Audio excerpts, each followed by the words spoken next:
We're doing it with free. We're doing it with free. Roll the clip, roll the front, watch the whole thing slide by. We're doing it with free.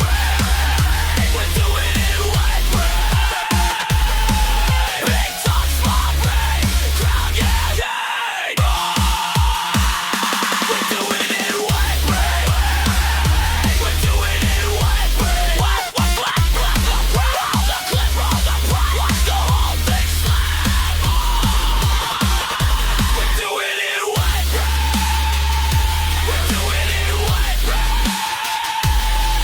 Big talk, small brain, Boozemock.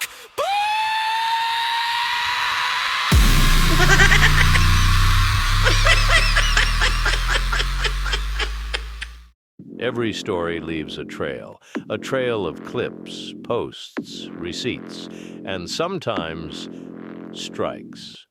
Welcome to Boozemock's Dabble Files, where we separate the narrative from the evidence. Today's file, Chad Zumock, and the pattern of strikes, reports, and the internet's favorite form of shitbaggery, Part 2. Let's open the file. Welcome to Mondays with Mazer, everybody. It's the Z-Man, Chad Zumock. It's May 23rd, 2023. Joining me, as always, Mr. Tony Mazer. Tony, how are you? Good. I'm the captain again. Unfortunately, we're over on this channel because we all know that I've gotten 3 copyright strikes from Kevin Brennan, and I'm desperately trying to get my channel back. So it's very important for you to hit subscribe, hit like, whatever you can do. We're at 600 followers. Let's get it up to 1,000 so I can have a backup channel. And I can't collect super chats today. So if you want to, if you feel like it, there's my Venmo, my PayPal, my Cash App. I know I'm going full on steel toe here. This has gotten crazy. This is crazy. And then now that we have to have backup channels and everything like that, it's it's crazy. This is an insane universe that I didn't think was going to be possible. Let me answer this real quick. She goes, you went live the other channel yesterday. Okay, this is what's going on. While I was broadcasting yesterday, Misery Loves Mudshark Loves Misery, I happened to get a copyright strike removed, and it wasn't from Kevin. I had 2 from Kevin and 1 from the Bob and Tom show. They struck it like 80 days ago. Wait a minute. Something ain't right. If you can believe it or not, we just caught Chad lying again. Remember, numerous times in part 1, Chad claims all 3 strikes are from MLC. Well, let's see about that. As you knew, Kevin struck my channel last week, and I woke up this morning with 2 more strikes, so I'm at 3 strikes. Driver, who reported you? Kevin Brennan. All 3 strikes were from Kevin Brennan. No, he struck 2 of the live streams and 1 of Owen Benjamin. I had 3 strikes. 1's removed. Hopefully they all get removed for when I guest hosted Bob and Tom. And I didn't do anything about it. I didn't contact. It was like 1 strike, no big deal. And then there was like 16 days up. And I go, well, I'm going to lose my channel. So I contacted the producer over at Bob and Tom. I go, hey, listen, this is what's going on. You know I left Bob and Tom in a weird manner, and it was kind of weird. I hope there's no hard feelings. And he was cool as hell. He's like, yeah, no problem. So he removed it for me. Again, this contradicts Chad's earlier statement from part 1, where he was playing this off as it was a KB strike that was removed and painting it as a win. This would also make sense as to why, when MLC found out Chad said one of his strikes was removed, KB or Adam had no clue about it. This is because that was Bob and Tom who removed it and not YouTube. But it's Jules right. is talking about here in the city. I'm getting good Yeah, news, but guys. it's right. It's right. It's convenient. Just got an email from YouTube. One of the copyrights has been removed. So I got the channel back, guys. We're gonna get a private. One of the copyrights has been removed, so I got the channel back. Chad just said he got the strike. All right. Then why is he begging us today to get it removed? Chad Because just, it was never down. He's just saying that probably. yeah, he's saying that to get his He's like, I Patreon. gotta- He's trying not to yeah, get his I gotta Patreon up, text. right? He's just constantly Yeah, lying. all his friends already got in accidents. So No, there's he probably one left just to get wanted in everybody. accidents. He wanted everybody to go to the other channel so that he could make sure it was like a backup or something. And then, because I don't think they take it down. I don't think that. Well, we'll what see. We'll happened. see. Chad just said he got a strike. Chad just said he got a strike removed. Will be back on his main channel tomorrow. Well, it doesn't. It's Chad says a lot of shit, so we don't go by what Chad says. I mean, from fucking Christopher. Chad said his channel got struck down. He tweeted it out to try to get people to his Patreon. But Carl, of all people, came in to save Chad. So we'll have to see. We'll have to wait to see what happens if Chad, Chad's a liar. Because Carl even said it was cool to we'll have strike. see. channels. I don't take anything Chad says. So he's saying I'm lying, and I didn't. Ray, you got anything to plug? And that was down to 2 strikes. And then about an hour later, I get another one from Kevin Brennan. So then I'm right back at 3. So that's what happened.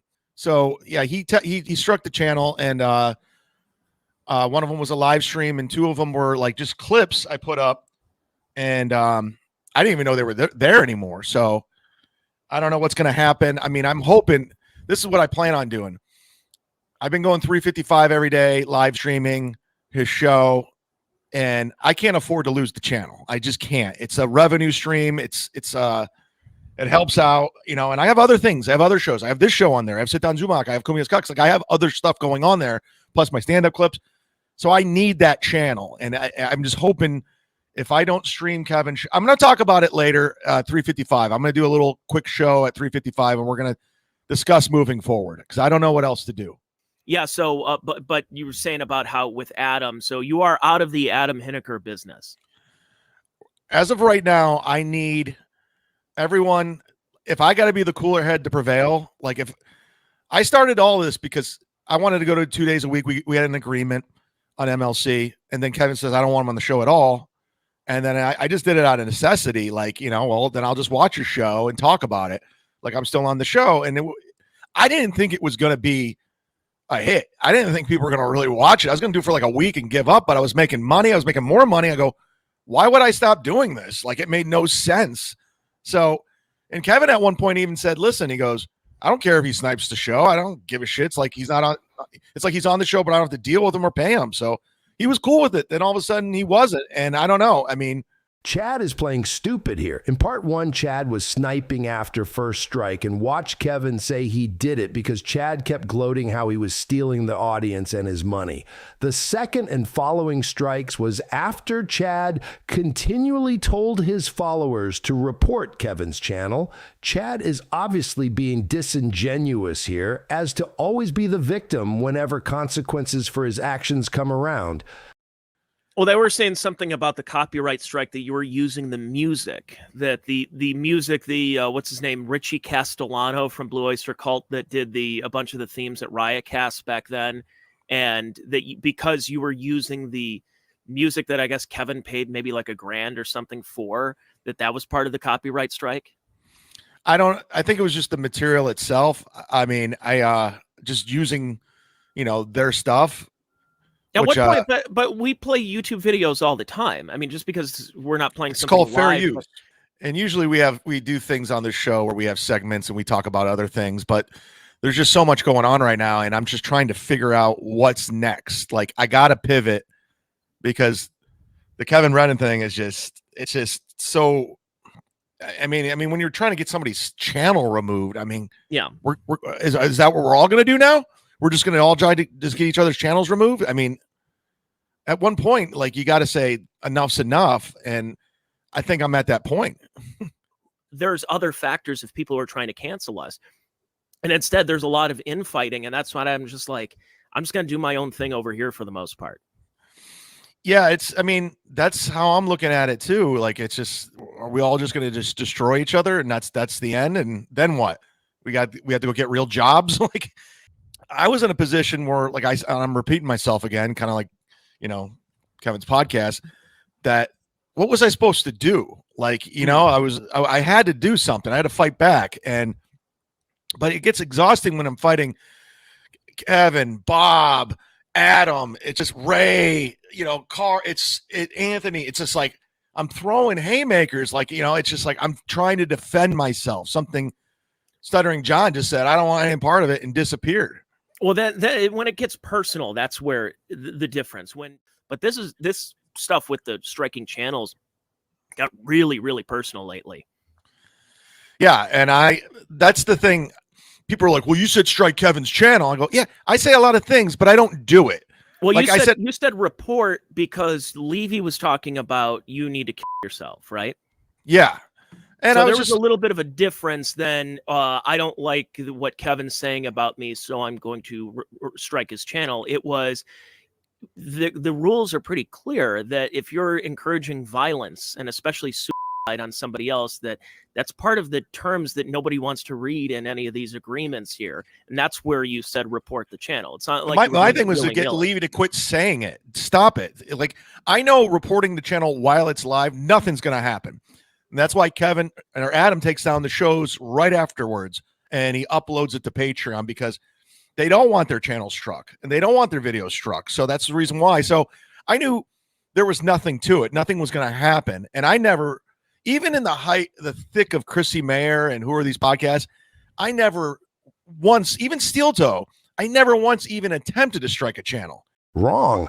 As we pointed out in part 1, Chad had struck Cardiff before any of this.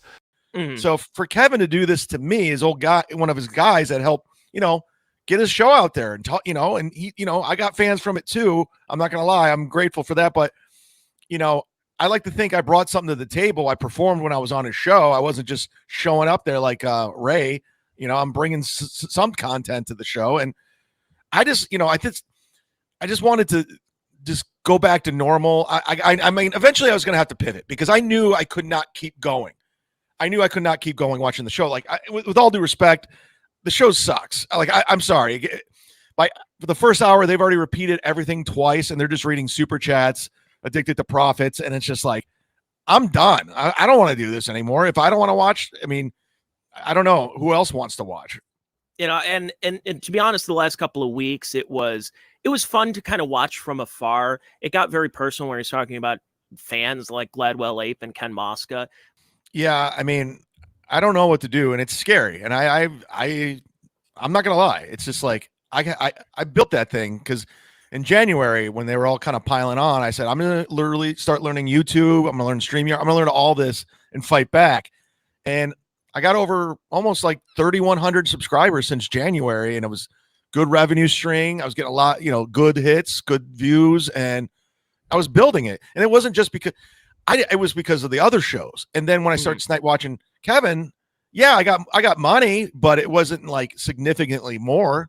Again, Chad contradicts himself from part 1, as you can see here. It's all gone to the wayside because Misery or Mudtruck Loves Misery is my main show now. That's the money maker. That's the bread and butter. Kumia's Cucks is secondary. I think Sit Down Zumock might be third on the list. Then Mondays with Mazer. I mean, I was doing all right on my own before, so it's not like I have to do that. Well, and then what's going on right now with channel strikes, because I know there's people that are out there saying, Chad, you bring this upon yourself. You're the one who goes after families, you go after kids, the Ariana Grande impersonator, and this and that and everything. What is your response to all that when people like say that you deserve this? I'm not saying, I'm just playing devil's advocate right now.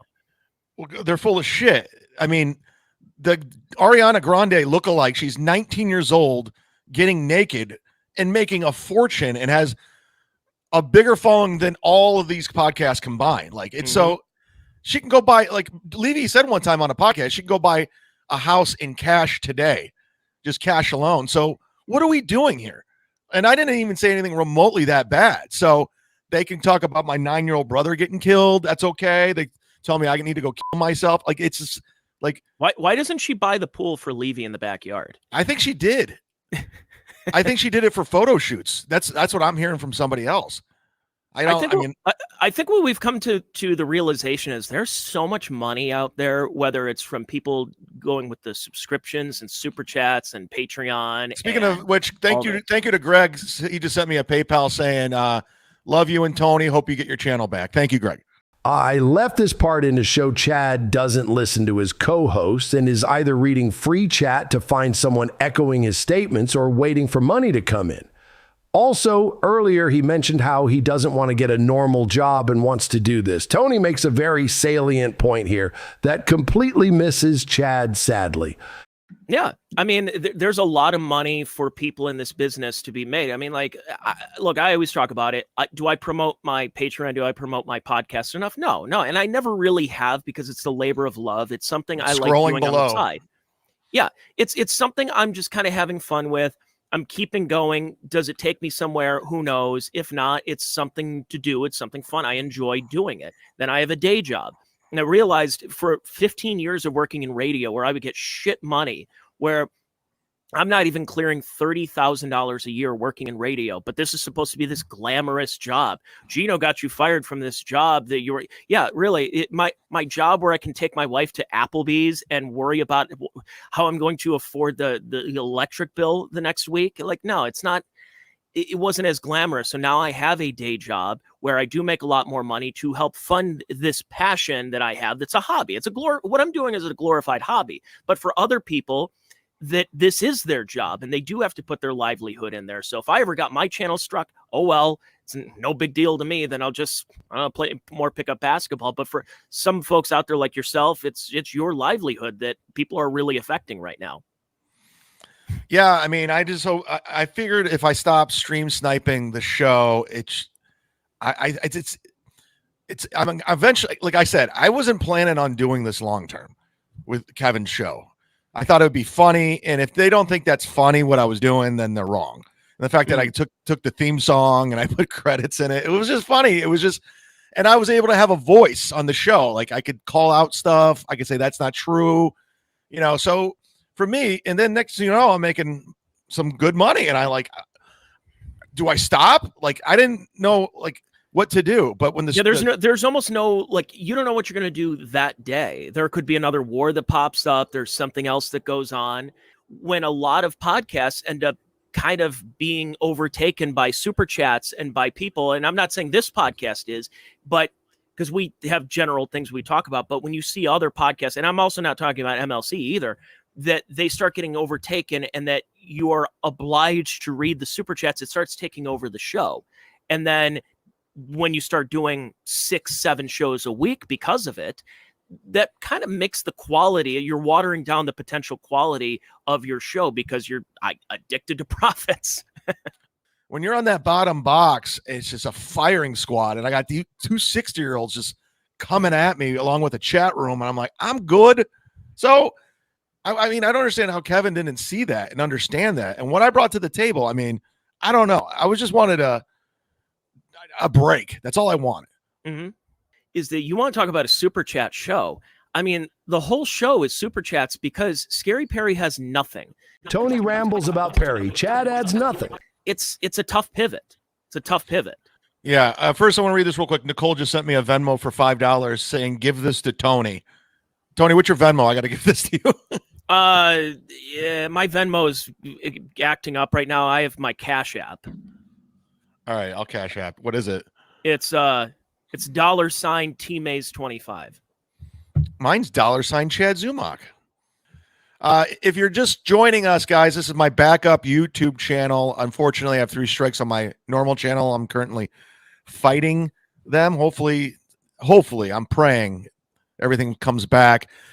So hit subscribe, hit like. We're at 600 subscribers, which isn't bad. 'Cause I think when I went back to this channel, we were at like 100. Chad, under what circumstances, if any, would you return to MLC? Hi, Tony. Hi, Carlos. I don't know, man. I just want my channel back at this point. And if he's striking the videos because I'm snipe streaming, then I'll stop. I need my channel. It's important. If Kevin wants to declare victory, fine. You won, whatever. You're the king or whatever you want to hear. But it's just like, give me my channel back, man. Well, it is what it is. Yeah, send Kevin a link. Oh, is he in the chat? Yeah, I think so. Hi, Kevin. Okay. Hey, Kevin, could you do me a favor? Could you remove the strikes? Have Adam do it since he did it, please. It's my livelihood. I appreciate it. I'm not going to snipe stream. I apologize. Jesus Christ, man. You won. You're the winner. I don't know what else to say. I didn't know. I thought it was funny at first. I was just going to do it for a couple of days, and then I started making money from it. So what do you expect? You know? Who won? Did Kevin win? Do we have a winner? Are we declaring winners yet? Yes, Kevin's the winner. Kevin wins. Kevin, send Chad a link today. Kevin, I'll send you the link right now. Come on in. We'll declare you the winner. You Let's can take break your the victory. internet.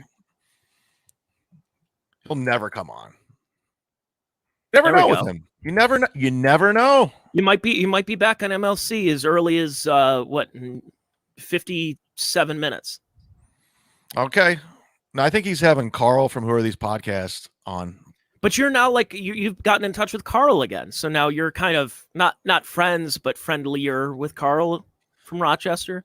Yeah, it's weird because his sister-in-law she's on my Patreon and she sends me messages from time to time, and I didn't even know who she was. She seemed nice. She would super chat, and I'm like, and we just kind of go back and forth. And then one time on Instagram, she sent me a DM or something, and I went and checked out her profile just because I was like, who is this person? And then she's like, with Carl. I go, what? And it turns out Carl has a brother that looks just like him. And I go, wait. And I go, oh, so she's a part of that whole world. And I go, wow. So, but she was very nice. She wasn't trolling or doing anything crazy or weird. And then I heard Carl say, like, I won the week 1 week. And, he seemed like he was being more diplomatic, I guess, like more like instead of attack mode and trying like, what are we doing here, guys? Don't strike channel. And I said, somebody suggested reach out to Carl. You'd be surprised. I'm like, okay. And I did. I didn't expect to hear a response, and he did. He told me what I should do. And I even actually sent him a message today, and he got back to me. So I don't know what's going to happen or where it's going, or somebody goes, what's your story arc? I go, I don't have one. I this isn't like scripted. I know we always used to joke Bob sends us the scripts at noon, but I don't know what's going on. I just want my fucking channel back. That's all I want. You're friends with Carl one day, and then just wait. Then Kumi is going to have you back on the show next time you're in New York, and but it's like I was you'll talking, be on the wet spot on a Monday. That's not happening. What about E-Rock? I don't hate E-Rock. I never hated E-Rock. I thought what he did was kind of scummy. He sold you out. Well, it's kind of almost the same level as Adam right now. What do you mean? Well, that when you were texting E-Rock, and didn't E-Rock send over your text messages to Kumia? Yeah. So in a way, with the way you're kind of going after with dealing with Adam right now, and Adam being the puppet master of striking channels and everything, that's kind of like, I think out of everything, you're probably more mad at Adam today, right? No one. Adam's the one who did it, but it's a weird position because Kevin pays Adam like that's his employee. So I understand being loyal to the boss, but on the flip side of that, Adam, like, I thought we were friendly. Like, we used to talk on the phone. We were almost living together at one point. So I would think he would kind of talk to Kevin like, dude, this is his livelihood. This is like his revenue stream. You can't do that. Like, don't do it. It's not cool. Because what ultimately happens is if the channel goes down, they're going to go after his. And that's just the tone that's set. These people don't give a fuck. Chad, why did you withhold yesterday that you had a strike from Bob and Tom? It was simple. I didn't want anyone to know. I didn't want anyone to know that I had one strike already. So I just, I didn't think Bob and Tom would remove the strike, and they did. And then I went to 2. Then literally an hour and a half later, I got a third strike from Kevin again. And I'm just like, I couldn't catch a break there. And it just, I don't know. Yeah. So I don't know, man. I don't know how this is going to play out. I'm hoping cooler heads prevail. I'm trying to do the right thing. Like but it was like, what, again, I hate to repeat myself, but what was I supposed to do? Like, I was being attacked and I have to pay my bills. Yeah. So, I mean, what's your advice, Tony? What's your advice for me? For you, it's like you almost can't look further than a couple hours from now, because the people that you may be feuding with yesterday might be on your side today. So exactly. There's a show within a show. A lot of gums right there. So I think it's one of those cases of taking things day by day, Right.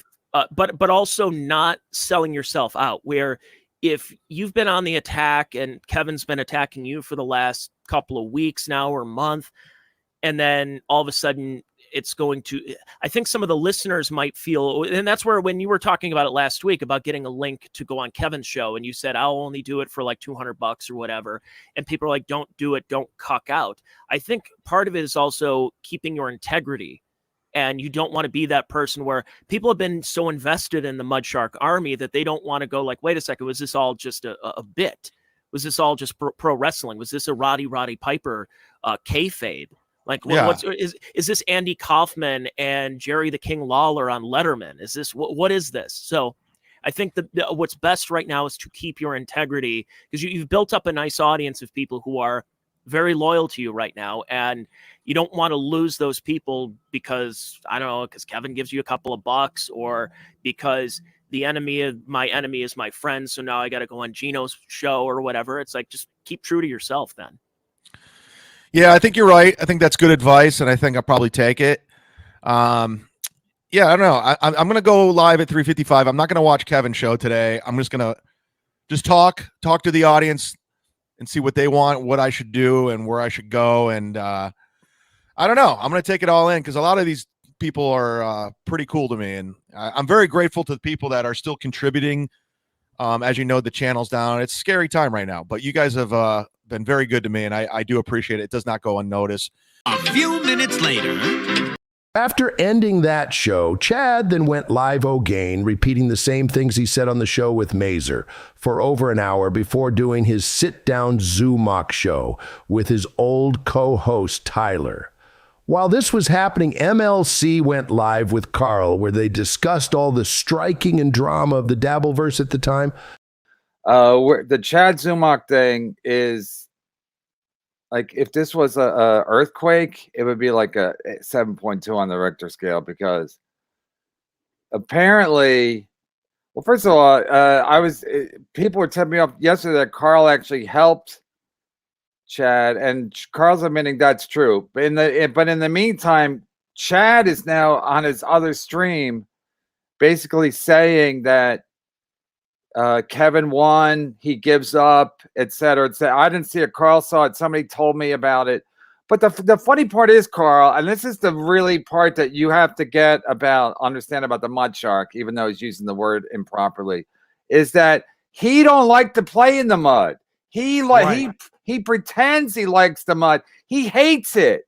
When he's I have a video that's called Chad Zumock gets a taste of his own medicine, and he hates it. Because literally, he wants to do all this shit behind the scenes and fuck with people. And then when someone fucks with him back, he's like, "What? Why are they doing that? What did I ever do to anyone?" The guy who DM'd me said at one point in his show today, he said, "How did it get this bad? How did it get?" I'm like, "You fucking how did it get this bad? You're behind all of it." So this whole thing, like, I already know from experience with Chad, there's a story. And I'm just going off of reliable sources. I don't know if you know this Chuck Mangione guy. He was going to fly to Florida and fight Chad because Chad was talking shit about his family. I guess he tweeted out a picture of his plane ticket to Tampa. Yeah. Chad contacted Chuck Mangione, called him on the phone before he flew down there, and begged him not to come down. And according to my source, a very reliable source, by the way, Chad was crying. He was man crying on the phone, and I was like, "What?" But I'm not surprised, because, like, I had my own experience when they got his verified Twitter account, when XXX fans took hacked his account, and Chad was like, practically he was inconsolable. He's like, "I was verified. What a country do we live in that I can't?" I was like, "Chad, you started the shit with XXX fans for no reason, but then as soon as it gets muddy, what the fuck does he do?" Well, it's funny that he was concerned about someone coming down to where he was, because when we did that comedy show in Orlando and he was threatening to come to that, he was emailing me that day like, "Hey man, I'll see you at the club tonight," knowing that we told the club owners he couldn't come in, because it was Chrissy and Frank's event. Right. But he loves to like threaten that type of thing, and he wants to do that kind of stuff. And then when it happens to him, all of a sudden he's clutching his pearls. And then even at Rochester, then he get the mayor of Rochester involved? Yes, the owner of the club is convinced that the RPD and the mayor were contacted by Chad Zumock. Jules David, big win for the Brennan Network. I don't even look at it that way because this is, it never ends with Chad. It's like Chad is Pinkman. So it's even if it's a victory, it's not a victory because I know what I'm dealing with. This guy's mental, and he's trying to act like he's trying to get pity from the fans. So the fans will, go to his Patreon, or he's always scheming, but it always backfires. Wait, so you don't think I should actually be trying to strike his channel? All right, so let's talk about this because first off, my bad. I fucked up. Chad reached out to me. I happened to be in a good mood that day, and I don't like copyright strikes. I'm not a fan of us doing things where we're tattling on YouTube and trying to get channels taken down and things like that. Like, Stuttering John did that to me. He did it to me on Patreon and on YouTube, and it's annoying. So I did give Chad some advice on what to do, but I was wrong. So first off, my bad on doing that. I probably shouldn't have, but also I gave him the wrong advice. A friend of mine who runs a pretty big YouTube channel, over 100,000 subscribers, messaged me this morning and said what Chad is doing is a copyright violation because the stream sniping, like what I do is I pull clips and we make it transformative content. We present, as you know.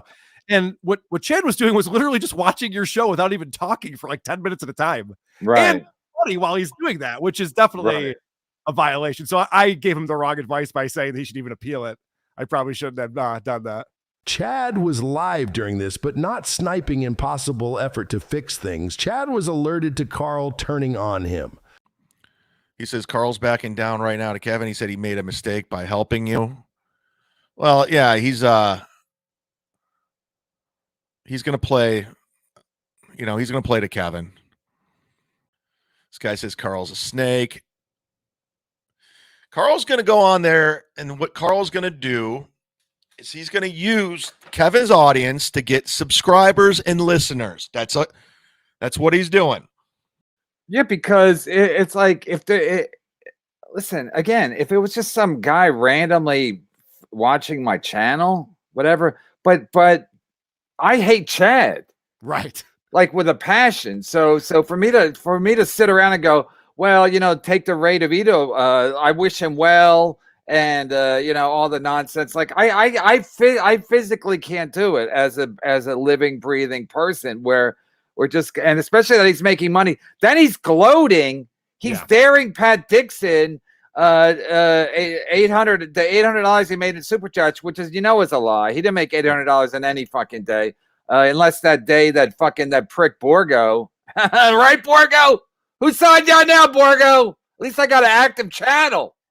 Chad was saying it made $800, and like even when he's like, even when you said he won the day with the week he got Brian Johnson on, and when Levy wouldn't let him on, you called it a win for Chad Zumock, and he can't. He's not even a good winner. He gloats. It's like if he was like half a human being, I might let it slide. But he sent Adam like 5 emails in the last 24 hours, basically begging. And it's like then what would happen if we whatever do lift the strike? Then what would he do? Would Chad take the high road? Would he be like, yeah, let's bygones be by? No, he would fucking be a prick within 5 minutes again. He would get drunk and then fucking start attacking our families, and he's just garbage. Well, I was going to ask you what was going to be your next move, whether you're going to help him out or not. Because he sent me an email today saying, I know you're going to be on the show. I really hope that those guys will let this go. I'm ready to move on. I'm not going to do this anymore. Move on to what? Move on to what? I know. Well, that's the funny thing. Like, even Brian Johnson said this. He goes, I watch Chad because then I get to watch both shows. So when you're doing something that's transformative content, it's for a different audience. You shouldn't have Kevin Brennan fans watching your channel to watch Kevin Brennan. Like, that channel's making money off of your content. How does he not realize that? Like, when he's doing a show right now, he has very few viewers over there because he's not showing your show, which is why people were tuning in. Yeah, but Carl, I really didn't even care that he was doing it.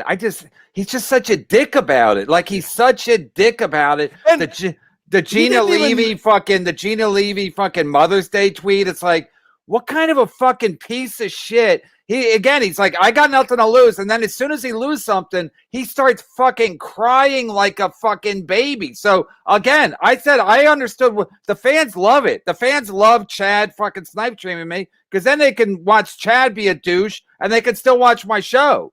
So the fans are winning. But it gets to the point where like, Chad's a douche. And if he wasn't such a giant douche, I probably wouldn't even fucking care. He didn't even plan that out. That's the other thing. I did give him the W that week. I think you agreed with me, but it was only because Brian's wife sent him a super chat that said, Brian will come on your show. And he's like, what? Really? And so it was actually all orchestrated by Brian and his wife. They gave Chad the W. He never would have come up with that idea. Right. Or Of even thought course. about it. No, every win he gets, he stumbles upon it accidentally. Yeah. Even with the he wouldn't ever thought of this except Melton was already doing it to Steel Toe, you know. So the snipe stream. So and then it turns out everything Melton does, Chad steals. And then Melton finally was like, Chad, enough's enough. And Chad's like, what the hell are you talking about? And then Chad fired him running his merch store. And it's like, Jesus Christ, Chad. Like people think I'm difficult to work with, and I am. But I mean, Jesus Christ, Chad, you're fucking desperate. And you're getting in a fight with Melton because Melton basically said, Chad, you're stealing everything you're doing. You stole from me. Producer Joe was going to go help Chad. And Shuey's going, yeah, I don't care if people want to make money in other places. I'm like, make money with Chad Zumock? You're not going to make any fucking money with that. Oh, right, it's not right, a good right. business venture. What he's talking about now or before? Before the issue with Bob Levy's stepdaughter. Then producer Joe was like, no, never mind. I can't do it. But I think it was before like that, he was going to do it. Right when you guys broke up again, he was going to get support from the Shuley Network. No, he was getting support. The Shuley Network was supporting Chad's initial snipe Did it stream. never The first happen though?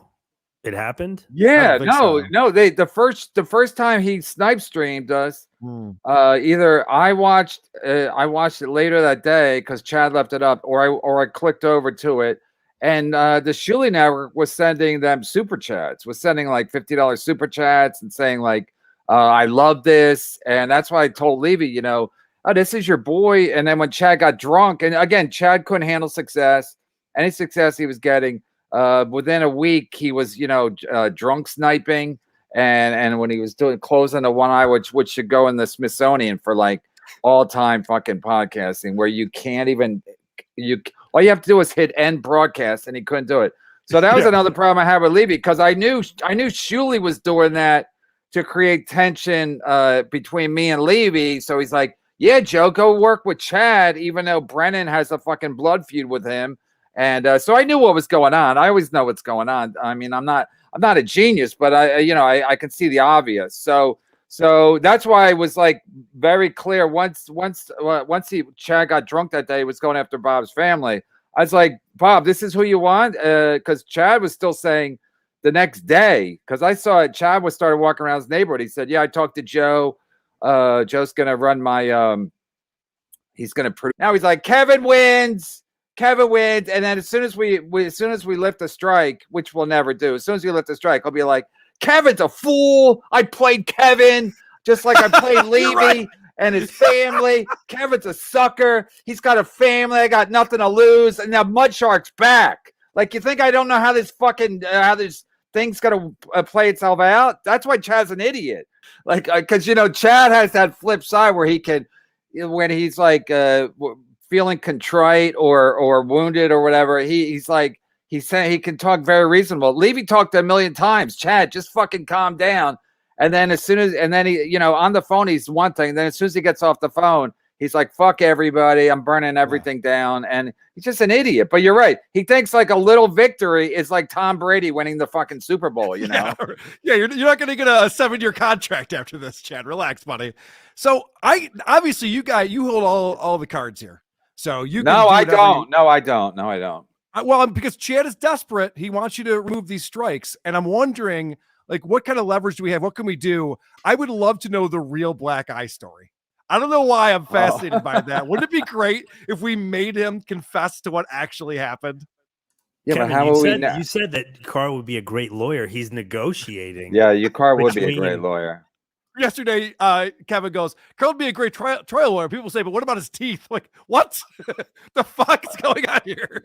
No, because everyone always talks about your teeth. I never even noticed them until Chad puts up the picture. That one time that you put the clip of Chad laughing at your face. His face was with your face, and you said he laughed for like 2 minutes like that.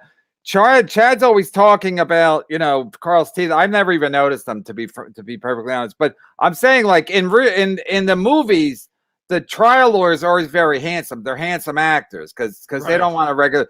But in reality, the good trial lawyers are regular looking guys. A lot of them are short because you want teeth. Yeah. Yeah, you just want a guy you don't want a guy who's intimidating. You don't want a lawyer who's like, you notice how handsome he is, because you're like a believable guy. Plus you don't drag it out. Maybe I'm so burnt out by Red Bar and all those guys where it's like you just get to the point and then you make your point, then you move on to the next point, the next clip. So you don't drag everything out. So I don't watch your whole show. No, I don't watch your whole show. I usually watch their YouTube clips, but they're always well done. So you know about Lenny Dykstra? He lost a defamation suit because the judge said that no one can make him look worse than he makes himself look. Right. Like his reputation is so bad, he cannot sue someone for. You can say, this is the fun thing about podcasts. You can say anything you want about Lenny Dykstra, and he cannot sue you. Right. Or Chad Zumock. No, that's why I want Chad. It's almost a roast show. No, I want Chad's lawyer to sue me because then I can present my case in a court of law and just be like, Your Honor, and I just like read his fucking criminal history. And I mean, it goes back decades. And the fact that you pointed out that while he was still thinking about moving to Florida from Ohio, like literally me and Adam, remember we did an episode where he was in like that, he said he was at a hotel and he was in like a big thing and his Wi-Fi was bad and he kept doing the Jake Hudson thing where he's walking around and we're like, Chad, where are you? And I realized then he was probably like, I don't know if he was like hiding from, but it just seemed like at that time, I remember that episode because he was talking about, yeah, I'm in Ohio, but now I'm going to go to Florida. To clear this up, I believe this must have been COVID time where Chad said his aunt or family kicked him out and he was living in a hotel before Gladwell offered him his place in Florida to rent for cheap. Why? Like while we were doing that episode, he was committing crimes but he just acts like it's always bad luck and it's a misunderstanding. It really is classic. My favorite one is the stalking charge, where he tries to say like, well, my ex-girlfriend, she had this new boyfriend and he was really bad to her. It's like, no. She pressed the charges on you, Chad, for stalking her. This is not a misunderstanding. And the fact that he always spent it like, no, I was trying to do her a favor. Right. Yeah. And because I heard the boyfriend was bad to her, so I went lurking around in the middle of the night. But yeah, she had a restraining order against him, right? And he violated it. You are correct, sir. Yes. For a guy that calls me a stalker, only one of us has the charge, Chadley. As you can see, Chad had stalking charges filed in August, and less than a month later, violation of anti-stalking protection order were then filed.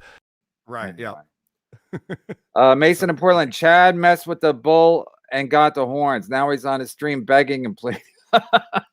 Is he doing it now? Someone please clip this or I don't think he's going to leave it up on his channel because I checked. It's almost like I don't know what it's almost like. I mean, people are like, oh, I must be getting so much pleasure, but I know it's not over. Like, I know it's not over. So I know something else weird will happen. And even yesterday I was happy, but then at the end of the episode, people are like, Carl's helping. I'm like, what in the fuck is going on? Like, I don't even know who's who anymore. Like, and then I thought, and people are like, well, Carl wants Chad to keep creating content because he could mock Zumock. And I was like, that makes sense. I guess he does want Chad to keep on working. Well, can I tell you how weird things got? Because all I did was reply to an email and let him know what I did when Starting John did this to me. That was it. And I'm sitting with my wife by the lake on Sunday afternoon. We're having lunch. I get a text from your buddy E-Rock. He goes, Chad right now is watching your band, The Isotopes, and singing your praises and saying what a great guitarist you are. I was like, what the fuck is going on right now? All I do is send one email. Now he's telling me I'm a guitar legend. Some dude, you guys didn't listen long enough. Chad plays both sides. He said what he might do next is just a show about Kevin. How is that going to hurt me? Chad also calls me a narcissist, and then he wants to do a show just about me. I would love it. I would love it if somebody did a fucking Stuttering John just about me. I would fucking love it. I would super chat the show. He calls everyone a narcissist, and the funny thing is that everyone's in show business. Like, well, yeah, that's Right. who goes into show business. People are Right. pretty proud of themselves. Yeah. Oh, Kumia. Yeah. I don't even know if he knows exactly what narcissist is. Chad always acting like he's immune to anything, and then as soon as like he looks like he's up against it, he just panics. Like he fucking panics. Even with this, he could have just calmed down, but he's like, because oh my god, he says he read the email that Adam forwarded me today. I was like. Then I think he's like, he must be some kind of a work, because there's no way he would be that pathetic, you know. And then I would read it on the air. If anybody wants it, I can forward it to you. Chad texted or emailed me today and talked about how important this channel is to him. And he said, I do other shows besides that, and these other shows. I'm like, nobody's watching Monday with Mazers. Like no one cares about that shit. So, I listen, I don't want to be a total fucking dick about everything, but like the reality is, I think that, your show is way more popular than that stupid fucking Uncle Rico show, where Shuli's acting like, we're going to do our own show. I don't know if you didn't want to do Pots Down, or they never asked you, or you do your own. They didn't ask me. They didn't ask. So I think they want to go off on their own, and they realize, holy shit, it's not really our show. It's, Carl's probably more popular, and plus it was in Rochester where you're from, et cetera, et cetera. So I don't want to be a gloating dick about everything, but I just once they were saying like, they had to get Perry and Kumi on to sell tickets in Pottstown, I was thinking like, well, Carl's show probably sold the tickets in Rochester for the most part because they're in Rochester. They do shows on their own, and they do fine. So, I just put two and two together. What other shows have you gone after that was also popular? Oh, well, I don't know about how many that are all that popular, but Tom Myers is one of our favorite punching bags that we go after. Do you know who that is? No, he's friends with Shuli or something. No. Oh yeah, he was on Shuli's show a couple times for some reason, or one time. Because I see you guys reference him when you talk about Mike Morris. Yes, yeah. So Tom Myers actually came to my attention because of Come Town. Nick Mullen, was goofing on him, and I think he's from Stavi's hometown. I think they both were from Baltimore, and he's like literally the worst stand-up comedian in the history of stand-up, but he doesn't know that, and he thinks he's good, so he does this political podcast. And he still does stand-up shows, and we have a good time with that. Do you listen to all these shows, or somebody listens to them, and then they find out, and then they go, you should do a show about this, or you guys do all that work? No, I get tons of suggestions from people, and I look into it, but I do all of the work as far as listening to the show, clipping it, pulling that all together. Because you got to know the context of it. Like one of the things about the Uncle Rico show, and they like to goof on me because I put so much time into prepping for my show, but it's like, they'll play a clip. They don't know what the context is. They'll watch it. They'll be like, oh, look at John. He's fat and he's stupid. Like, okay, I get it. Whereas, like for my show, I like to explain, okay, so then he started talking about this, and that led into this dumb thought. And, at least, if you see the show, I don't have to explain it to you. You understand. No, that's why it's better. Like you make point A to point B, and then you make that point. And then you good nature ribbing for a couple of seconds, and then the Chris guy is funny, right? Your producer Chris. Yes, producer Chris is hilarious. He's because a lot of times you can't see who's talking because the things are little. So I'm like, I think that Chris guy is funny. Rodney King, $10. Chad is sniping the show from a new channel while asking to remove his. This is what I get. This is what I mean. In effort to provide truth, this super chat was trolling. Chad was live during this, but never sniped Kevin. This is Pinkman at its finest. While asking to remove, he sent me the link today. I guess he wanted me to jump on his show. He still won't admit being wrong. He plays victim. Fuck him. He isn't sincere. If he were, he'd act differently. Yeah, he's not doing that today, though, right? That was yesterday. He's doing it now, I think. Is he doing that now? No, I think the thumbnail that he had put up was for he was going to stream snipe, but he's not. Yeah, okay, I didn't think He's so. just doing a. No, he solo. tweeted that he wasn't, but that doesn't mean he's not doing it. That just Yeah, I mean, that I'm looking at it. He's not. Oh, he's not. All right. Yeah, he definitely put up the white flag. I was watching him on Instagram. He went live on Instagram today, and I happened to get a notification. So I was checking that out, and he very much was just like, I'm done. Kevin wins. I'm not going to stream snipe anymore. I'm out of this. I need my channel back. He's very distraught about the fact he's losing that channel. Now you have to build up a whole other channel without your best content. You got to get 4,000 hours, people watching it. You got to get over 1,000 subs in order to start monetizing it. So this is going to put him back a ways. Don't make him seem sympathetic. That's what he wants. He wants everyone to be like now I'm a bully and Chad's a victim and you got to help Chad. So yeah. Carl, on your show, Chad streams his breakdown. He very clearly says how generous KB was. Now he says KB is a shit pair. Yeah. What is that? He said on your show? No. So on one of our YouTube videos, I was playing a clip of when Chad was saying that you were very generous and gave him a lot of money, or maybe he was still on your show at that time. But yeah, exactly. Chad likes to say both things. And you're just like, you're just always lying. So it doesn't matter what you say ever. It never matters. Yeah. Every time I pay Chad, he's like, I appreciate it, and whatever. Because we had no agreement. I just paid him the more money we made, the more money I paid them. And then it was always like, and then as soon as I stopped paying him, Chad's like, he's a piece of shit. He should burn in hell. He's cheap. It's like, all right. Carl for the Bob Levy chair. Carl's too busy, and I don't want to. I need Carl as an ally at this point in case I need a good lawyer. Thanks, Gonzo. I appreciate it. I want Bob Levy in the Bob Levy chair. Bring back Bob. Yeah, wait. Bob said today I'm not doing the gig on. Yeah, I'm not doing it. We've already done that gig. It's a local gig. I have no. I was talking to him today, and he goes, Kevin won't get back to me. I need to know if he's going to be at the show or not. You don't need to know. First of all, Bob. They already got Bob. They don't need me. All right. Yeah, Bob's just Anyway, Bob does very well. I've seen him do. Bob's kills every time. Very funny guy. So then my buddy Kevin and I talked about starting a podcast. I'm like, why don't we do the Jocktober format, but with podcasts? And then, but you guys are not all equal partners, right?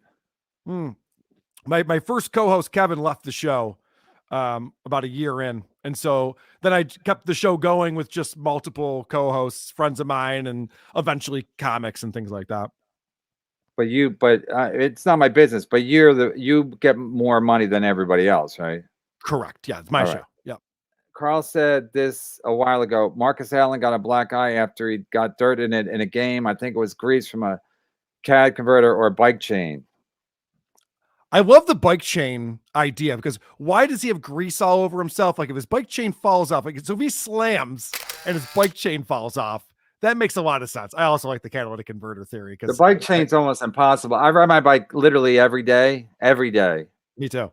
And I've never gotten a black eye. I mean, I've had a fiddle with my chain 1,000,000 times. Yeah. And I never rub it in my eye. And it's just, the catalytic converter. I don't see Chad as the type that would. I mean, I could see Chad dumb enough to try to steal one, but that seems like a very dangerous fucking thing to do. If you're not on a team. The guys who steal those, you almost got to be in a team. One guy has to be on a lookout while you're underneath the car. So that made no sense to me. He would need a friend. Yeah, that doesn't make sense. You're right. It's impossible. I mean, and plus Chad doesn't seem like the mechanical type of guy. You know what I mean? No, that's very true. But I could see him thinking that he like watching a YouTube video or a TikTok and thinking that he could do it, and then not wearing eye protection and getting a tiny piece of metal in his eye while he's trying to. So you have a general idea of how to steal a catalytic converter? I don't, but I would imagine you have to cut some metal in order to get it out. But do you need goggles too, right? Probably, yeah. All right. I would imagine. There's no way Chad did that. There's no fucking way. Like I want to know what he did though, because it was definitely not the first or second story. Definitely not. And you pointed this out too. Like, who gets into a fight and just has the one wound? Like nothing, because his first story was like these guys were beating the shit out of him over and over again. It's just like, what are you talking about? You have one black eye, and it didn't even look like an eye that got punched. Then he changed the story to it was one punch, and he Right. somehow got 2 black eyes from one Right. fist, which is But even if you more remember when he remarkable. first had it, the black eye was only on the top, not underneath, which is a weird way to get a black eye. I don't think that's from getting hit. I think it's from getting something in your eye. Right. Yeah, well, I think it got infected. I think whatever happened to the first eye got infected. So that kind of knocks out the got punched in the eye story. So I don't know, man. I was mad that Melton didn't follow up because Melton's the one who blew the whole first story up. And then when I pointed out that it was obviously a lie, Patrick's like, all right, well, then I'm not going to look into it anymore. I'm like, come on. We need you, buddy. Yeah, he dropped you the got ball. this. Dino K, Chad went after Bob's family. Didn't he email you and say stuff about your kids on? He actually texted me. It was a text on Christmas Eve. That was before you blocked him on text. No, on Christmas Eve. I woke up on Christmas Eve, the 24th, with it. He said something about my kids in a not good way. Not like hope they have a good Christmas. It was a very fucking. It wasn't that. It was a very despicable fucking thing. Basically, what Dave Landau said about my family on the Opie and Jim show, and Chad was like, it was a callback. Chad said it was comedically correct because it was a callback, and I was like, wow. And didn't he tell his fans to report your channel? He's now Chad's saying, and again, I gotta stop taking pictures, but now Chad's saying that he only said to report our channel when Bob Levy was saying that Chad should do self-harm, which Bob never even said that because I would always cut Bob off. So but yeah, according to everybody last week when I was yelling, him and Gina were both telling everybody that was watching their live stream to report my channel. So now Chad's saying the only time I really said, and it's just like, Chad, we know what you did. Like, you're a fucking idiot. Chad thinks, and then Chad will also go, Kevin doesn't forget a thing, which is true. I don't forget a fucking thing. So when it's convenient, Kevin doesn't forget a thing. But now he's trying to convince me the only time he did it was when Bob Levy said something what Chad should do. And it's just, after a while, I'm like, it's entertaining. I know for the fans, it's entertaining. And for Carl, it's fucking mock Zumock, and that's fantastic. And they're always really and very enjoyable, even for me. And like I said yesterday, maybe because I'm involved, maybe I'm such a narcissist, like Chad says. I love it.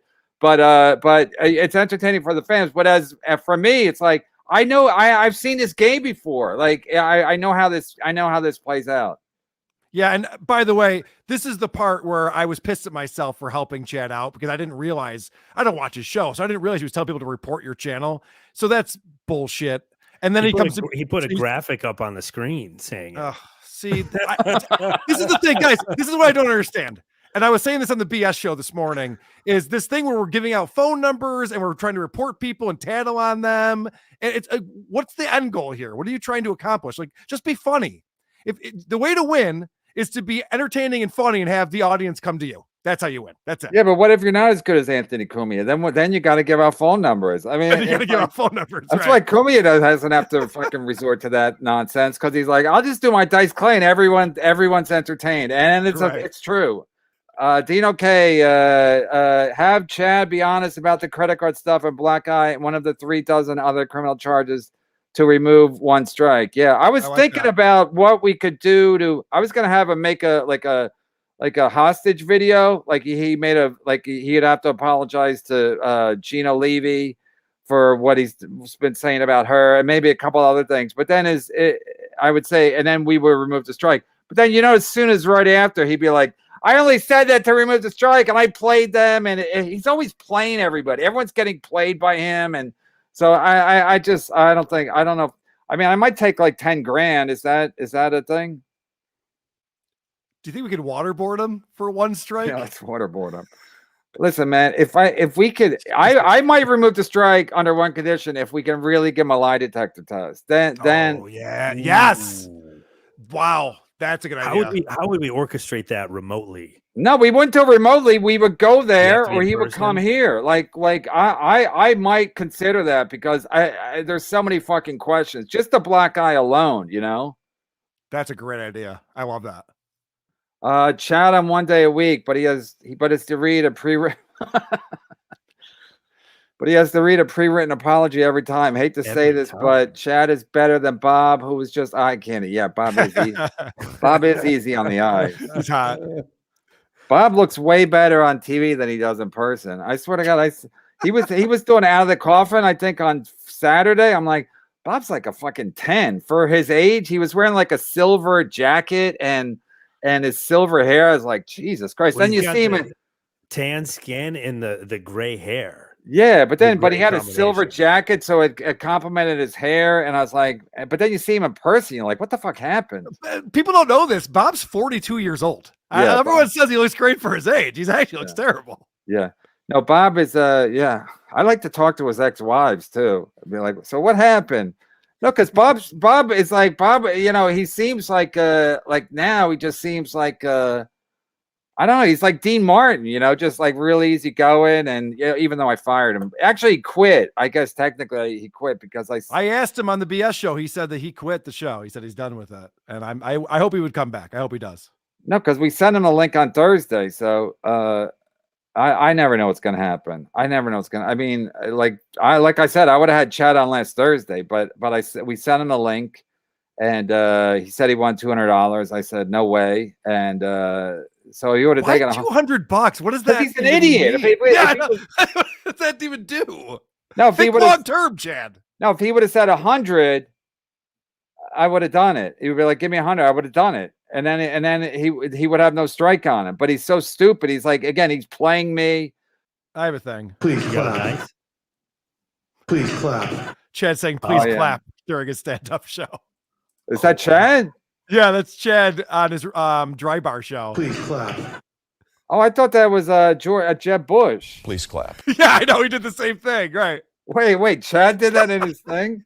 Yes. Please clap.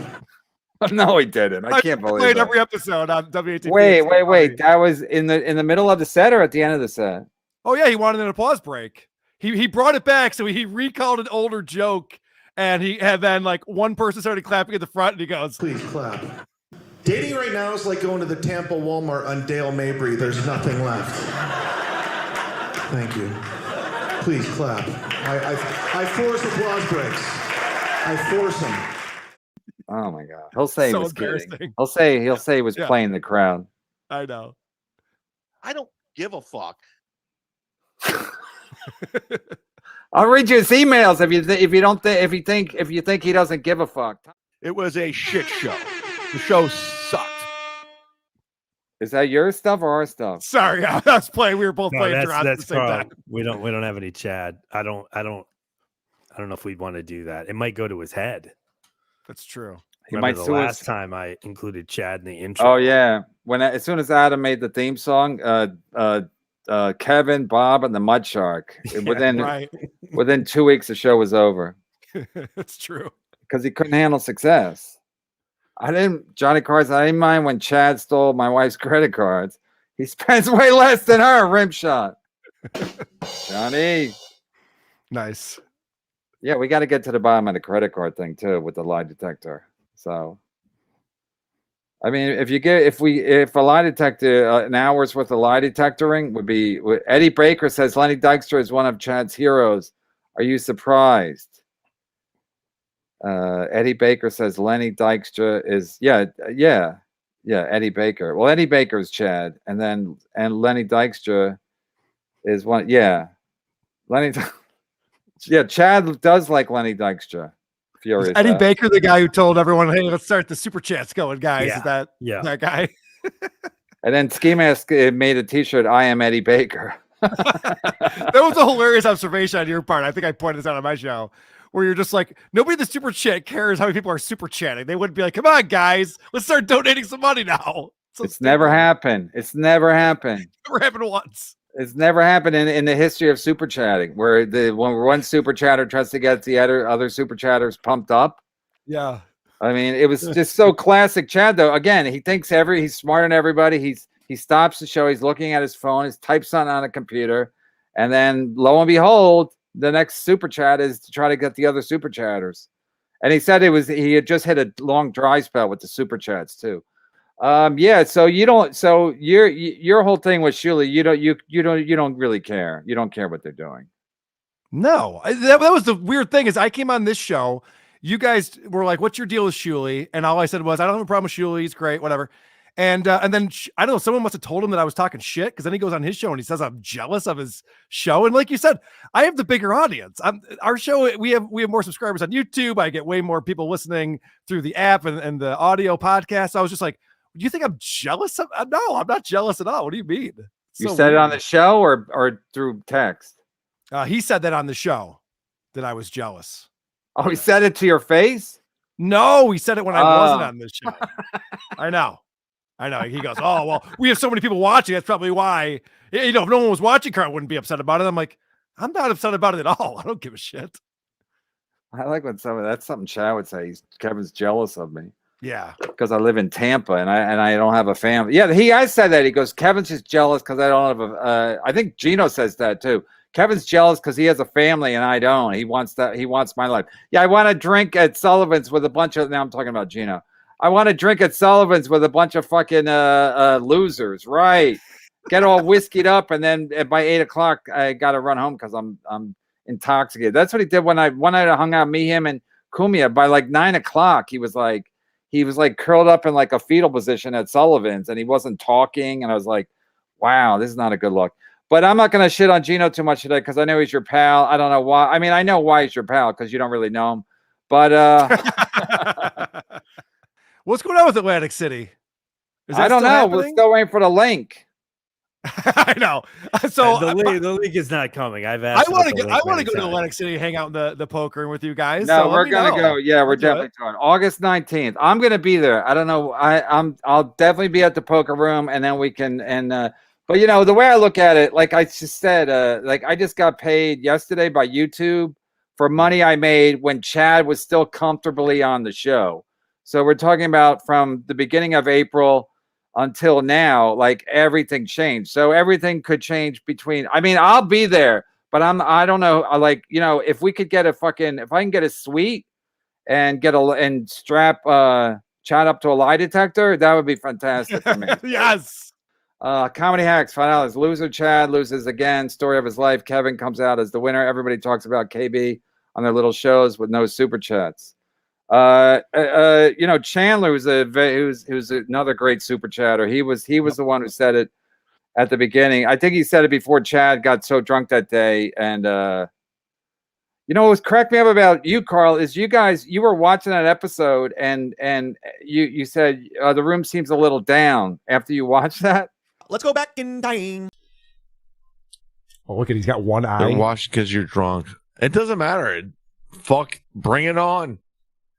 Bring it on, son. What? Another round? Yeah, right. What on? Hold on. We're doing it. Fuck yes. He's got to close one eye because he's seeing double. Vest. Yeah. Oh my god. Oof. I've literally not since Ethan and Ralph have I seen someone this wasted on the internet. This is not a good look. I gotta say, it's not that funny. No, it's not. It's not fun. This is sad Chad. I think that we might need to change how we feel about Chad and how we deal with him in the future because this is getting really bad. You know what I mean? Like this could be rock bottom. I'm not joking about that. I mean, Chad's had a lot of bottoms, but stuttering. He's on the Stuttering John arc. Yes, to a point where people are genuinely concerned about him at some point. Correct, yeah. Like he's actually helping people quit drinking at this point. People are concerned for him. Yeah. They're fixing their own lives because of it. And watch this clip. He's basically unconscious. And someone has a comment up that he leaves up for a while that says we're getting a train wreck instead of a hype train, which is pretty funny. Hype train wreck. But, yeah. All right, so his phone is ringing. Someone's telling him to get off the internet. Someone's trying, like a friend of his is probably Florentine, is calling him to be like, Chad, you got to shut it down. Sponsor. Someone's telling him, and he's just ignoring the phone. And now, okay, right about here, he's gonna pass out. You're just gonna hear him. He's like trying to read. What is? So he's got the volume down on Misery Loves Company, so there's no volume going on. He's breathing very heavily into the microphone. And I think at this point, he's unconscious. He doesn't know what's going on. Please knock your head off of the microphone. Look at this. He fell asleep sitting up. He's passed out. He just passed out on his own stream. Okay, now it's funny again. Holy shit! Holy shit, Chad! James Sullivan, $4.99. This episode is going to be up on Patreon tonight. Rewatching with the family, the wife, the 3-year-old daughter. Thank you. After dinner. Yes. This will be up on Patreon. Please sign up. It's scrolling below and on memberships. He's goofing on you, Chad. The wink. He's not watching this. He's not watching this with his wife and 3-year-old daughter. It's a train wreck. And by the way, it didn't make it its way to Patreon. Chad's quite embarrassed by this whole thing. And it's even worse ramifications than that. Now, check out how he ends the stream. He cannot figure out. So now we're going to see a big close-up of Chad's drunk face. He cannot figure out how to end the stream. He's looking all over the place on the computer. That's a fact. Oh my God. Thank you for listening. Oh, no. Who knows what's happening at this point? Either way, members only on YouTube. If you want to sign up to YouTube, you can watch this. Goodbye. Thanks, James. Appreciate it. Good night. As I sign off. Yeah. Here we go. You'll find it. It's got to be there somewhere. He's squinting. He's got one eye open, one eye half open. Yeah. Trying to focus on the screen. Oh, no. And that's how it ends right there. And Troy Smith in the comments here on YouTube, I was thinking the same thing. So this video is out there, obviously. I just played it. If he has actual friends, they're going to have an intervention with it. Right? If you saw me or someone doing this on the internet, you'd be like, oh, we got to do something. We got to step in. All his friends are comedians, though, and they're just like, this is too funny. He is fucking annihilated. He is destroyed. And it's funny, too, because at that point, because I was actually watching Tukey, which is B Dabbler's puppet. Yeah. And he snipe streams Chad, snipe streaming Okay, Company. yeah. And that's funny. And Tukey's watching this. And when Chad's like, all right, good night, he's like, it's 6:30 where you live. Oh my God. I mean, this is not 11 o'clock at night. It's 6:30. Holy shit. And he's that wasted. And actually, he the next day, he talks about a text conversation he had with a producer from the Shuli Network, this guy, Joe, who we all met here in Rochester. Great guy. And Joe, because he's reading the text back and forth, I don't think he meant to do this. Joe's like, dude, why did you text me at 3 a.m.? And it's like, oh, and so blah, blah, blah, and he keeps reading it. So Chad passes out at 6:30, wakes up at 3 a.m. on his futon. Like, what the? Funny enough, in the mirror next to Chad's posters, you can actually see the futon he spent his drunk, lonely nights on. Yeah, I better text someone quick. Wait. I am alive. Yeah. All right. So he's going to admit that yesterday's show got away from him. A little bit. I was just fucking around, and I got out. It got away from me, and I listened to the show back today, and it wasn't good. It's a bad show. All right. So this is where I actually do feel bad for Chad, and I have sympathy for him here. Like, he's out of control. Now, will I do it again? Probably not. I probably learned a lesson. I'm probably going to stop drinking again. Just, seems to cause problems. Majority of my problems stem from alcohol. And I'll quit and things get back to normal and I'll go right back at it and we'll see what happens. I don't know. This is a man who has no control over his own life. Yeah. He's like, yeah, I mean, alcohol is fucking ruining everything, but I'll probably keep drinking. Maybe I'll quit for a minute. I don't know. We'll see. That's not a man who's learned any lessons at all. he actually listened back to that episode because he said some fucked up shit about Gina Levy's daughter. And so he went back and listened to it, and he's like, oh, it was terrible. It was not good. And his takeaway was, I probably won't drink that much again on a show. No promises. Yeah, no promises. We'll see. He promises everything else. He promises he's going to lose all this weight and get into shape and buy 3 houses, but he can't promise he won't drink. Yeah. And I was like, are you guys, to me, that was like New Year's Eve. That was like Mardi Gras. That was Christmas. That was like Super Bowl Sunday. That was like the greatest day I ever had. And I was like, I think these guys in Rochester need therapy. How did that get you guys down watching Chad so drunk he had it? Like I thought that was the greatest episode, and then you guys did a great job with it.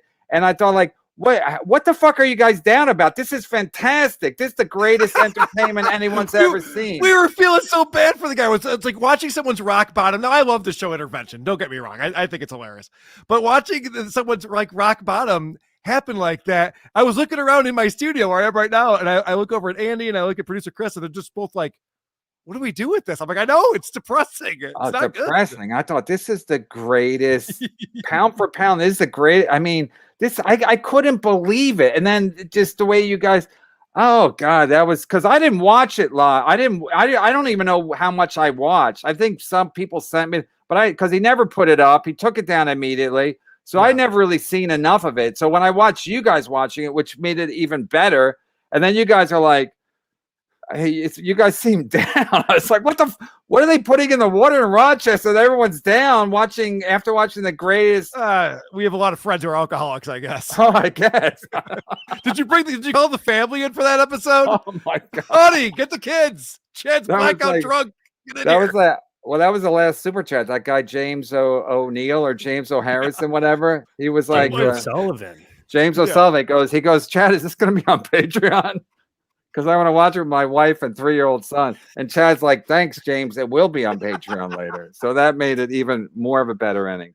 Only Tubby can brag for the last month about how many people are watching his snipe stream and now crying about striking him. Send me a link. Oh, yeah, Robbie wants to do the show. Yeah, listen, again, I and like I was saying yesterday, Jimmy Butler, I don't brag. I just try to play that game that day. And even today, I'm like, I don't know what's happening. I know Carl's supposed to be here and Carl's on Chad's side. So I couldn't wait. I couldn't wait for today's show either. So I don't like, I'm not going to do a victory lap. It's like, I never know what's going to happen. And with Chad, you really don't fucking know. Ronnie King, $5. If Chad doesn't get the strikes removed, Tito's stock is going to go through the roof. By now, this is not investment advice. Talk to a pro before investing it. Yeah, you're absolutely right. Chad is going to drink. Yeah, but I would knock some sense into that Rodney King. I wonder who did that. Hey, Carl, did you ever you said that was the greatest. You haven't seen someone hit rock bottom since what was the other one you compared it to when Chad was so drunk he couldn't end his stream?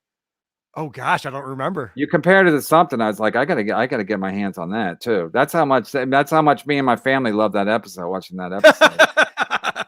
Someone's doing well. Carl, do you have like a tap that you pour off? Wow. Like, you're always drinking like a pint. I picture you like just pouring it on draft.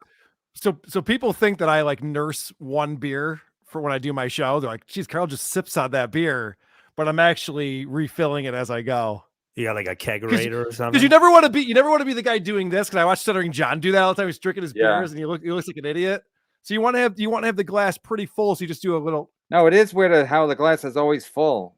Yeah, it's like now you know my secret. Damn it. Funny thing, one thing I did admire about Chad was the fact that everybody knows where he lives, and he seemed to be taking that pretty well. Like if I was doing a show and somebody told me to check the door for coleslaw and there was coleslaw there, oh, I know. I would have been fun. I would have been spooked. I would have moved. Yeah, that's what I'm saying. Chad's so used to it. Oh, I'll tell you another fun story. So Cardiff Electric, obviously, the guy who said the "fuck Kevin Brennan" chant. Yeah. So back before I knew who he was, he used to fuck with me, and he would post pictures of my house. Like he got my address somehow, and he found it on Zillow, and he would post pictures of the interior of the house. Why? Before we bought it, I don't know. It's a weird thing to do.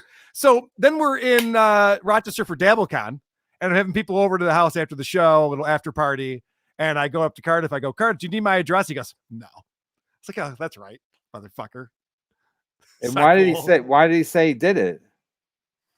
I don't know. He's a troll. That's what he does. He trolls people. Were you guys like feuding and he was doxing you, or when he started off as like a Stuttering John super fan with the hashtag SJ Army. So Cardiff's whole thing before he was a lovable potato, he was this Jason Voorhees character that was menacing, and he was going to come to my Chicago show. And I don't know. It was all a bit, obviously. It was all a gag, but I didn't know what to think at first. I'm like, what is this guy's fucking Yeah, that's deal? why It was it's annoying. On the because- contrary. Right. It's annoying because they're doing a bit. You don't know what the fuck the guy's doing. No, I think there's a lot of crazy people out there. So exactly. I guess people knew he was Cardiff, but he didn't have his mask on. So he kept telling everybody, like, no pictures. And it's like, what? Nobody gives a fuck. What? Like, nobody cares. Like, first of all, you could take a picture of anybody and go, this is Cardiff. So what does he think you're gaining by taking a picture of Cardiff without his fucking potato outfit on? It's just, I know that was Chad's whole thing. He was talking about how he had Cardiff's information. He was going to dox him. And he, I don't know if you know about that, but he was going on about that for a while. And then when Chad sent me that, dox him? I don't know what Chad thinks, but anyway.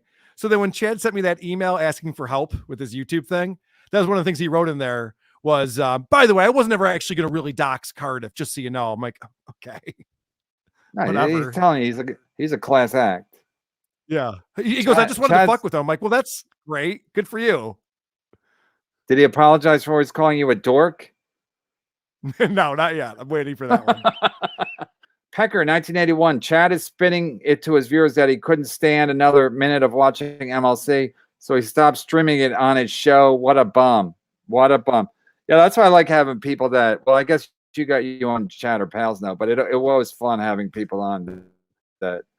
He said that during his Instagram stream today too. He goes, and the show's not even good anymore, so I don't even like watching it anymore. I'm like, okay. Yeah, I know. Sure. And then whenever you on, the numbers go up. So Chad's like, they're only up because Carl's on, but wait till tomorrow, the numbers will fucking tank again. Right. So Kevin, enjoy the numbers while you got them. I'm like, yeah, I do. And I do. And plus, Chad hates Carl, so I'm winning twice there. The numbers go up, and Chad hates Carl. EGN, I feel bad for Florentine. I can only imagine the phone calls he's getting from Chunk. Chad, what I can't do it. Florentine, Chad, what are you five? Stop crying. Yeah, Florentine must be sick of the drama. We should get Florentine on him, really. I mean, at this point, like I said, did he come on? No. Like I said, like we could have squashed it last Thursday, but Chad's price point was $200. What a fucking idiot! Like it was last Thursday. I was so like crazed. I'd be like, yeah, just send him the link, send anybody the link, and then if Chad would have clicked it, I would be like, yeah, WATP Kevin, $10. Carl, why are you trying to get Melton on WATP 1 week, then crapping on him today on BS? KB, I like the cut of your jib. Thank you, Carl. What WATP Kevin? Yeah, thank you for asking that. I did want to address this. And I saw WTP Kevin was posting clips on Twitter today of the stuff I was saying on the BS show. And what I was saying, and listen, I saw Melton on your show and I reached out to him like, do you want to come on WATP sometime? I thought I did a great job. But Melton does this thing, and I didn't even realize it, where he's like going after Steel Toe in a way where he's trying to get him in trouble with the Attorney General of Minnesota. And like he's trying to get the government involved, and I'm like, "What's the end game here? What are you trying to get arrested? Like, what are you doing? What's the joke? What's the punchline? This whole thing we were tattling on each other, and it's, I don't like that. I'm going to tattle on him to YouTube, to the government. Like, that's stupid. Don't do that. That's not. No, good. he did it for the raffle they have. He does it for the raffle. Yeah, but I don't. That's the thing. Like everyone hates Steel Toe because it's like this illegal lottery or something. It's like, who cares? Why do you give a shit? Plus, the fact that part of he's not even that making that much money. It's not like he can buy a house in Florida with this fucking lottery money. Right, exactly. Like he's not doing that good. So that's why I think he's just doing it to be extra prickly to Steel Toe. But yeah, I just think it's too much work to like get the fucking Attorney General involved and I think the Attorney General will just be like, yeah, it's not a big deal. We can't. There's really not enough. There's not a good enough case here to really prosecute. He's going to send him the link. Just because Melton complains, he's not going to, a lot of people have to complain. It has to be something that actually hurts the people of Minnesota, That's the thing that Melton was doing is he put together like a whole form email or something that people could go on and copy and paste and send it to. So he's trying to get all of his viewers to fuck with them. I'm just like, I don't get it. I don't get the joke. He's doing like a petition or something. Yeah, something. I mean, fucking with people's livelihoods is always crossing the line I don't get that. Observe and report is what I always say on WATP. Observe Yeah, and but that's report. yeah, but he's exempting me because why again? Because oh yeah, Chad was trying to take our channel down, right? So you don't care that I'm doing it, right?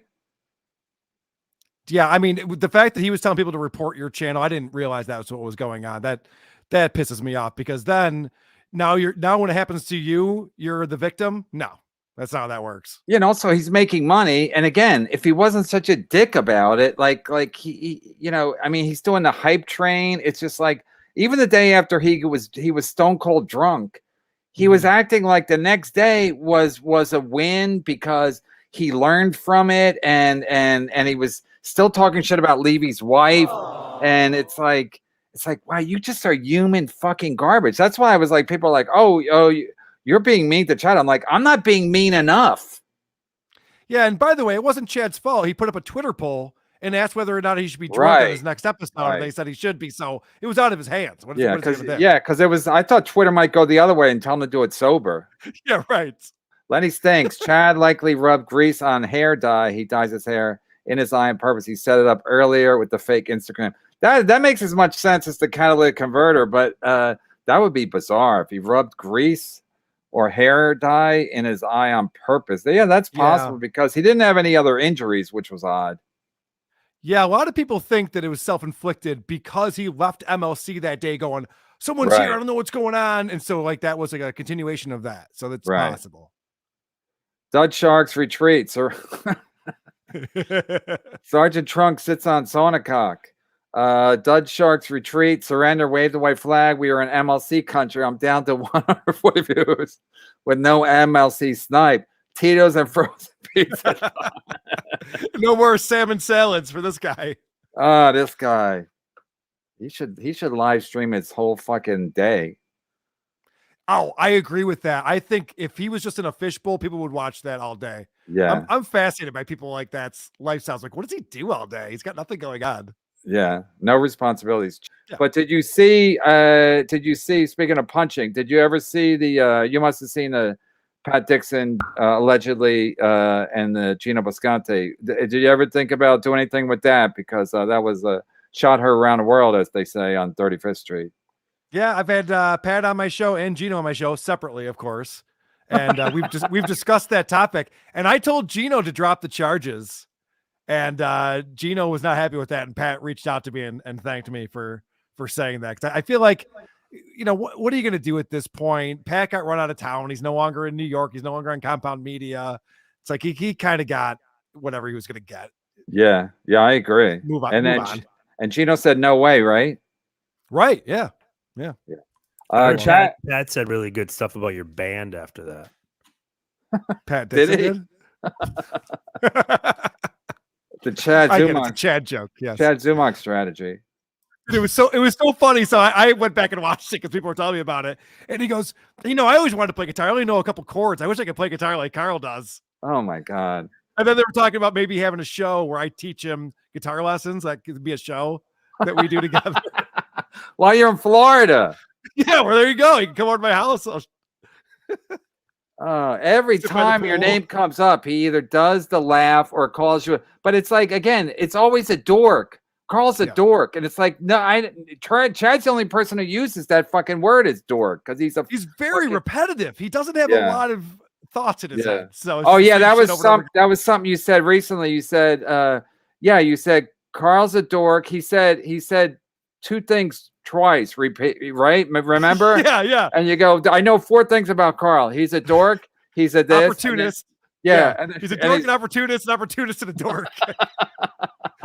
You got me, Chad. He just said the same thing twice. And he's such an idiot. He doesn't even catch it. He's a fucking idiot. Mason in Portland. Chad better start drinking something cheaper than Tito's. He'll only be able to afford liquor that comes in a plastic bottle when he is homeless, gathered around a hobo barrel with the other drunks. I haven't heard that. I don't even know what a hobo barrel is. Mason, I've actually seen video of Chad shopping at a liquor store. He does not pay for the booze, so he'll be fine. He can still drink Tito's. Yes.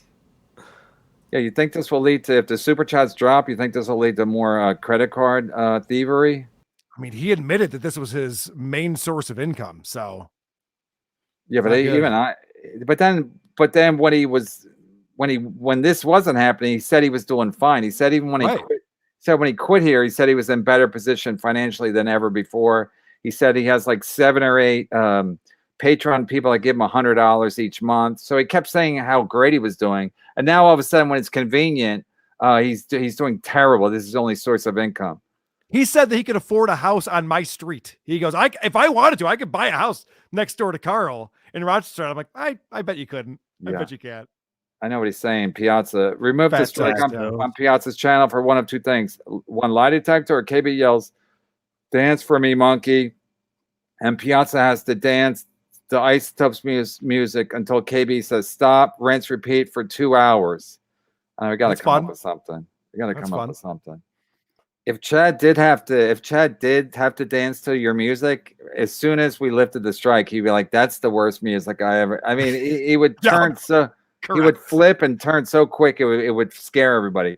Please read the Chad email. I'll read it tomorrow because we're behind now, but I'll definitely read it tomorrow because I think by tomorrow it's going to be a whole different something's going to be all different tomorrow. So I'm taking it one day at a time. But it's basically he's saying like, come on, we're friends, we're pals, right? Even though I talk shit about everything you do, and I say it's just whatever. Anyway, again, if I was human and if I hadn't been through this before, I might take him up on it. But I know what a piece of shit is. The most expensive tickets to a Shuli show are near the exits. Carl, you must be enjoying this. I would think you'd be enjoying this. Like I think Shuli wanted to break off on his own with the Potsdam show. Listen, I don't blame him for trying, but this it's this whole like they're competing with you, and they're not really competing with you because they're just not, and that's a fact. So I'll leave it at that. Well, I'm friends with Shuli. I have been for a while now, but I will tell you that a lot of people who I know and are fans of WATP do not like what Shuli did, and I hear it all the time. I hear from those people all the time, like, you should be pissed at Shuli. I'm not, but I had a lot of people telling me that I should be. Brian Johnson was very passionate in his takedown of Shuli. Drew Lane too, from the Drew and Mike show in Detroit. I go on their show every other week, and he feels the same way. He's very annoyed with Shuli taking the Stuttering John thing. Seems like there's a little bit of a piling on now with the Shuli stuff, which I don't have a problem with. But when they go, it's like when they get to Mike Morris, it's kind of like he's Fredo, you know, he's like defenseless. And I'm like, wow, they're even dragging fucking Mike Morse into it, and then he doesn't even. I don't even know. Would you like to see Porcelain do a Chad Zumock documentary? Yes, that'd be fascinating. It'd be incredible. James O'Sullivan, the legend, the legend. That was one of the finest moments in broadcasting history. It really was. Dad couldn't turn off the stream, but could still address James O'Sullivan, and that it would be up on Patreon later. And thank you, James. And James was just, wow. Watch it with was my a wife. Shit show. The show sucked. Sorry. Ooh. Watch it with my wife and 3-year-old daughter. Christmas tradition. Yeah, it's like when people watch It's a Wonderful Life. They watch now. They're gonna watch that instead. Chad's drug stream. And then your crew's like, you guys sad? I'm like, sad. Sad. It's like it was like right. It was right after it would be like right after I had sex with a beautiful woman. Are you guys sad? No, this is the greatest day of my life. Sad. I was watching it live on my phone while we were streaming. Oh, right. So very exciting. Yeah, because wasn't that the day we started talking to each other? He started insulting Bob. Yeah. Yeah, and I think we put his stream up. Yeah, because people were saying Chad's stone cold drunk, so we went over there, and then Bob started saying, "Chad, you're a piece of shit," and Chad's like, "Bob, you're 60 or 70." Yeah, and it was like creating a loop, but he was already really drunk. So it was like Inception. Oh, it's fucking fantastic. And by the way, listen, I've been blackout drunk before, not on the internet, but I've been blackout drunk. But when it's daylight outside, that's not good. Yeah. You can't be blackout drunk when the sun is up. Age of Quarrel, $11.07. No removing strikes. If anything, you should contact YouTube to see if they offer some kind of super strike where you can pay them to expedite the channel banning process. Kevin Brennan, Uber allies, Uber, what? Uber ales? Kevin Brennan, Uber allies. I'll say allies. Yeah, there should be don't they say in this country, if you have enough money, you can buy anything you want? Shouldn't they have like a super strike thing where people who yeah, shouldn't they? You can hire like a IP specialist and they can expedite it. You got to get like the YouTube. You got to get like the Johnny Cochran of YouTube, though. Yeah, right. If this does not fit, anyway, I just want to go to court with Chad Zumock in any way in a defamation suit anyway, because I think it's going to be a fucking hoot. I think the super chats will roll in as I live stream the fucking proceedings. Back when Stuttering John was threatening to sue me, I was rooting for it so hard. I was just picturing how fun that would be. We'd be getting like drinks ordered and the server would be coming over, pouring us shots. As they say, careful what you wish for. Oh no, but plus him under oath trying to testify and stuttering and everything, that'd be fucking worth the price of admission right there. Yep. Yeah, Stuttering John and court would have been fucking fantastic. I was rooting for it. I mean, Chad would be one thing, but a stuttering prick like Stuttering John, Jesus. Rodney King, $5. Chad, look in the mirror, close one eye so you can see straight. You're getting tubby and homely. Get it together. You are your own worst enemy. Be better. And this is from Rodney King, who wants everyone to get along. So hold on, Rodney King. You know he's going to have a 6-pack by July. He's getting yeah. Just stick it to us. He said he was going to. After that episode where he got crazy drunk, he said he was going to he quit drinking and stick it to everybody. That'll show us. I know. Flimsy Greenberg, $5. I just saw Chad stumble into the rope and rickety stool store, mumbling something about Carl's second home. Something about Carl's second home. Hope everything's all right. That's great. The Skanks have a lie detector and would be good moderators. Crossover event. Carl's show. Kevin, the best Chad song parody, please. Huh? Kevin, the best song. We get a lot of song parodies for Chad. Oh, Carl. Oh, that was one sentence. Carl's show. Kevin, the best. Oh, okay. My bad. I have a song somebody sent in. I don't know if you're familiar, but wait, you get a lot of Chad song parodies? Yeah, people send in song parodies a lot. Yeah, because we like radio. We're like morning radio guys. But do you asked them? You had a contest, or they just sent them? Yeah, I had a Stuttering John contest, I had an Opie contest, and then we did a Chad Zumock contest. And one of the ones I actually put it up on YouTube is, Billie Eilish has that song "Bad Guy." Adam Someone does. made one. Yeah, Adam. I'm not really familiar with. My daughter, and my wife are Billie Eilish fans, but I'm not. It's a big hit of hers, and someone wrote one called "Chad Guy," and it's very funny. Well, let's check it out. Tony Muskrat, who I love, sent in another song parody.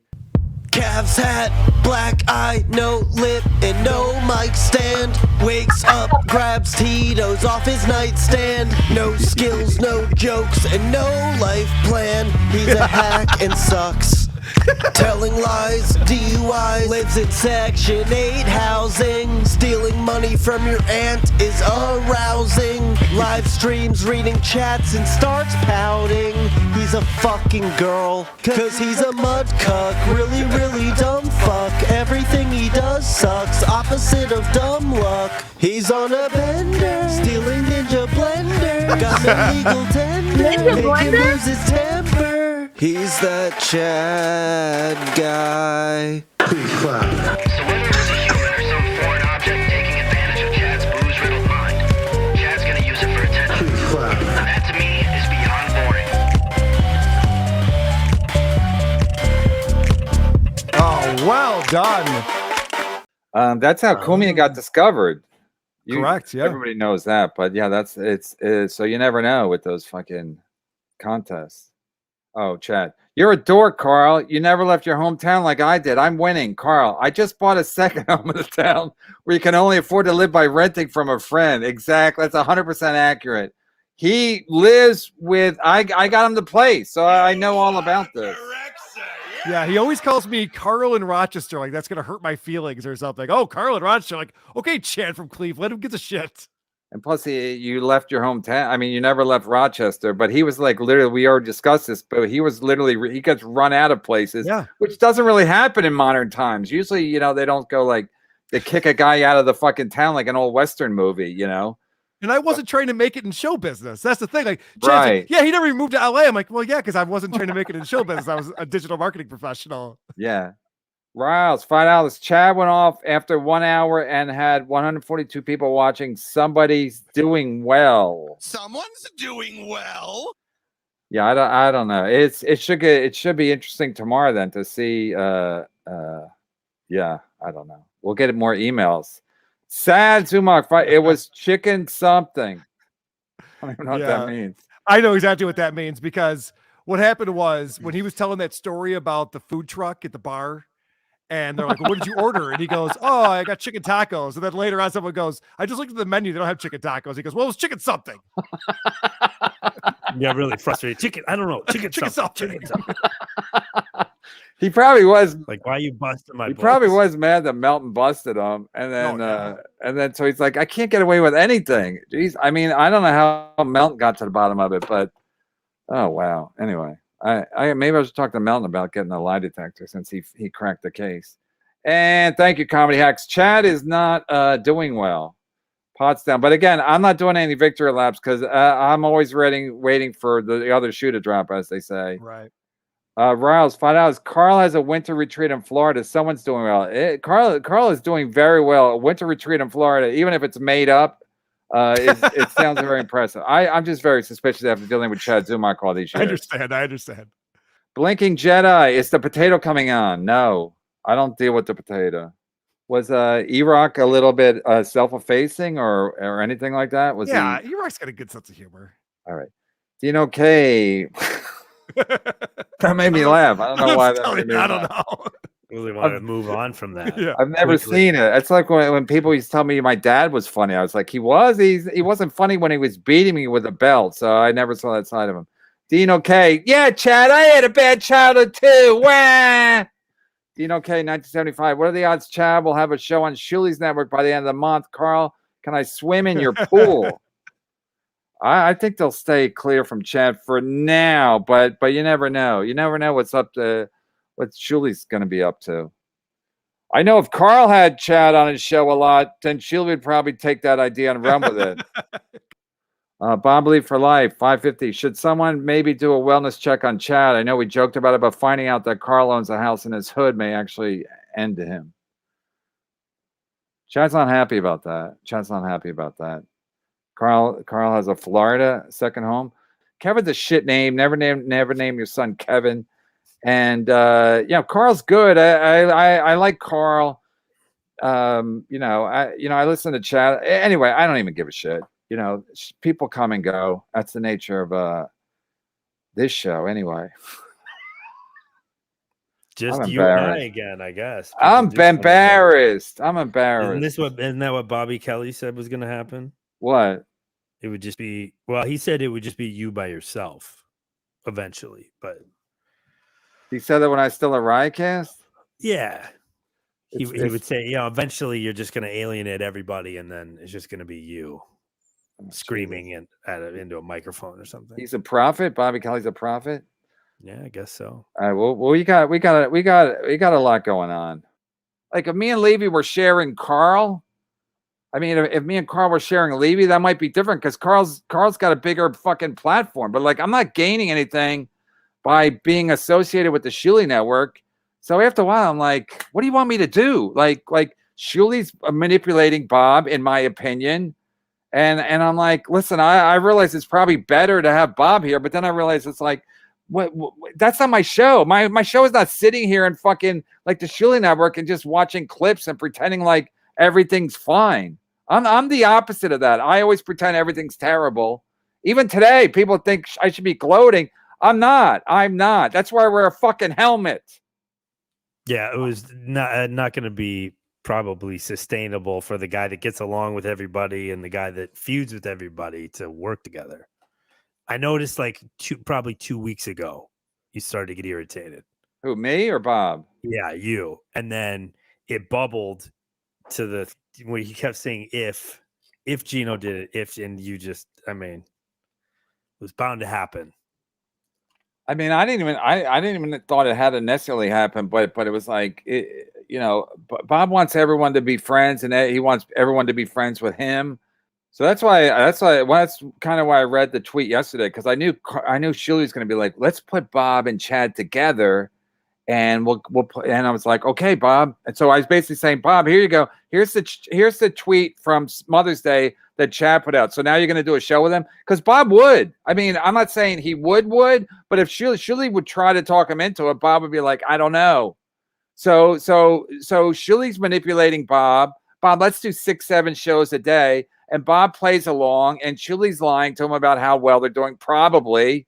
And Bob wants to do well, but I think he's being manipulated by Shuli. And I was just like, Bob, me and Shuli have 2 different fucking shows and 2 different basic fucking strategies. So am I going to get along with Shuli to benefit Bob? Probably not. I mean, I was, even when he didn't want Brian Johnson on, I'm like, yeah, okay, I'll give you that. I won't have Brian Johnson on. And then the fact that fucking backfired, I was like, see, Bob, this is why doing stuff like that is fucking stupid. Oh, because we got to spare Shuli because Bob's in business with Shuli, but he's also in business with me. So, and I gave him that. I'm like, I won't have Brian Johnson on. But then after the fucking, all the other shit. And listen, it's whatever. Well, I'll figure it out. Everybody. I'll figure it out. That's called I think it's good to have a rotating cast, maybe. Yeah, but we've been doing it for a long time. The problem was we're doing a lot more shows, and then Shuli kept too many. Shuli kept adding shows. I added shows because I was like, all right, well, I might as well. I'll just do every day because it just seemed to make more sense. And I know that always causes problems, but then Shuli kept adding shows. So I think Shuli kept adding shows to basically be like, Bob, to put a strain on Bob. I don't know what the fuck he thought. Maybe because they have a network. But again, even when I was saying I was going to start a network, I know the logistics are a pain in the ass starting a network because you got more shows, you got to get producers, you got just more shows add more problems. Anyway, so I'll and to wrap it all up, I'll just say that I did get annoyed if I overreacted. It had been building up, and I'd just had it.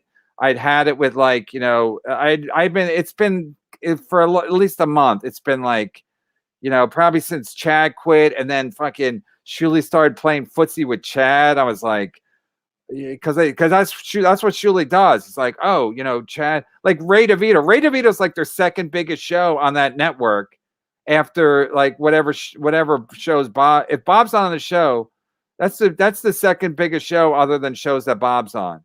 So Ray DeVito's from here. So he takes things that are from here. And so when he started playing footsie with Chad, I'm like, I knew what he was doing. And I was telling Bob, he's like, oh, no. So I was like, fuck all this. So it started there. And then one thing led to another. Anywho, tomorrow, and Brian McCarthy. And I thought, and Brian McCarthy, we had a falling out. So, I look at myself in the mirror. I'm like, okay, what am I doing? Even when Chad quit, I was like, what am I doing?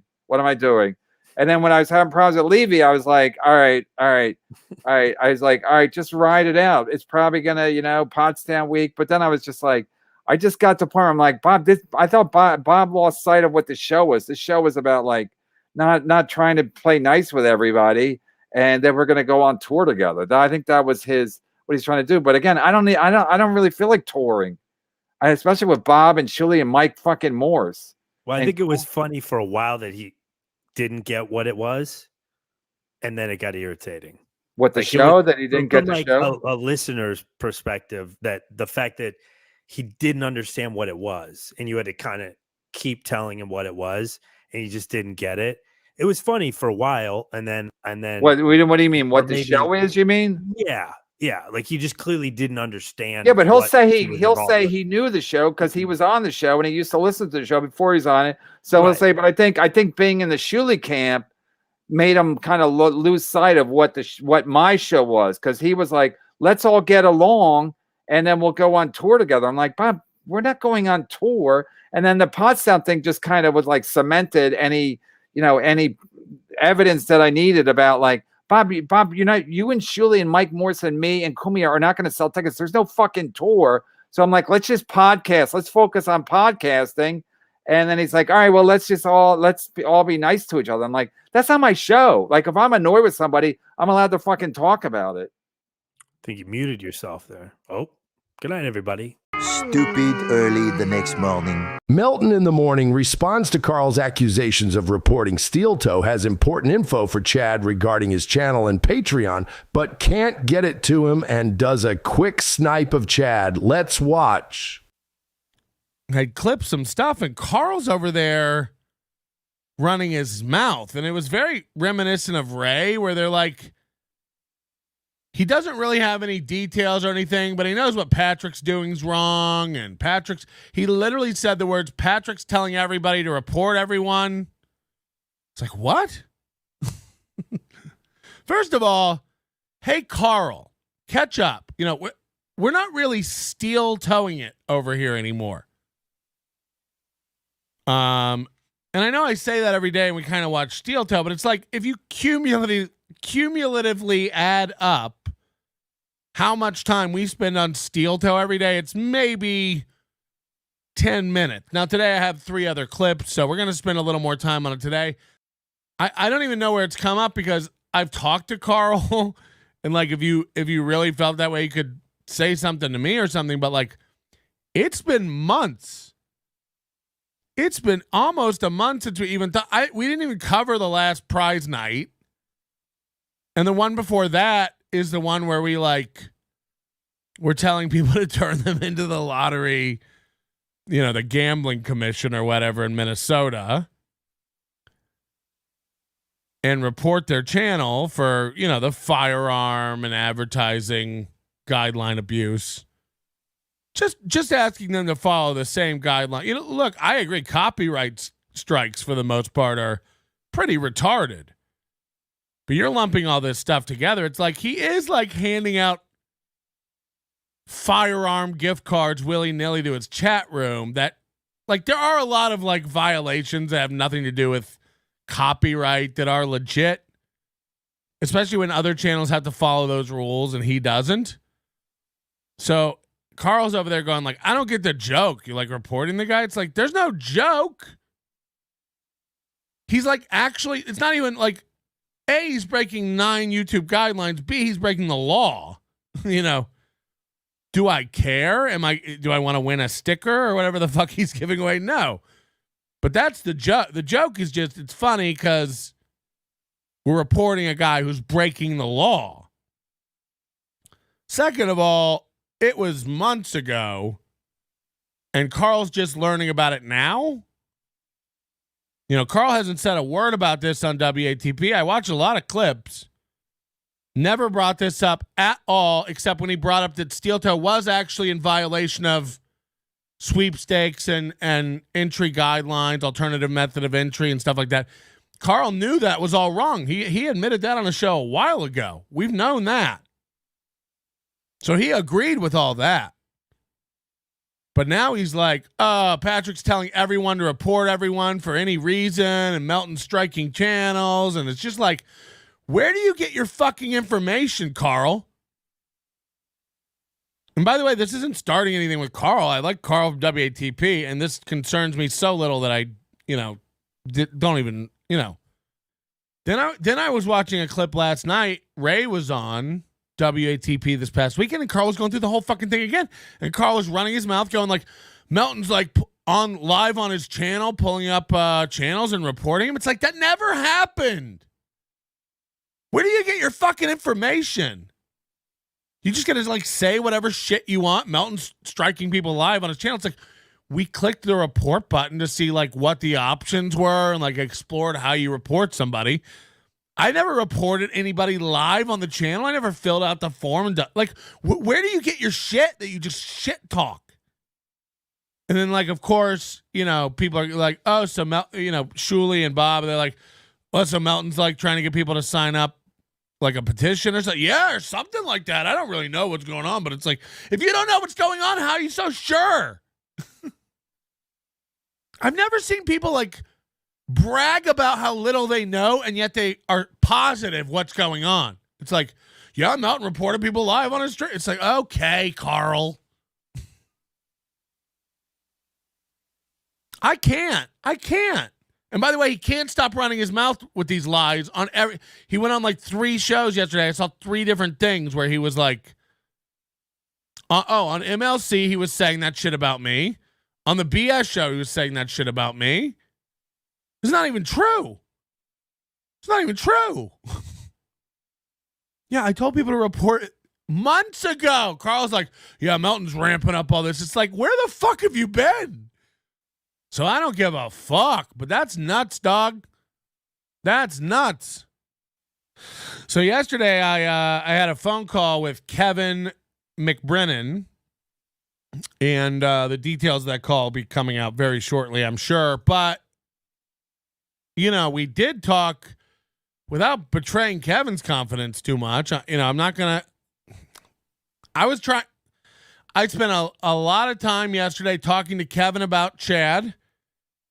Believe it or not, advocating for Chad, trying to smooth over this issue as I've done for weeks. I've been trying to turn down the heat in this kitchen, try to get 2 hot-headed dorks, Kevin and Chad, to stop ramping this up, de-escalate it a little bit, and it's just not worked until now. Yesterday Chad didn't stream MLC, which I think was a good move. And apparently last night Chad made a big Twitter announcement that he won't be streaming the rest of the week until Sunday on Kumia's Cucks. But how many people think that's going to last? The problem is, like, Chad thinks of an idea and then, like, prints it. You know what I mean? Like, Chad's like, what if I just took a week off like Casey Armstrong? Yeah, I'm taking a week off Twitter. He just, like, the minute Chad thinks of something, he, like, runs to the presses. And then he announces it. As if, like, he's not going to, like, Chad, it's Wednesday. If you can not go live until Sunday, wow. Self-control is back, baby. But whatever. I think you won't be going live because you got nothing. If we're honest. Yesterday, you fizzled out after 40 minutes. You realized, what was crazy yesterday is like watching, I literally on the stat stream had MLC volume up and Chad's volume up simultaneously, and you wouldn't miss anything. Chad had giant pockets of minutes of silence. And you had to remind yourself that, Chad's not even listening to MLC. He's just sitting on his stream being quiet for minutes at a time. And he keeps announcing, like, this isn't a show. Followed by, please donate, and this will be up on Patreon later. It's like, imagine uploading a not show to Patreon later. So I think Chad had a real come to Jesus moment yesterday where he's like, holy shit, if I can't just mumble how much Kevin sucks over top of his show, I got nothing. If I can't just play sad music under $2 super chats from Little Mir, I got nothing. And then 40 minutes in, sure enough, almost like clockwork, Chad gets lethargy and has to sign off. Now, I think part of that was a little bit of vanity. He wanted to go see what Kevin was saying about him, or I was saying about him, 100%. He ran over to check that out because he couldn't be listening live on a show, and it has to eat away at a boy like that. Yesterday I'm talking to Kevin, and I learned some information that Chad should probably know immediately. And also, like, kind of like, I'm trying to talk Kevin down a little bit about Chad. I'm really, like, back here, behind the scenes, during the, like, literally like the Cuban Missile Crisis. I'm going back and forth with Khrushchev. And, what do you know? The one day I try to reach out and text Chad, the one day and baby girl has me blocked. I come up green, undelivered. And this is information Chad needs. Twofold information Chad needs. Number one, there are more fires coming for you, Chad. There's more bad news on the way that you could have avoided had you been available for information last night. But, you know, I ain't going to beg a man to unblock me so I can save him. So keep it up, teen girl. Yeah, I blocked him. And then what's funny is like 900 people on Twitter are like, I'd let him know, but I'm blocked too. It's like, what a world you're building. You and Aaron Emholt, where your block list is thousands long. Anyone who says anything you don't like, get out of my sphere. I can't even see it. People scroll hate at me in my chat all day long. Even the members only. They pay $1.99 like this morning to get in here and tell me what a fucking loser I am. And you know what that does? Keeps me grounded, keeps me humble. I let myself know you're right. Nobody wants you. Nobody wants to see you. This is bad. And I'm sorry that you heard a bunch of stuff you didn't want to hear on yesterday's show, but I stand by all of it. It's all real. You're not a comic in demand. You're not stepping down from doing the road as much because of a choice. No one wants to book you, Chad. You're not a phenomenal comic, and that's just facts. That's just facts. I'm not saying you don't have any skill. I'm not saying you weren't a good radio guy. I don't know what you are now, other than a sad man who blocks people he doesn't like. I don't know. You know what? I'm telling you all to keep your eye on MLC, because fuck. I could have really helped Chad out with some info last night, and he just, because of his stupid arrogance and his inability to accept any personal responsibility for any part of his life, I can't with him just blaming everything on everybody else. It's like, dude. So there's some stuff coming at Chad. Good luck, buddy. And last night, possible chance to get a little bit of information that would have brought all this to a close. Who knows? Copyright strikes, the thing that's coming that you don't even know about. Like, fuck. It could have been way better, but I couldn't get a hold of you, and I have other shit to do, so I just moved on with my life. So good luck, Chad. Good luck, Chad's lawyer. Probably for the best. Patrick couldn't reach Chad. He would have Zumocked it up and made it worse somehow. That's coming from a guy he doxed the other day. Patrick is stealing this washing my hands of Chad bit from Steel Toe. I've never said I wash my hands of Chad. I'm done personally dealing. I don't trust Chad. I don't consider Chad a friend. He lies about everyone. He puts everything on everybody else. It's like Carl, just making shit up about me. It's like, what? Okay, I guess. I can't make you better, I guess. And I guess he pushed Kevin too far. But as we found out yesterday, the first copyright strike was issued by Bob and Tom. Wasn't even issued by Kevin. And we didn't find that out until yesterday. So another lie, and like a pointless lie too. He said all the strikes were from Kevin and MLC. The first one was from Bob and Tom. And I don't want to give away too much, but just talking to Kevin yesterday, it sounds like he's lying about the other strikes.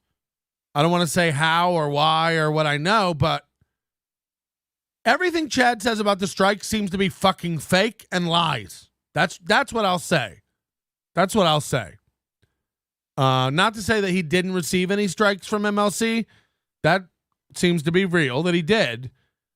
But the story about the numbers and, again, the Bob and Tom, they're like, there's a lot of misinformation coming out of Chad's mouth for sympathy.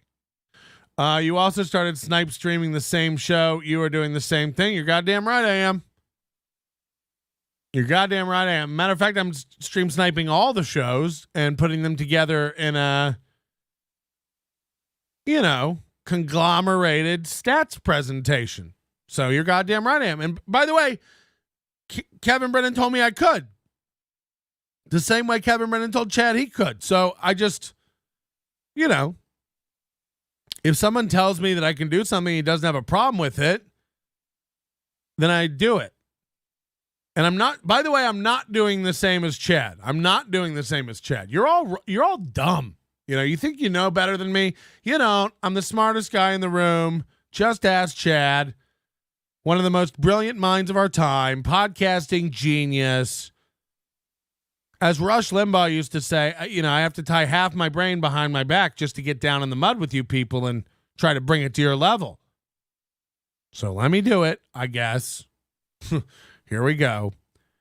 Chad Snipe streams the whole program and puts it up on his Patreon, literally selling MLC's product to his audience. You could quit MLC's Patreon, join Chad's Patreon, and get all MLC's content and Chad's content. Chad was leaving it up on YouTube to play back and circumvent people joining MLC's Patreon. I ask you this. If you don't watch the MLC stat stream live, as presented by Nobody Likes Onions over here, where do you go see it? Is it up anywhere? You can't go listen to it on my Overdose. You can't go listen to it on my YouTube channel. It's literally like watching MLC live as it happens, and then the minute it's over, it's gone. So I don't paywall Kevin Brennan's content. I don't paywall Chad's content. It's a live watch and a live hang. And by the way, I've stopped even talking on it because I don't want people to think I'm doing a show. It is literally a stats counter with a tiny, tiny window of the shows playing. And if that ain't transformative content, I got some beachfront property to sell you in Tampa, Florida. There actually is some beachfront property, but I don't have it to sell. The point is, it's not the same. Chad's leaving up whole MLC shows. Chad's selling whole MLC shows. And I wouldn't dream of doing that. And by the way, Kevin didn't tell me, like, make sure you don't keep those up so people can see later. That's just common sense in my brain. I went, I don't want to leave these up. I don't want to cost Kevin money. That is not true. When he did the interview with Brian Johnson, you told him he should go back to MLC. You have it your way every time. I'm still telling him to go back to MLC. I'm still telling him to go back to MLC. What's not true? What have I said that's not true? That's still my advice to Chad. And by the way, the reason my advice to Chad is to go back to MLC is twofold. Number one, Chad wants to be on MLC. A big part of Chad's identity and belonging, whether he wants to admit it to himself or not, is MLC. I called it when it all happened, and I stand by it. He's hurt. He was hurt when he got let go of MLC. When he got let go from MLC. He's a hurt man. And hurt people lash out. And hurt people act erratic and do self-harming behaviors. My advice would still be to find some sort of stasis with a balance of some Chad and some Bob and some Kevin mix on MLC. And when they decided Chad was going to do 2 days a week, I thought that was a good compromise. Didn't even last 1 week. It all blew up. Didn't even last the 2 days of the week that Chad was going to be on. It all just blew to shit. For Chad to be offered $100 a show by Kevin to come back and Chad to reject that, it's like that's a 100% raise. It's a 100% raise to go back on the show where you know, for lack of a better word, belong and promote and funnel people back to your channel. Because like it or not, I said it yesterday, and I know he doesn't like to hear it, and I know everybody hates facts, but when Chad does a show on his own that doesn't concern MLC, he struggles to keep 100, 130, 150 viewers. Tuesdays with Tony the Tyler, Mondays with Millie the Mazer, Kumius Cox. These shows get seen by hundreds of people, and I mean low hundreds of people. It's okay to be hurt. What isn't okay is to make horrible, vile statements about families of people you wish to continue. I mean, look, both parties did this. Kevin went absolutely nuclear on the Mosca guy. Bob lost his cool a couple times. You wanted him to show MLC more. That makes it less straightforward. Yeah, I'm not responsible for Chad. I'm not responsible for Chad's exploitation of copyright law. Get fucked. Kevin said it was fine. So, yeah, I told him why his numbers were going down. Play more MLC and stop talking over it if you want people to watch your stream. I stand by it. People don't want to watch Chad. They want to watch MLC. They want to watch Chad make fun of MLC. You told him to play MLC and make fun of it. Yes. What am I denying? Yes. I stand by all of it. I wish he was still doing it. It'd be retarded to do now. My advice is to not do that now. Kevin B. striking. I still think that's the best show for Chad. He called in as late as last week or whatever, and I kept asking him, like, how are you going to get away from this MLC? I was telling him to get away from MLC. Go back and listen to the tapes, you big baby. I was like, you got to move on. You got to de-escalate. Maybe stop streaming it. If you're going to stream MLC, stream MLC. Play MLC, baby. But my advice, I mean, go back and listen to the tapes, you gaslighting motherfucker. I was telling him, how long are you going to keep this up? Forever? Like, what's the end game? You got to move away. You got to do something else. I'm telling him that. But if you're going to do MLC, if you're going to do this show called Mud Sharks Watching MLC, watch MLC. That's how you get viewers. Yesterday he had jack shit. I think our fucking stat stream had more viewers than him. Why? Because we was playing MLC. People don't want to watch Mud Shark. They want to watch Mud Shark watching MLC. It's just a fact. There's no rewriting of history. You're broken. I'm not denying anything you're saying. Yes, I did tell Chad all of those things. I still believe them.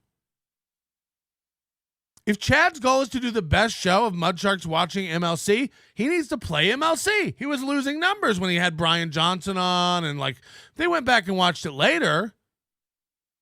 But people wanted to watch MLC for the hotness.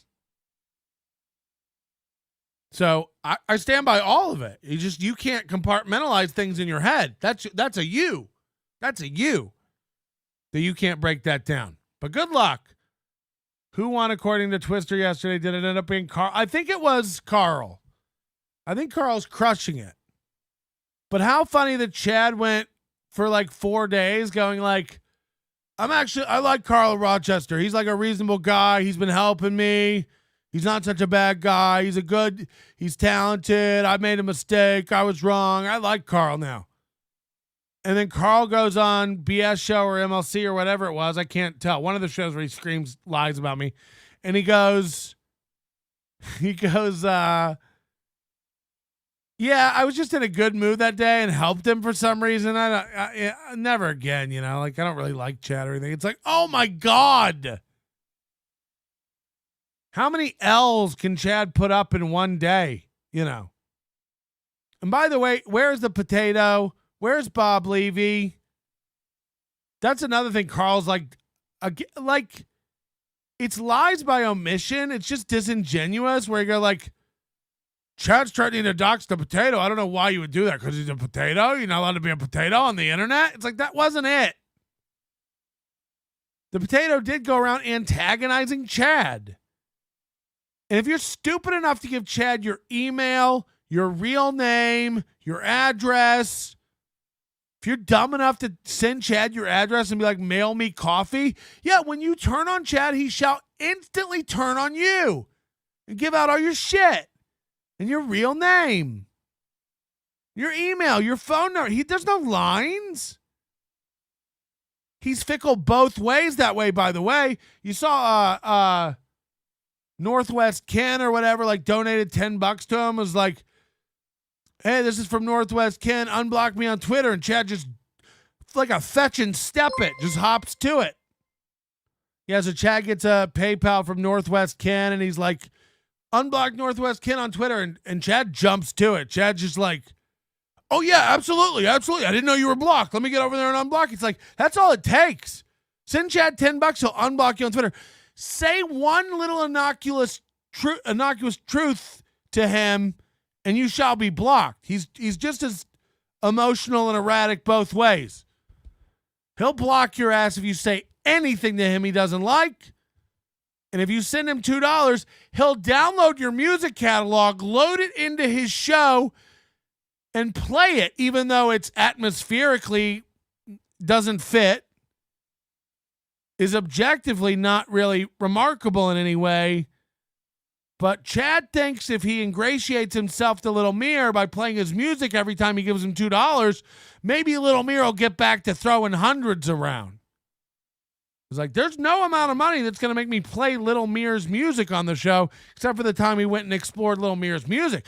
Chad downloads it. He's putting graphics in for his big tippers. He needs it. Have some stuff for tomorrow. Have some announcements for Friday. Maybe we'll do the announcements Monday.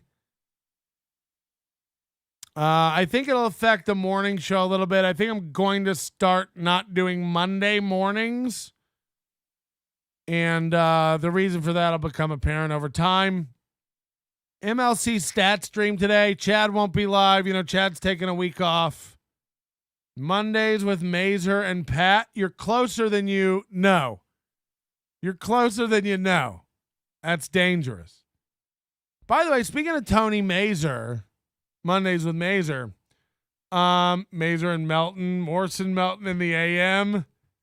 Don't be scared of the Z-Man. No one's scared of the Z-Man. You guys are closer than you know. I wish I could say something right now. But it probably won't work out. It'll probably all fall apart. I don't put stock in anything in this world for too long. Everything tends to just be a swing and a miss. I don't know. No one's scared of the Z-Man. Might want to check with Mr. Potato Head on that. Yeah, he has been dead quiet. I got another email. I don't know if it's real or fake, Chad. Just now. Whatever you have to say to me, say it in email. I deleted your number so I can't even call you if I wanted to call you because I deleted our text thread. Not going to let you talk down to me or try to puppeteer me. Not happening. Okay, that's definitely actually Chad. That's funny. Hey, good luck. I forget it. I don't need to talk to you. Forget it. Enjoy what's coming for you.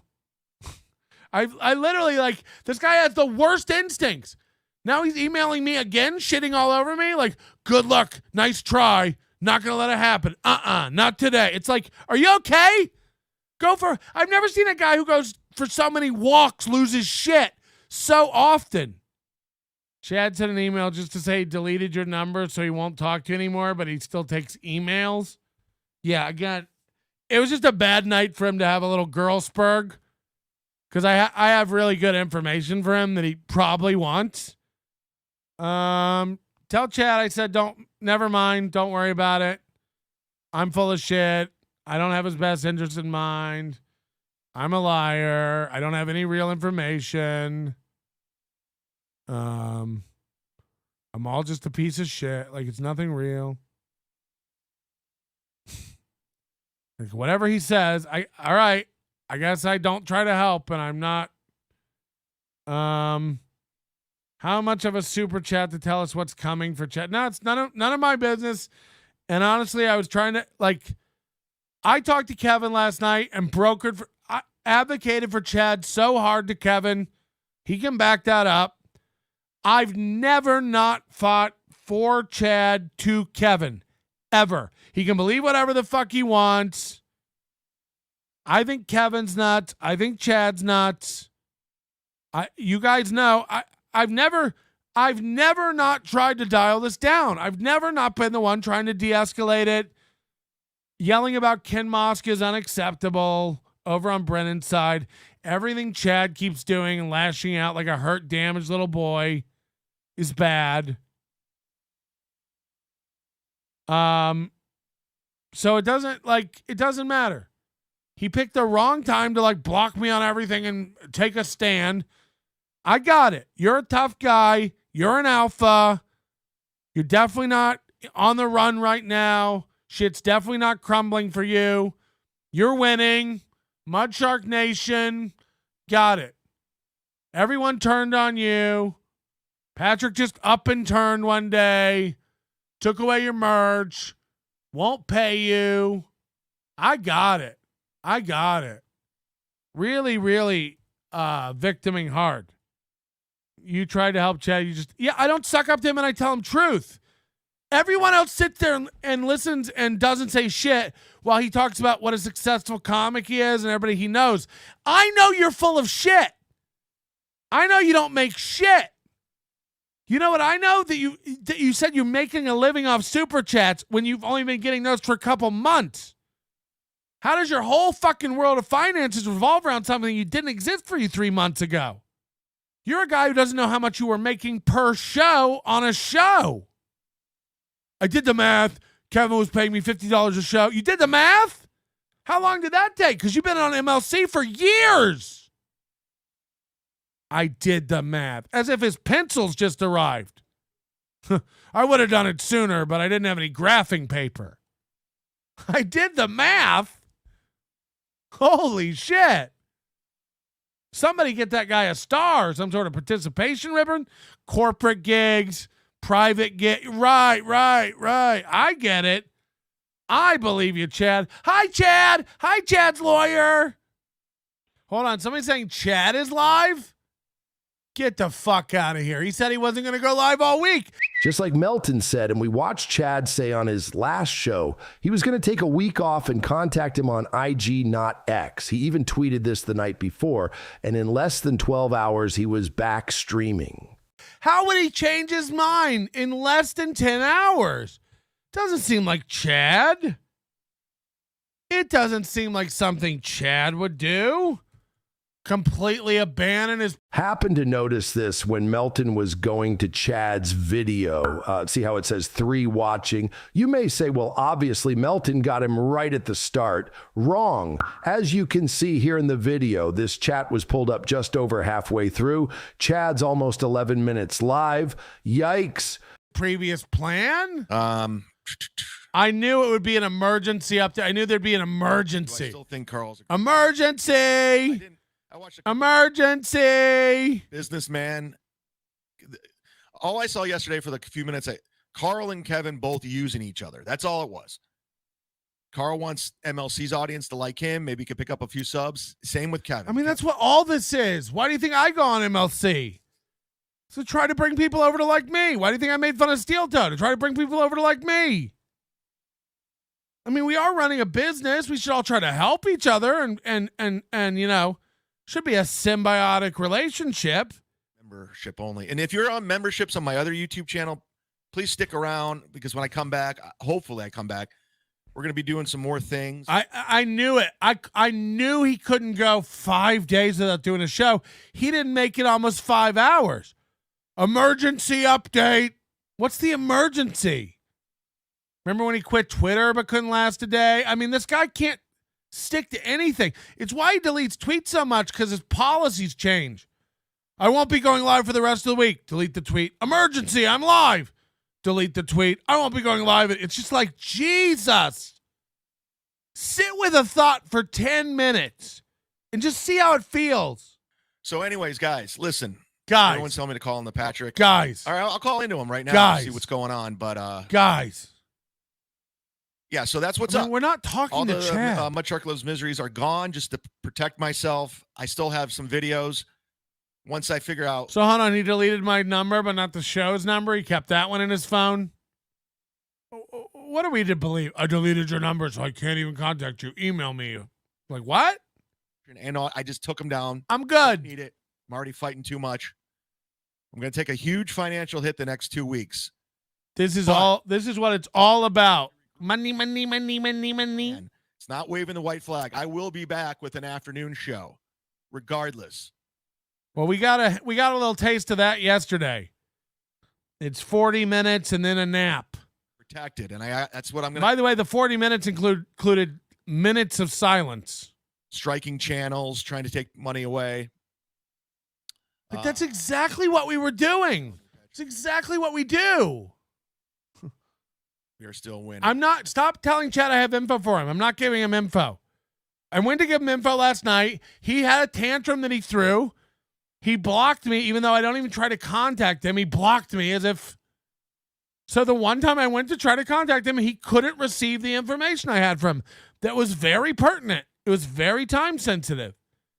So now he'll just deal with what's coming. He can deal with it. He'll make all the wrong decisions when all these things happen that are going to happen. And, he won't get the sage advice. He'll call Ken Mosca. Hi, Chad. Hi, Chad's lawyer. I need a clip of that, too. I apologize. I'm not the victim, but I am taking on a lot right now. What?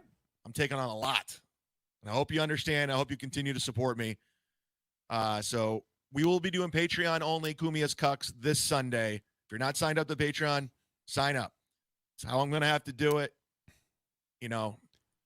That's what Kevin was saying. This whole thing is just driving people to his Patreon. YouTube people, thank you. You don't understand. I'm fighting this war. And I'm glad I got some people in my corner. What's up, Colt C? This was just a short little message, a little update. This isn't a show. I'll talk to you guys soon, all right? This isn't a show. Guys, this is not a show. I guess Chad doesn't understand that Patreon has the same rules about playing other people's content, and he can get banned from there easier than YouTube. I don't know. We'll see. We'll see. Try telling Chad anything. Chad sent one of his Patreons a personal message this morning that says, I'm taking the rest of the week off from all this. That was 2 hours ago, exactly to the minute. And here he is with a live update. It's like, I don't know what to tell you. I don't know what to tell you other than, I'm melting it's been your morning. Your manner is most unbecoming. Meanwhile, across town. As we saw, Chad went live to repeat a lot of the same shit for sympathy while sprinkling in some knowledge he learned while begging for support and donos. And we're live. How are you? What's going on? It's the Z-Man, a.k.a. the Mud Shark, Florida's greatest, Florida's most wanted, living here in Tampa, Florida. Giving you an update, letting you know what's going on. As you know, my channel's been under the 3-strike rule. So I'm dealing with that situation along with a bunch of others. As of right now, this is my backup channel. And I'm trying to get to 1,000 subscribers. If you could subscribe, that'd be fantastic. I appreciate it. Just giving you an update what's going on with me right now. Some people are concerned. Some people hate my guts. Some people say I'm waving the white flag. This is what's going on. I'm hearing from a lot of people, Kevin Brennan's gunning for everything I'm doing, going for my Patreon, and I don't do that. I've never done that. Even when I was under attack with Carl, Chrissy, Frank, I never went after their stuff. I never reported it. Because at the end of the day, it's just, we're talking shit online. But I got a crash course in fair use yesterday from a big YouTuber that reached out. Thank you. I don't want to blow his spot up. I don't want to blow who it is. Because a lot of people have been reaching out. They said, I don't want to, don't mention my name. And I got a crash course in fair use. And I'm learning a little bit more about all of it. What I decided to do, because of what I'm dealing with YouTube right now, I decided to take down all the Misery Loves Mud Shark episodes, audio, video, anything in question. I had to take it down. I saved a lot of them.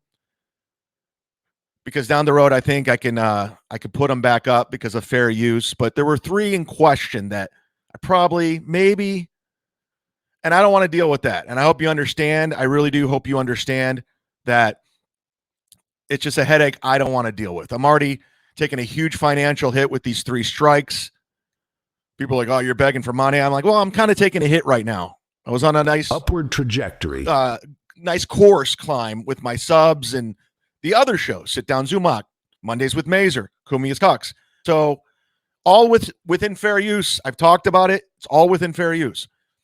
But Kevin decides to go the strike route where he just wants to get your channel removed, won't let you earn an income. And I just can't afford that right now. I'm dealing with too much. I'm fighting Bob. I'm fighting Kevin. I'm fighting Adam. I'm fighting Carl. I'm fighting everybody. And it's just, I'm one man. I'm one man out there. Although I'm very confident, a lot of those episodes are within fair use because I'm adding commentary, playing music, putting up graphics, cutting to interviews with Gino, Brian Johnson. So I'm not playing the entire episode in its entirety. So I just to play it safe, I'm going to, for the next 2 weeks, I'm going to lay low. I'm going to still do Mondays with Mazer. I'm still going to sit down Zumock Kumia's Cucks. And within 2 weeks, depending on how things get resolved, I will be back with an afternoon show. It'll be different, but similar. This sounds like the rebrand of Kumia's Cucks. Chad's shows are the exact same today, just with a new background after being kicked out of Gladwell's and more sound drops between begging for money. And it'll be under my protection, so nobody can do this again. Nobody can come after my channels again because it's just, it's boot. I mean, it's just shitty. It's just a shitty thing to do. I don't think it's cool by any means. And I know Kevin's going to, I told him to report his channel. Well, I did that during the live when Bob Levy was telling me I should take my life. And that's very illegal to do. But I also know Adam takes the shows down immediately after the live broadcast. So there will never be a strike against Kevin. He takes them down off of YouTube immediately. So I knew that report. But I've never physically reported Kevin. I never went after him. It's all talking shit on the line, but he actually goes after people's money, and it's ridiculous. But I'll be back with my own shows, and then in 2 weeks, I'm going to regroup. But for the next couple days, I'm laying low. If you want to contact me, I'll be on Patreon and my Instagram, but that's it. I'm not doing Twitter, anything else. Will Chad actually make it through 2 weeks? Remember, this is live after tweeting the same sentiment less than 10 hours previous.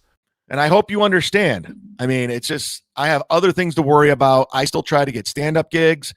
Lest we forget in part 1, where Chad said he was turning down comedy opportunities. New show coming to Shirley. Godfrey told me I could pick. He's on tour right now. If Godfrey's coming to a city near you, go watch him. He's a fantastic comic. He goes, pick whatever date you want, you can open. And I'm like, with all due respect, thank you, but I mean, I'm doing really well podcasting right now, and I work on other projects. I don't just run around all day trying to get people canceled, take away their money. I don't do that. I try to build, put out content, put money back into the content. Do I still think Carl's a great guitar player? Yes. I watched a couple minutes of Carl's a businessman. All I saw yesterday for the few minutes, Carl and Kevin both using each other. That's all it was. Carl wants MLC's audience to like him. Maybe he could pick up a few subs. Same with Kevin. Kevin realized Carl has a big following, a big Patreon. And I saw two guys just use each other, and that's what it is. Carl's a businessman. Kevin loves money, so they're using each other, and that's fine. Deborah Lundy, she's a membership only. And if you're on memberships on my other YouTube channel, please stick around, because when I come back, hopefully I come back, we're going to be doing some more things. I mean, I got a lot of stuff planned. So I think the next couple days, I'm going to relax, hit the gym, go to the beach, and work on some other stuff. We are still winning. I mean, I'm not backing down. Listen, every time I get knocked down, I get right back up. It's been happening over and over. When all the people were piling on Steel Toe, Carl, Chrissy, Frank, Kumia, in January, I said, okay, let me try this. Hold up. Wait a minute. Something ain't right. Did Mr. I Don't Pile On? I'm being honest, and I'm not a pile-on guy. I'm really not a pile-on guy. Just say that he joined the pile on, got him. Next thing you know, 3,500 subs later, I was doing great. I was making money way before Mud Shark Loves Misery. And that was a funny twist. Kevin said he didn't have a problem with it. Then one day he decided he had a problem with it. So if we're going to deal with somebody like that, I tried to be reasonable. I said I won't snipe shoot the show anymore. They doubled down. They tripled down. They said they're going to keep coming after me. And I'm just like, all right, well, if that's what I'm dealing with, I gotta really go in another direction.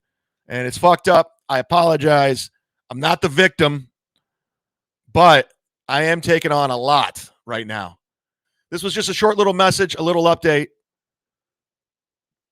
I'll talk to you guys soon, all right? Thank you. Mudtruck signing out.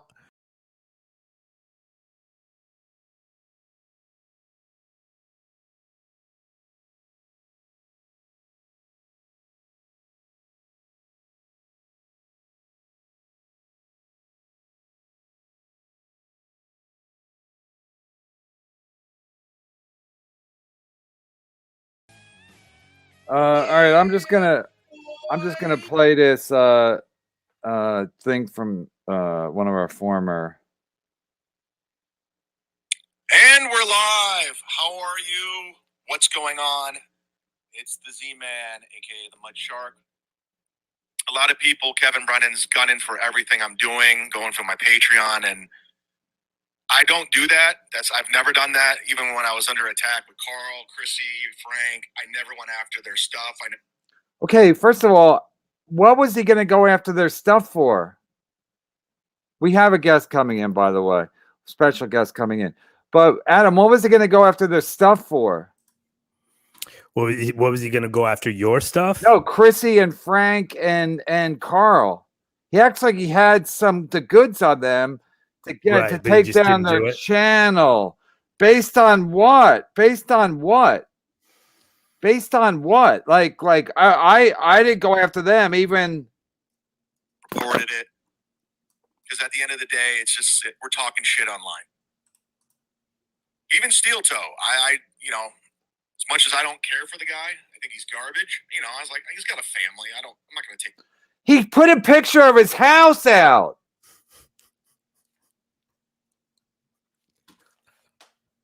He put a picture of April's mom and his ex-wife's her name, doxed her, where she, then he'll say, no, I was trying to help sales of her book.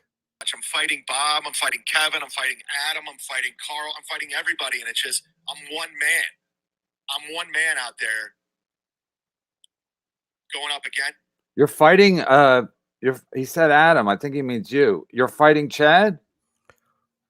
Oh yeah, he's 100% because you No, I'm saying, but he thinks you're fighting, you're up against him, and Carl's up against him. Carl actually helped him. Yeah, Carl was actually trying to help him over the weekend. It's just shitty. It's just a shitty thing to do. All right. That's the first 4 minutes of a 10-minute emergency update. I don't want to give away the whole. I don't want to. What do they call it when you tell the ending of the thing? Spoiler. Yeah, spoiler. Maybe. So it's the whole thing. Listen, I get a kick out of it. I did say Chad was going to be on the show today. And I was going to have Chad on the show today, but again, so I went out on my little bike ride with my Piazza helmet on. And when I came back, I didn't hear anything from Chad because Chad said he's off Twitter this week because he has to. Anyway, the hilarious part is Chad act like he's the victim. I'm a legit victim. He's literally he's saying that it's fair use. He's literally playing our music and using our graphics. He's basically saying he is Kevin Brennan. When you watch his show, Misery Loves Mud Sharks or whatever the fuck it's called, he says with Kevin Brennan on the bottom. And somebody asked him, why do you have Kevin Brennan? He's like, I don't know. I don't know why. I don't know. So the thing that he's the victim and I'm being unfair. He's making money off of our show and gloating about it. Even if he was just a regular piece of shit and did it like Melton did with Steel Toe, I'd be like, all right, I guess he can do that. But he's gloating $800 that he made last Friday. He's going to give it to Pat Dixon, on and on and on and on and on. And then after a while, you're like, Wait, who don't like playing in the mud now? Who don't like playing in the mud? I think I got the answer. Let's see a show of hands. Who don't like playing in the mud? Is everybody's answer Chad? Because he don't like playing in the mud. All right, let's bring in our guest. I just sent him the link, so he's not in the bullpen. All right, he's not in the bullpen. Anywho, yeah, Jules David, bring on Chad. Yeah, I was going to bring on Chad, but I think Chad, again, thinks he's going to outsmart everybody. And I just want to have Chad come on and basically say why he's such a, like, does he think he was born this way, or was this nature or nurture? Like, what the fuck happened to him that he thinks that he's a mud shark, but then when he gets dragged into the mud, he's like, oh shit. Oh, this is a good super chat. Adam, I know what I said, but it's not true. Episode 496, Sideshow Bob, 223.50. Clip it. Don't call me back. Did you apologize for blaming Anthony yet? Did you apologize for? I'm not an Anthony fan. Did they really say? But truthfully, they really said. They didn't say Cumbia Country. No, that was a lie. I said it was a lie. Okay, well, that's a lie. Yeah. Did anyone ever say Cumbia? Yeah. No, they said they were just basically they knew I was a comic. I don't know if they saw me at Side Splitters or the Improv. They didn't know it was a bad one. They kept saying, like, say something funny. Say something funny. Wait, so he never said you were bad on Cumbia? Nothing. No, I made that. Nothing. Cumbia was out of it. I just wanted to tight Cumbia in it. Jesus Christ, dude. Because I have a show. It's my brand where I make fun of his cucks and all the ones that kiss up to him. I thought you said that they didn't say it was Cumbia Country, but they said, I listened to you on Cumbia and you're not funny. Yeah, what the happened second time around you said I know what I said, but it's not true. But they thought I believe them. Yeah, our special guest is here. Let me bring him. What the hell? I've been sleeping here since Wednesday. I've been here since fucking last Wednesday waiting to fucking get in the room, and you fucking don't send anything.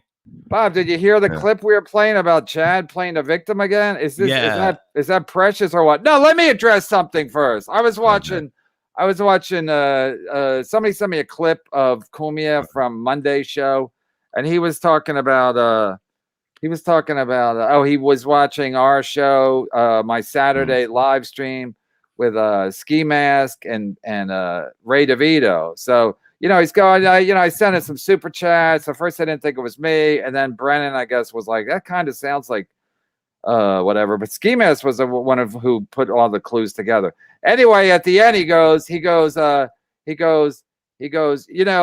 I heard him and Levy aren't doing the show anymore. And then he looked over at the booth and he's like, is that true? And Garrett's like, well, I try not to pay attention.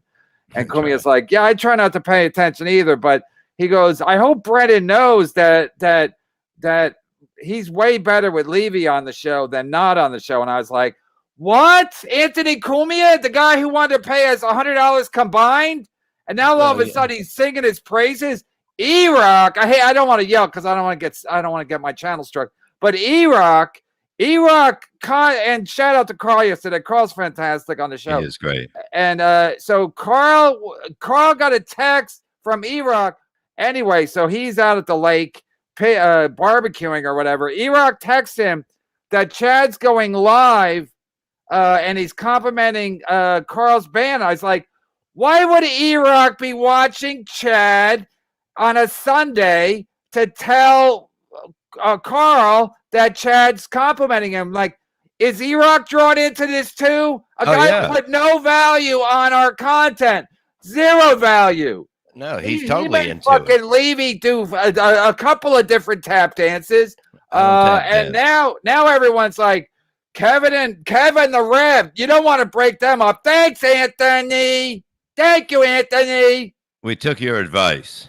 Let's just say. I mean, Jesus Christ, they made us fucking they made us basically suck dick for the $100. Donovan Corbell, the hell of Chad. I sent Chad. I tweeted because I know Chad unblocked me on Twitter. I don't know what kind of. But don't you feel a little bad for him? Like, don't you inside? Like. Ask Adam. Ask Adam. I don't want to go down the.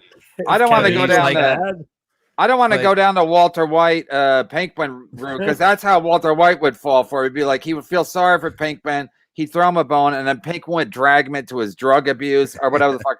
But I genuinely want. I was gonna have Chad on last Thursday. I was gonna have him on today. I talked to Melton yesterday about business stuff, and he was like, "Yeah, just have Chad on." He goes, "You know, should I text him?" That was last night. I go, "No, don't text nobody yet." I said that'll be a game day decision. So don't you want to hear anything like of why? No, I sent him. I tweeted that I was going to have him on at 4 o'clock today. Instead, he goes on and live streams about he's a fucking victim. He never tried to strike Chrissy's channel for what? For being boring? You can't strike a channel for being boring or steel toe because they use clips of him. You can't get in trouble for using clips. What you can probably get in trouble for is using someone's whole show, barely talking, and then making money off of it, and then acting like you're winning. Even if he would have just kept his mouth shut, I might have just let it slide. But last Friday was the last straw when he's telling Pat Dixon he made $800 and he would give it to Pat Dixon, who could probably use the money thanks to Gino Bisconte and alleged events. And Pat Dixon took the high road. And Chad's like, well, he never agreed to the bet anyway. There was never a bet. Chad offered. He said he would give him $800 if anyone could prove that he ever did a show with Pat Dixon, and it was easy to prove. I don't know who stepped up, but whoever did, thank you. And then I just go like, wow, he's fucking garbage. And then even today, he said he's going to be off his Twitter for the rest of the week. I saw other clips from yesterday where he was basically like crying. You know, it's been rough. And the mud shark don't like playing in the mud, et cetera, et cetera, et cetera. So I'm like, all right, let him rough, but he starts everything. Yeah, he acts exactly. He acts like, oh my god, wait, why is everyone coming after me? It's like, dude, you started all of this. Yeah, this Chad's fighting everyone because he's a piazza. Chad's fighting everyone because he's stupid. He's acting like Bob's after him. No one's even after him. Carl is trying to help Chad, and he still acts like Carl is against him. You know when you know you're not smart, when somebody gives you good advice and you go, I got to go ask somebody else. You know what I mean? You have no idea how to get through life on your own. Who was giving him good advice? Carl? Anybody. Even when I talk to him, he says I gave him stupid advice. Tell me the stupid advice I fucking told you. If I'm a liar, what is the fucking stupid advice that I fucking you basically told him to calm down. I said, just fucking wait it out 2 days. Let him get over it. He gets over things. You know what I mean? I didn't think it'd take a week, but people get over I didn't know Kumi was giving me advice last night. Whoever sent me that clip, thank you. And then I'm like, yeah. He's like, I just thought I had a laugh, except I was too tired to laugh. But I had a laugh when he's singing the praises of Bob Levy with me, even though he had us under contract for the most part, and they could have easily spun it off into our own show. Exactly. That's what I actually thought was going to happen, and anybody with their own fucking sense would say this is the way to go if you want to build up again. Comia gave me a tip, and I'm like, okay, boss, good one, boss. I'm gonna take you up on your tip, and I'm gonna invite the Rev back. And like Rev probably figured out, I stay mad for about a week, and then after a while I get tired, and then I don't have the energy to be mad about the same thing. So I got to move on. So again, I was more than willing to have Chad on today, and the fact that he's like, I think have him on. At least look what I'm saying. Now you may not like it or whatever, but just to let him say his point of view. And say why, what advice I gave him bad, what you've done to him, what you've done to him too, and what I've done to him. I just want to know because it happened after he just didn't get his way that day. It was one day. All you had to do was wait one more fucking day. That's all you had to do. Oh, thank God. I was worried this might affect money. Yeah, because Chad said Mondays with Mazer was still going to be coming out. Well, what is the new stuff? It's going to be the same angle, but different. So that means if it's going to be the same thing, he's going to be watching you, and he's going to put it behind a paywall right after the show, or behind a paywall. So just let him explain. Let him explain himself. He doesn't have to call Jim. He doesn't have to call Brewer and explain. And ask them, what do you think? Is this a good idea? I've never fucking did that to nobody outside my house. Never. Is this a good idea? I Yeah, guarantee I don't he does think it every I don't time. think he's asking anybody. I think people are reaching out to him because they No, think. I think he's calling the people that are his tight friends, and he's saying, "What should I do here?" Well, you know, Florentine doesn't want to get involved. Florentine exactly. doesn't want to get involved. So it's going to be like, look, I would just do whatever, whatever. I don't. And I don't even think Earl sent me a thing because we were talking about with yesterday. I said, Carl, I said, I'll drop the strike if again, I don't even know how to drop a strike. I mean, I'm talking if you're talking about bowling, I can drop a strike, but with this shit, I don't know how to contact anybody. So I'd have to talk to my superiors. But anyway, Earl said he would act as the lie detector person, whatever he said, because he was like, so everybody's entertained by this, I think, but I don't know if Chad thinks all these people that are on his side are actually on his side, if you know what I'm saying. Let me just quote Earl, I think I don't basically they feel more bad for him. They have a kind spot for somebody like that, and that's okay too, But Earl said, I think I should. Earl said, I think I should be the one who asked the questions so Chad feels comfortable. That's in his lie detector thing. And I was like, okay, I'll do that. And the fact that Earl, but he has to dress like an oil can. Yeah, no, the fact that Earl is like in on the joke, or that Earl's not on it, like just taking strictly Chad's side. I was like, that's what made me think. Like, I don't even know if Chad thinks all these allies, because listen, if Florentine had to pick between you and Chad, he would pick you. That's a fact. Yeah, he would. No, if he had to spend the rest, if he had to pick you as a business partner or a friend for the rest of his life, there's no question he would not pick Chad. I just don't. I don't believe anything these days. Put it that way. No, you don't have to believe it. I'm saying if he had to, in the real world, had to pick a side. Mason and Portland, Chad thinks sniping MLC while sitting there like a vegetable is fair use. Put that trash on the streets, KB. I like that expression. Put this. Well, that's what it is. If he's going to do a show, I'd like to see him do. I told him that from the beginning. Do your own show. Do your own fucking something fun that people will fucking find laughing and fucking interesting. But something fun. What would he do without fun, Bob? I don't know. But you have to put together something besides this. Otherwise, it only lasts a certain amount of time. I'd say, look, I'd say, Stevie Lou, this is a beautiful thing. Thanks to you both. Listen, Stevie, wasn't Stevie on here last week going, if you ever need me, I'm here. I love to watch everybody come in like they're going to get somebody's job. It's the funniest fucking thing in the world. I'm always here. You know what? I can always be here. I think you can, but that's the fact, and that's the way it's not going to be. So, and then at the end, he plugged the podcast, which I told him to never mention on the show ever again. But in fairness, I said I'll never say it. But then he on the technicality, he was probably like, "No, you said it. You'll never say it, but I can say." I think we made him retract it, didn't we? Yeah, but he still said it, right? Yeah, we made him take it back though. That you did an anti-plug. You unplugged it. Yes. Oh, you took it off.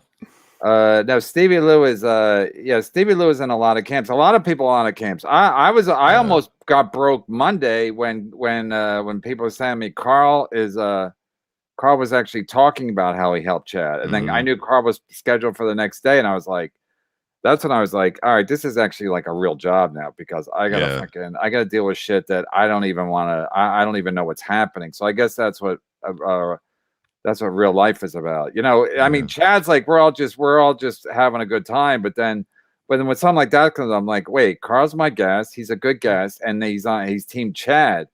And I was like, I didn't even reach out to Carl. I didn't even be like, you can't, because it's like, I've been through so much of this that I don't overreact, or I try you have to listen to somebody else's side. That's why I'm saying have maybe Chad come in and just maybe explain what I offered him to do the show today, so he's welcome to jump on at any point. Send him a link. I think it's fair. I think after, you know what I mean, the guy's pretty down now, and yeah, that's how we like him. Isn't he out at the beach? I'm just saying. I thought he was taking the week off. He's at the beach. He's listening. Just send the fucking thing. Listen, everybody No, makes he's mistakes. live streaming on that other channel. No, I No, don't think, but I'm no, 'cause saying I he's think he just said watching the show. I think he said he's taking the week off. Or the Okay, rest yeah, of he's the at the beach now drinking from a coconut. Come on, listen. There's no way. Just fucking send him a link. Let's hear his side of the story. He seems down. He seems out. You know what I mean? And people do make mistakes. You know, that's a fact. Chad makes them all the time. Yeah, I know, but maybe he just needs to explain himself. That's it. Bible DB for life, Canada 550. You're 100% right, KB. You can't call yourself the mud shark, but run away like a bitch as soon as things get a little rough. Yeah, I like I said, I've seen this before. I saw it a couple times. I saw it. The worst I saw it was when he had the thing with when they took his Twitter, and after XXX they took his Twitter, and I was really surprised at how much he, like, how upset he was. I'm like, you put yourself in the middle of this, but with this it's like, dude, what you basically listen, again, if he just fucking minded his own business and like snipe streamed it and then, you know, made some money off of it. I was the one to tell fucking Ray DeVito, I go, Ray, go live every day at 11. He said he's going at 10 or 9:30 because it's better. It's better than but he's making some money now too. Yeah, he's got fucking 3 fucking pink blankets now. That motherfucker walking around town. Salvador M, $5. Mark my words, the Shuli Network feud is still on the docket. The Chad feud is over and boring, and KB knows that drama means super chats.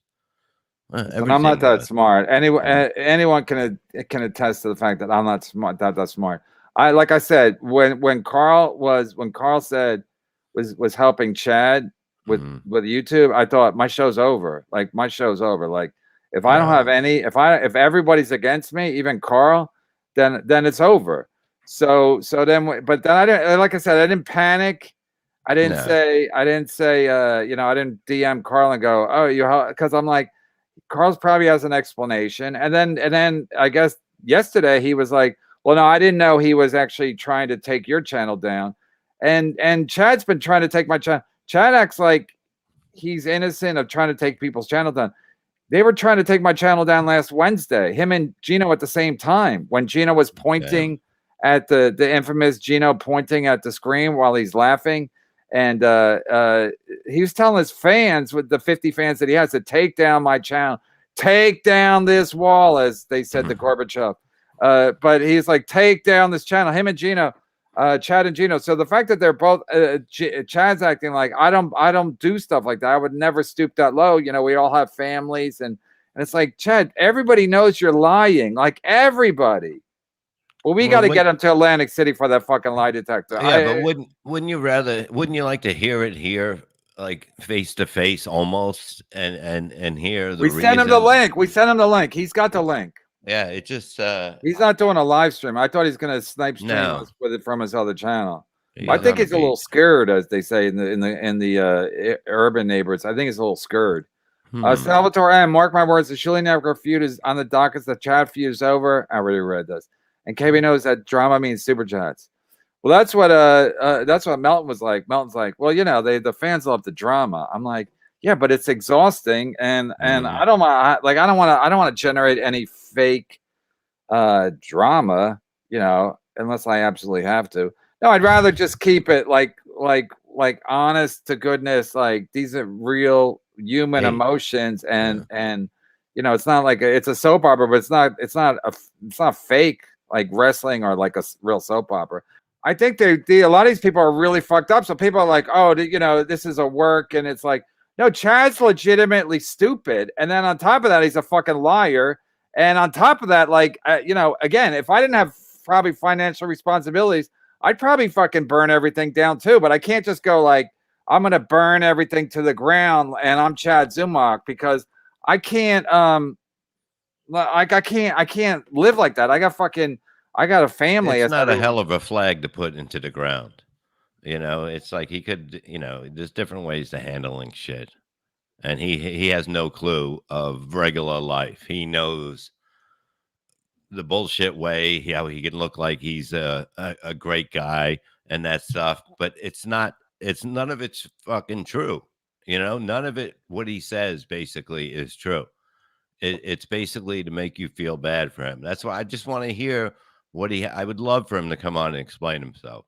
But that's what it is. I mean, we're friends before this, you know what I mean? And I would never let anybody fucking cut Kevin's throat from behind. I don't do that. How about from the front? That you see him coming at least, so you're on your own. No, but Yeah, I'm that just makes saying, sense. I'm not that person. I don't fucking play that shit. With the Village Idiot self-quarantining, just stop talking about him. He'll come back to nothing. He'll have zero content without you talking about him. Bob Lead for life.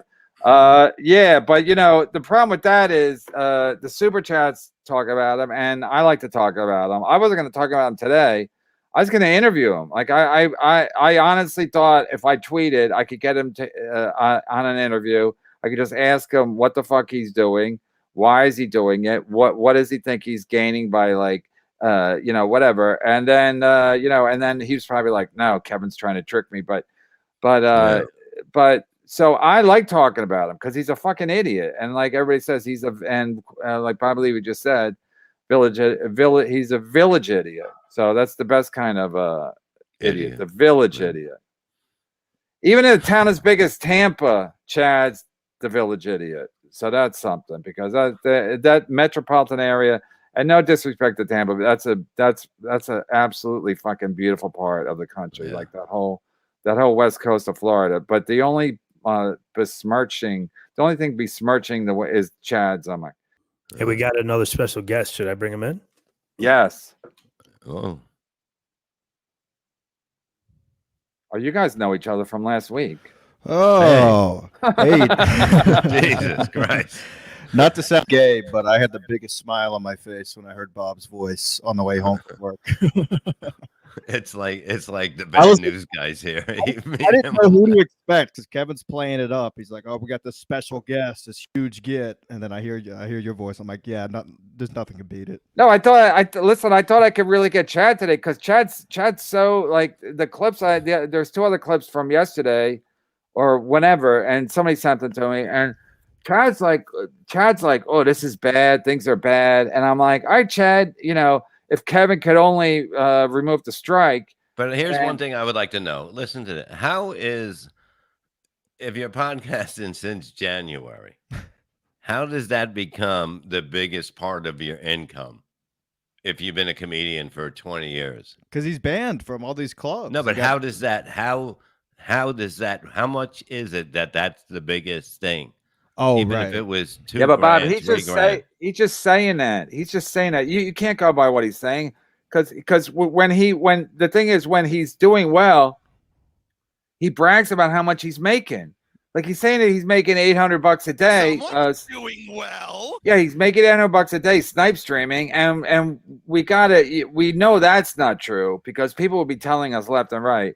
I mean, maybe the day that Borgo went nuts after he won a Kentucky Derby. When he lost his mind. Yeah, maybe that to troll Chad, but he was really trolling me and my family because we had to eat fucking ramen noodles that whole week. And so you know, that he doesn't make $800 a day. So when things are going good, he brags about how much he's making, and then when the channel gets taken down, he's like, oh, you know, I gotta really, I gotta, oh, you know, I was making, I gotta help, you gotta help me out because it's you know, I'm really scraping by. If he was making $800 a day for a couple months, he'd be sitting on a pile of fucking money. So he's lying then, he's lying now. You can't go by anything this motherfucker says. So now he's looking for Venmo. He might have to hire a lawyer. Please, somebody bring me to Tampa in a court of law with Chad Zumock. That's my bucket list. Some people want to meet Tom Brady. I want to go head to head with Chad Zumock in a court of law. Just I think do we screw him and how? I forget what he said, but it's like the fact that, like, every time he says it, it's like he's annoying to me. First he's gloating how much he's making, and now he's like such a victim, even though he brings it all upon himself. And I sound like a shitty fucking parent, but it's like wow, that's why I want to have him on the show. I'd be like, Chad, what do you think? What do you think? Do you ever just go, I'm a dumb fuck? Maybe I shouldn't trust my own instincts. Well, I mean, just to prove your point, you played that when he was talking about steel toe at the beginning of your show. He's backpedaling now. He's like, oh, I never went after them. I never did. You're right. He posted their fucking house. Like he was going. And April's mom, April's fat mom, right. and he fucking. I think it was trending for a while of April's fat mom. Right. Jesus. I think he hashtagged it, and it was like, and then he thinks he's like, I'm a class guy. I don't, even with Steel Toe, and he acts like he was the victim with Steel Toe. He was the victim with Chrissy and Frank. He always acts like he's victimized by them. Yet he never goes after anybody. Yeah, he acted a victim, like you said yesterday on the show, when Chuck Mangione booked flights to go down there. He called him crying, Kevin, crying on the phone, begging him not to come down there. I heard that from a reliable source. Did you hear from like I know who you heard it from. Did you hear from Chuck? Did you hear from Chuck himself? Yes, I was living with him at the time. Oh yeah, you were. You were sitting on his lap while he was making the call? No, we were in the basement, and he goes, well, actually, we were in the basement joking around about it at night, and then the next day I went to work, and he texted me. He goes, hey, I just booked a flight. And I was like, oh, fuck, this guy's actually being serious. I thought we were just having a couple beers the night before and joking around about it. He sent me his itinerary, and I was like, you have to post it. Oh, yeah, and then Chad got wind of it, and he called him, and he was crying that, please don't come down here. Right, but he still went anyway and went on a fishing excursion. But he was talking shit about Chuck Mangione's family, right? Correct. Yeah, he was talking shit about his sister and all that stuff. Right. So. Chuck doesn't play with that. Yeah, but a lot of people don't like that. Right. So, but a classic Chad. He just starts backpedaling as soon as. But that's what happens when you have to deal with something in real life. You can't deal with it. You're not smart in real life. You don't think of what can happen. That's the thing. Well, right, and part of it is too. Sometimes he drinks too much on the show and he says shit. And then he'll probably wake up the next day and like, why? Oh, I shouldn't have said that. But you already said it. It's out there. Mm-hmm. You got to know doing this type of thing. There's certain things you just can't say. There's certain places you just don't go. And he's done that to all of us, at least. Oh yeah, you had a thing with him too, right? Oh yeah, I've had a couple things with him. To happen. I would love to ruin Chrissy's wedding by someone getting into a fist fight. Oh no, that'd be great. Someone's got to take videos of that. It's the best day of somebody's life, man. I mean, well, it's supposed wedding. It depends which marriage. Not for me. Watching Chad fucking being so drunk he couldn't turn off his computer was the best day of my life. Oh, when he's had the one eye open. Yeah, one eye Chad. One eye open. Bob Leave for life. I'm the lawyer, but I don't think you're allowed to live stream another live stream, i.e. the Village Idiot wouldn't be allowed to snipe stream a live NBA game. No difference here. It's copyright. Yeah, and then he was also saying that, he used different music and different graphics, but he literally used our music. Yeah. No, he literally stole our music just to be a dick. I'm on his Patreon, I know. Just to be a dick, he used our music. So it's like he's sticking it to us. So I'm like, and then people think I'm just gonna do nothing. Like, what kind of a man would I be to do nothing? Well, I think he stole that idea from us because when we were doing Sad Chat, I was using his music to open up the show. So that was months ago. I mean, I wouldn't be surprised because he's stealing a lot from. But yet he says he doesn't watch. Does anybody have his new number? I guess he got a new number. He said. No, but I think that's a lie that it's a new number, isn't it? It's got to be. Why would you lie about getting a new number? But I don't know.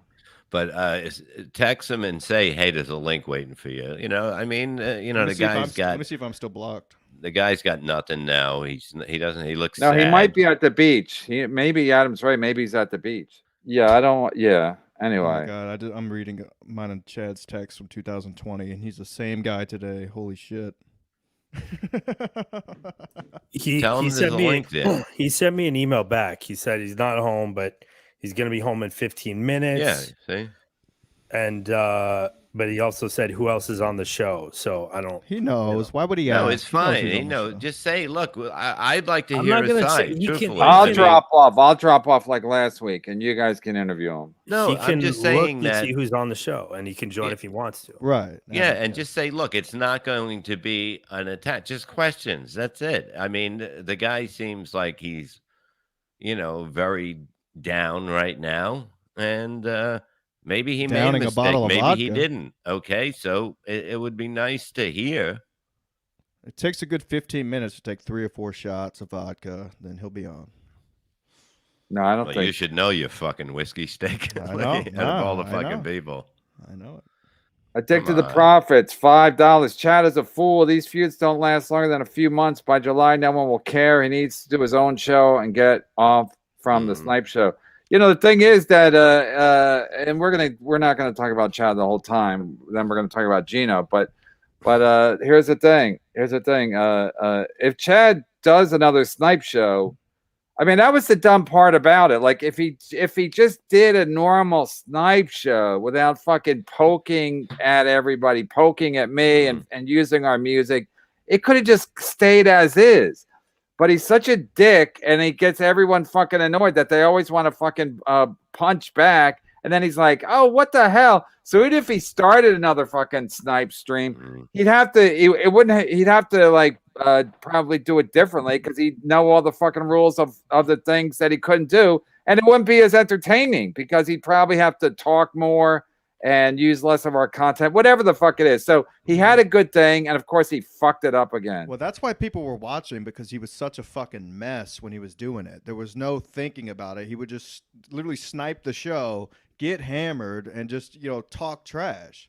So people are watching. Well, it's easy money if you can get it, Right. I mean, they're more or less hate watching, just making fun of him in the chat. Yeah, a lot of people that watch him just watched it. I mean, like people would They just want to watch watch him. him like fall asleep or something. Yeah, like Carl would say he would watch Chad's thing because Chad's always an idiot. So you're going to be entertained by that, and then you can still watch to see what's happening on our show. So, but Yeah. Chad, that wasn't good enough for Chad. Right. But watching somebody and just going, okay, you listen to somebody's side of the view of what they think happened, and like, do any of these people believe what I'm saying?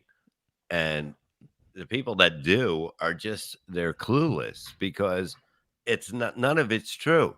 Well, I mean, None of it. I know Kevin probably doesn't want to hear this, but I think Kumia summed it up pretty good. Like, the lack of self-awareness in Chad is it's outstanding. Like, he doesn't know that, people are more or less watching him to make fun of him, not for the content that he's putting out there. Like, he's not thinking about the show beforehand. He's just going live and snipe streaming to be a dick. Yeah. Yeah, there is an aspect to that where it's just like, again, even if he was, he thinks he's winning because 20 people in his chat are saying he's winning, but most of the people are just like, watching him because he's an idiot, laughing at him. But it doesn't matter. It could have worked for him if he would just not been such a fucking dick about it and not been such a pinkman about it. That's why I was surprised. I'm like, Jesus, when I would watch his show, I'm like, what he's saying, he has my name on the bottom of the fucking screen, and then he would play our music and use our graphics, and I'm like, is he an idiot? He just makes it easier for the fucking cops anyway to arrest him, for the YouTube cops. Your Honor, I'd like to present this clip to you.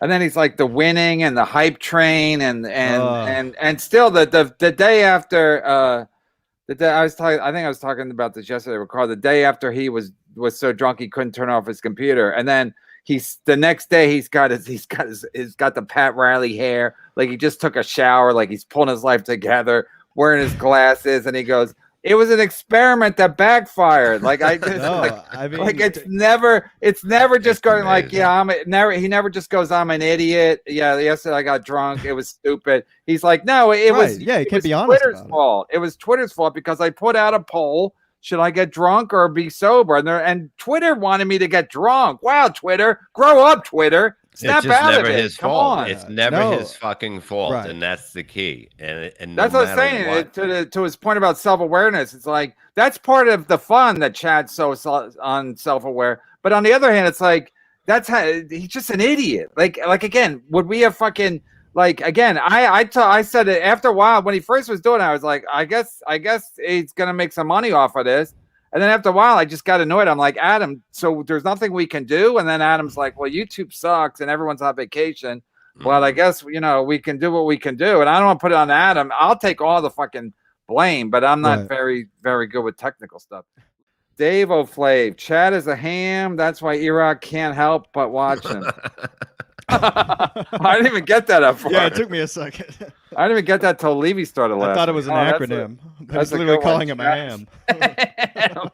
He watches like a cartoon, watches like Porky Pig or something like that. Yeah, I would love to gobble too. Bob's advice to Chad was quit lying. My advice was perfect advice to give anybody in a situation what was going on, and he just couldn't deal with it, and he was fine with it until he got off. Yeah, I mean those the couple of weeks he was sober, he was fine. You know, there wasn't too many lies, and then as soon as he fell off the wagon, the lies just started circulating. Okay, we have a little bit of a situation. Chad will do the show, but not if Ski Mask is on. Okay, then he can't do the show. Fine. Yeah, whatever. Let me go take a piss then. I'll stay on till then, but so I don't know. I'll just sit here. I mean, what should we do? Who's more loyal? Who's more No, loyal? I know. That's why I'm being fully transparent. What should we do in the chat? One, let Chad in, or two, not let him in. I mean, you can always have Chad, I guess, another day. Just tell him to do the show.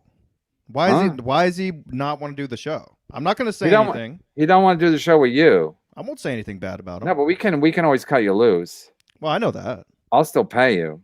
Okay. Because I'm not a fine. You know what? Let him you here for the money? No, that's what Gino was saying yesterday on the show. I'm like, Gino, do your plugs. Do your plugs. Is he in the waiting room? No, I don't know. Same thing. Age of Quarrel, $10. Bob means well, but having Chad back on MLC even as a guest is a mistake. First thing he'll do is gloat about how it was his master plan all along, etc. He earned his exile. Now let him live with it. Yeah, that's a fair I always take. think somebody should be able to say their piece. But don't say, hey, yeah, I'll come on, but not if this person's on there. Yeah, but he hates you. I don't know what's going on with you two. I know he hates. Doesn't he hate Stilto? He made a whole show with me about somehow, so we're warring. He's coming on to talk to you, Kevin, not me. He's I don't even want to be on. I think Bob should be on with the Ski Mask. I'll just sit in the background again. I'll remove myself. We'll sit in the background and watch. Yeah, Bob can do like a Larry King. Yeah. No, I mean I'm not going to yell or anything. I don't have time for that. No, I know we're not going to yell, but I might yell. $4.99. Bob, don't screw this up again. Ha ha. Glad you two figured it out. Show is much better with the both of you. Now get Chad back with the rules for him. Yeah, Chad's already making up his own rules. You got to have rules. You can make up rules for Chad, but they're basically unenforceable because Chad don't play like that. He's a mud shark. Johnny Carson, Chad may need a break. My dad taught me not to kick anyone when they're down, only kick them when they're not looking. The thing that Chad does is that thank you, Johnny Carson. The thing that Chad does is that he immediately makes it like extremely personal. So you're just like, what the fuck is wrong with this dude? Like, what? Chad's channel still accepts super chats. He's using his second channel because he realized money direct to PayPal Venmo means no wait for payment with no YouTube 30%, all BS. Yeah, that's probably true. That's what I'm saying. You can't really trust Chad with what he's doing. A lot of people have been talking about this today. He could still use the regular channel, but now he's like, oh, just send me the Venmo if you're going to give me a super chat, and I'll read it on the air. Oh, so you're cutting them out. Right, he gets the money immediately. He doesn't have to wait. And he wanted to build up his Patreon too by having that people. I'm gonna do the snipe stream, but I'm gonna do it through Patreon or whatever. So the fact that Bob and Kevin want to send Chad invites says it all. Loser instincts from day one of your careers. He's done. Bury him.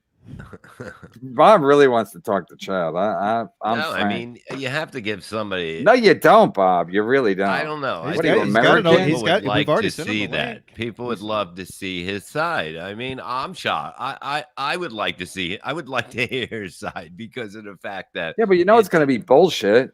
And besides, he's got the link. Yeah, but he won't come on if you're here. So Yeah, I but kind of now like. he's already making his own rules. You got to make the rules you're for right. him. Yeah.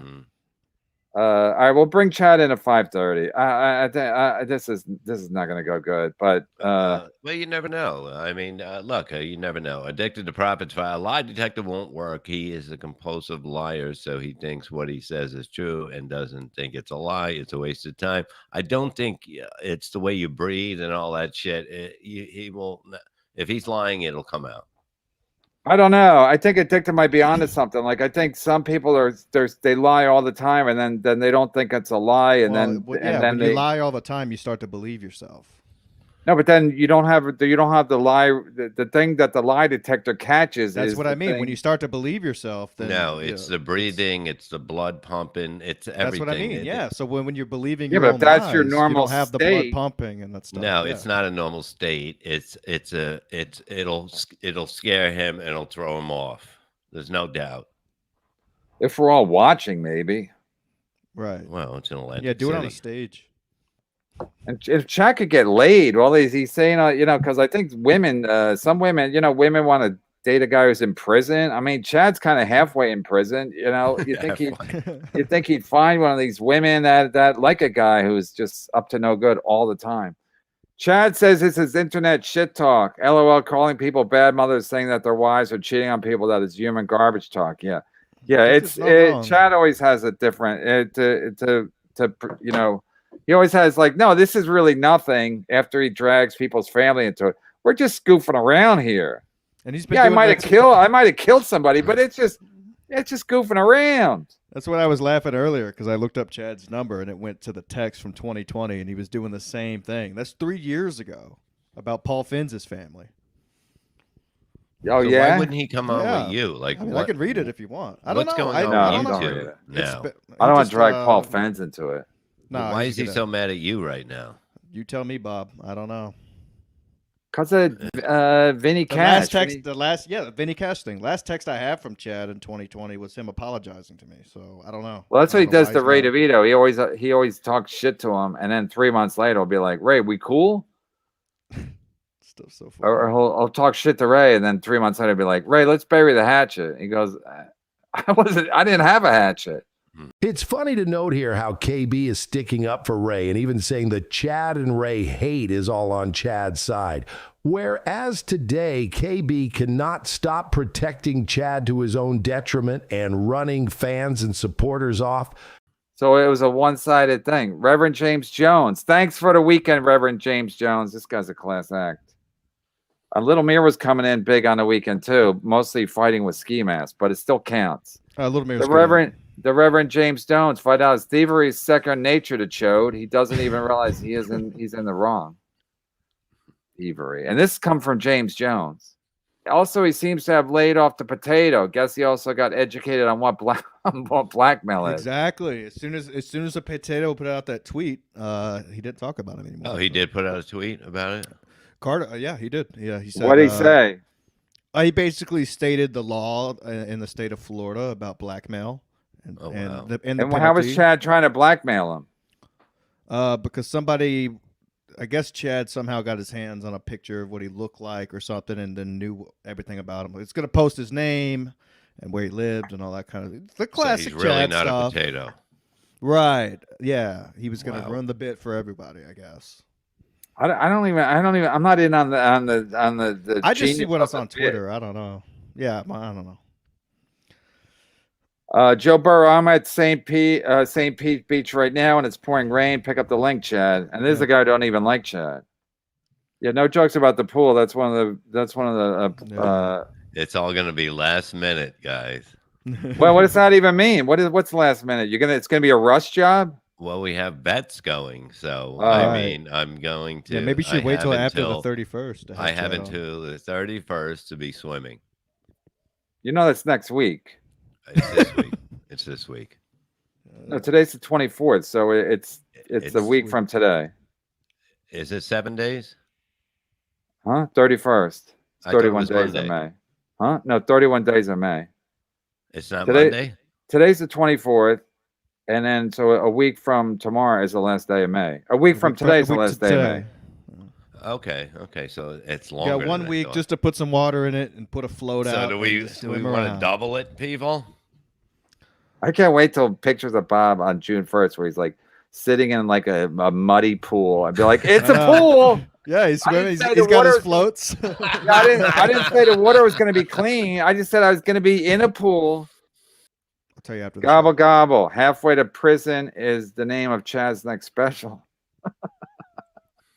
He's going to sue for exposing it early. That's a great fucking name for a comedy special. Halfway to prison. Oh man, I'd fucking watch. That's got to be made up? But that would be a good. Chad would be too dumb to use that. I'm saying if he was smart, he'd use it, but he's too dumb. Gobble gobble. Dino Cat, tell Chad beggars can't be choosers, and that Wawa is hiring. Never mind, he isn't Wawa material. That's a fact. If Chad was making my sandwich, first of all, he'd eat all the lunch meat, and second of all, no, I mean you can't. Sometimes you see the people at the Wawa, and they're like, "Yeah, I don't." You like to see like a young lady, a thin young lady making your sandwich, because then you know she's gonna. It makes it No, taste you want a big slob to be making your You- sandwich you because kinda you know it's do. good. And they'll Right. tell you this is great turkey, this is great ham. Really? They tell you, yeah. Fat people always share fucking what they You like. also want a big slob cutting your hair because the only reason she's working there is because she knows how to cut hair. That's true. I'm telling Get Chad on while you can. He's about 2 weeks away from dosing in a U-Haul. Captain Has he Wow, been- $5 from overdosing. I was like, what's dosing? Overdosing in a U-Haul. Is that a thing in Florida? know. You I rent don't a know. I U-Haul mean- and then you overdose. I guess you got to live in one. That's what he's saying, probably. Hit the like button like it's a headband wearing Piazza and you're allegedly a former compound employee at Sullivan's. Oh, Yes. Oh. Yeah, I got confused Smash by the- that like button, folks, is what Eugene is saying. Smash it. Break the like button. Break But it. don't get fired from your job for breaking Right. it, for smashing a like button. Just smash it. Look around. Make sure there's no That's what's so cameras. disappointing about that whole thing. Kumi originally was saying no one's. I'm sure it would be. They were easy to playing find. poker together Saturday night. No, it wasn't that. Kumi was saying nobody's gonna. Right after it happened, Kumi's like, no one's gonna get fired for this. Right. Kumi, no one's gonna get fired. And then once this little boy toy had to go to the hospital. His boy toy. I gotta go to the hospital, Daddy. I can get my teeth fixed. They gotta, and while you're there, fix everything else and put it on Pat Dixon's check. My jaw fixed. So yeah, but that's what Comey was saying initially, and then I think Gino was texting a nonstop, right? And then E-Rock got involved, and he's like, yeah, it'll allegedly it could cost us an insurance and you know, and they did their double talk, but they're still paying Bill and Joanne. That's the biggest black eye that anybody can get. Ronnie King, $5. This is like the 10th time Chad has played the victim card. He plays on gullible people's emotions. Not me. Stacey Harder is hot. Yeah, even this Ronnie King. Can we all just get along? Stacey Harder is hot. Yeah, it's just a picture. Is that a fact, Bob? What? Are they saying the last Monday? Are they saying the labor? Maybe they're saying Labor Day. They're saying Labor Day, the last day of May. The end of May it was supposed to be. That's why I didn't even notice that. But Labor Day is Monday. I mean, not Labor Day. Memorial Day is Monday. So did you say Memorial Day Monday or the last day of May? I don't know, truthfully, but I thought it was. Borgo will know. Borgo will Yeah. know.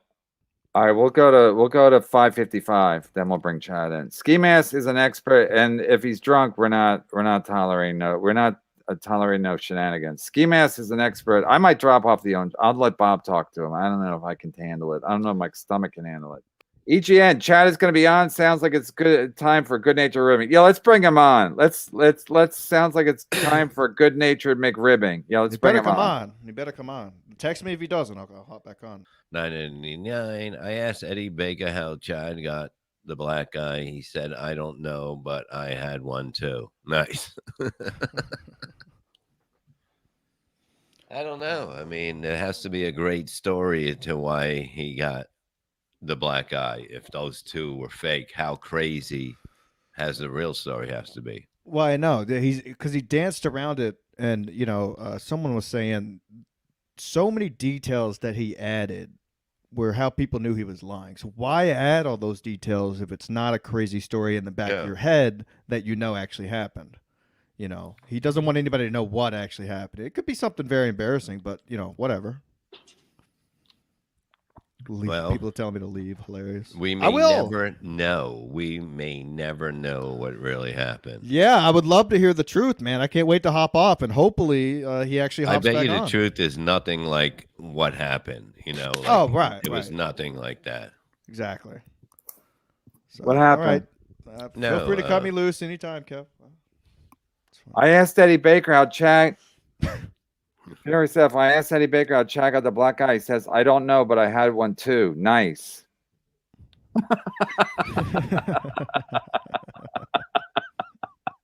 Fucking idiots. I am not Eddie Baker. Bob Lee for life, 550. If the village idiot comes on, ask him if the rumor is true that he's been Airbnb his futon to make up for the lost super chats revenue. Oh, is that why he has 2 fridges for his guest? Ronnie King, $5. I never looked at the restaurant /bar menu. I just knew Chad was lying, so I bluffed. Chad's going all in with the 7-2 offsuit. Yes. Are you talking about the chicken tacos? Yeah, I think he said chicken tacos, and it wasn't on Oh, the wow. menu. Oh, So he made it Ronnie up. King He- saying he he never knew. looked at. He never looked at. He just knew Chad was lying. Right. Hilarious. So he came in and he's on his super chat, Rob. He said, "There's no chicken tacos on the menu." And Chad fucking, yeah, got called on his bluff. Kevin, this won't be read for a while, but sorry, stop stalling and put Chad in. Just get it over, even if you cut him loose after 5 minutes. Yeah, where is he, Adam? Said he laid won't down? come. He's not going to come on if Ski Mask's here, so I don't know. Or just get off. Throw me off. Just make sure he comes on. Okay, all right. Wow, he really hates Ski Mask for some reason. I hope nobody just saw me grab something out of my nose. Well, and that, only if you were looking. I think Chad's drinking. No, I don't think so. I really don't think he would go to drinking right off the bat. No, I think he was drinking, and then once we sent him he said you can come on the show, he's like, I'm not going to come on if Ski Mask is on. All right. We're caught up. Okay. Oh, we are? All right. Where is he? I don't know. Yeah, he'll be here. He won't, Bob. Jesus, You who are don't think so? You're like you're waiting for Santa Claus. No, He'll be not here. waiting for Santa Claus, but no, I just thought he would like to speak on his behalf. But he knows he can't But defend himself. But if he's right, he can defend himself. If he's right. And he thinks he's right. So I mean, there's not a problem there. Now they're mad at us because we're stalling. I'm We're not not stalling. I'm stalling. here. I'm right here, mofos. Nice. $10. Kevin is the man. Sorry, I have no idea who the fuck Ski Mask is. He's the guy on our show. Yeah, he's in the back or something, or he's gone. No, he's in the bullpen. Nice. Can is they the, talk if they're both in the bullpen together? No, no, they can't communicate. Okay. Right. But we can boot him if Chad comes in. He ain't coming in. He's got 1 more minute. I'm not fucking Yeah, I waiting. don't think he's coming. Waiting. Because he emailed me. He said, I don't want to wait. He said, I don't want to wait for Ski Mask to leave. So I don't know if that's, Yeah, first, see, Bob, he's already playing. He's already playing us. First, he wouldn't do it if Ski Mask was on. Then we said Ski Mask will leave. Then he said he didn't want to wait. He already said he's taking a week off, so he's got nothing going on. He's not on the PGA tour. He's not a But if busy he was guy. around then, he's around now. There's no Yeah, way but he's probably ran out. drinking. Gobble gobble, $2. Chad Claus. just text him, Bob. I don't have his new number. Text whatever number you have. It's probably the Well, same. Let's just do it another day. Let's do it another All right. day. We'll do it It's another like, day. it's like I got to trust my instincts on this. Like I don't want to be like, I mean, I don't even know if I want him on. I mean, I would have had him on by you know, like again, I said earlier in the day I was going to have him on, and then you know, whatever, so I did it on Twitter specifically because I did it early at 12 o'clock so that you know, he's always saying people are telling me, so I figured people would tell him, you know, Brennan said he would have you on his show, and then he could, if he was going to drink that day, he could stay sober. And or, you know, let Adam know he didn't want to do it. Anyway, there's all kinds of options he had. So I did it early to not surprise him. So if you want to come on and give his side of the story, addicted to profits. Okay, so now the coward won't show up. No big surprise. And never lift the strikes on that account. I mean, that was another thing. It's like if he thinks I'm gonna, he thinks like if he plays to my whatever reasonable side, that, you know, come on, Kevin, come on, like everyone's gonna, like the whole comedy community is gonna turn on me if I don't lift the strike. It's all because fun. It's all, you know, it's First Amendment and you know, Carl, he sent me an email the other day about when Carl doesn't think it's cool what you're doing, Kevin. And I'm like, Carl, I'm like, Chad, you've been shitting on Carl for 50 years now. And now you're trying to make me think like, well, you know, Carl's not going to like you. But I mean, after a while you go like, he tries to bring in the most fucking random people to try to swoo me, or if that's the right word. E.g. Blinking Jedi, is the potato coming on? No. Wait, is Chad on now? Oh, Chad is on now. Okay, Jesus see? Christ. See? Oh my God. Yeah, it's all I'm right. not He's got ready to talk. Oh shit. All right, go ahead, Bob. How are you, Chad? Yeah, I'm not coming on with that dude. He got me deported, almost got me deported from the Bahamas, and I can't. They almost lost the deal, and it's just I'm not going through that again.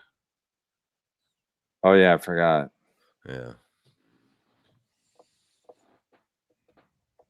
All right, so I don't, Bob, can we even do this?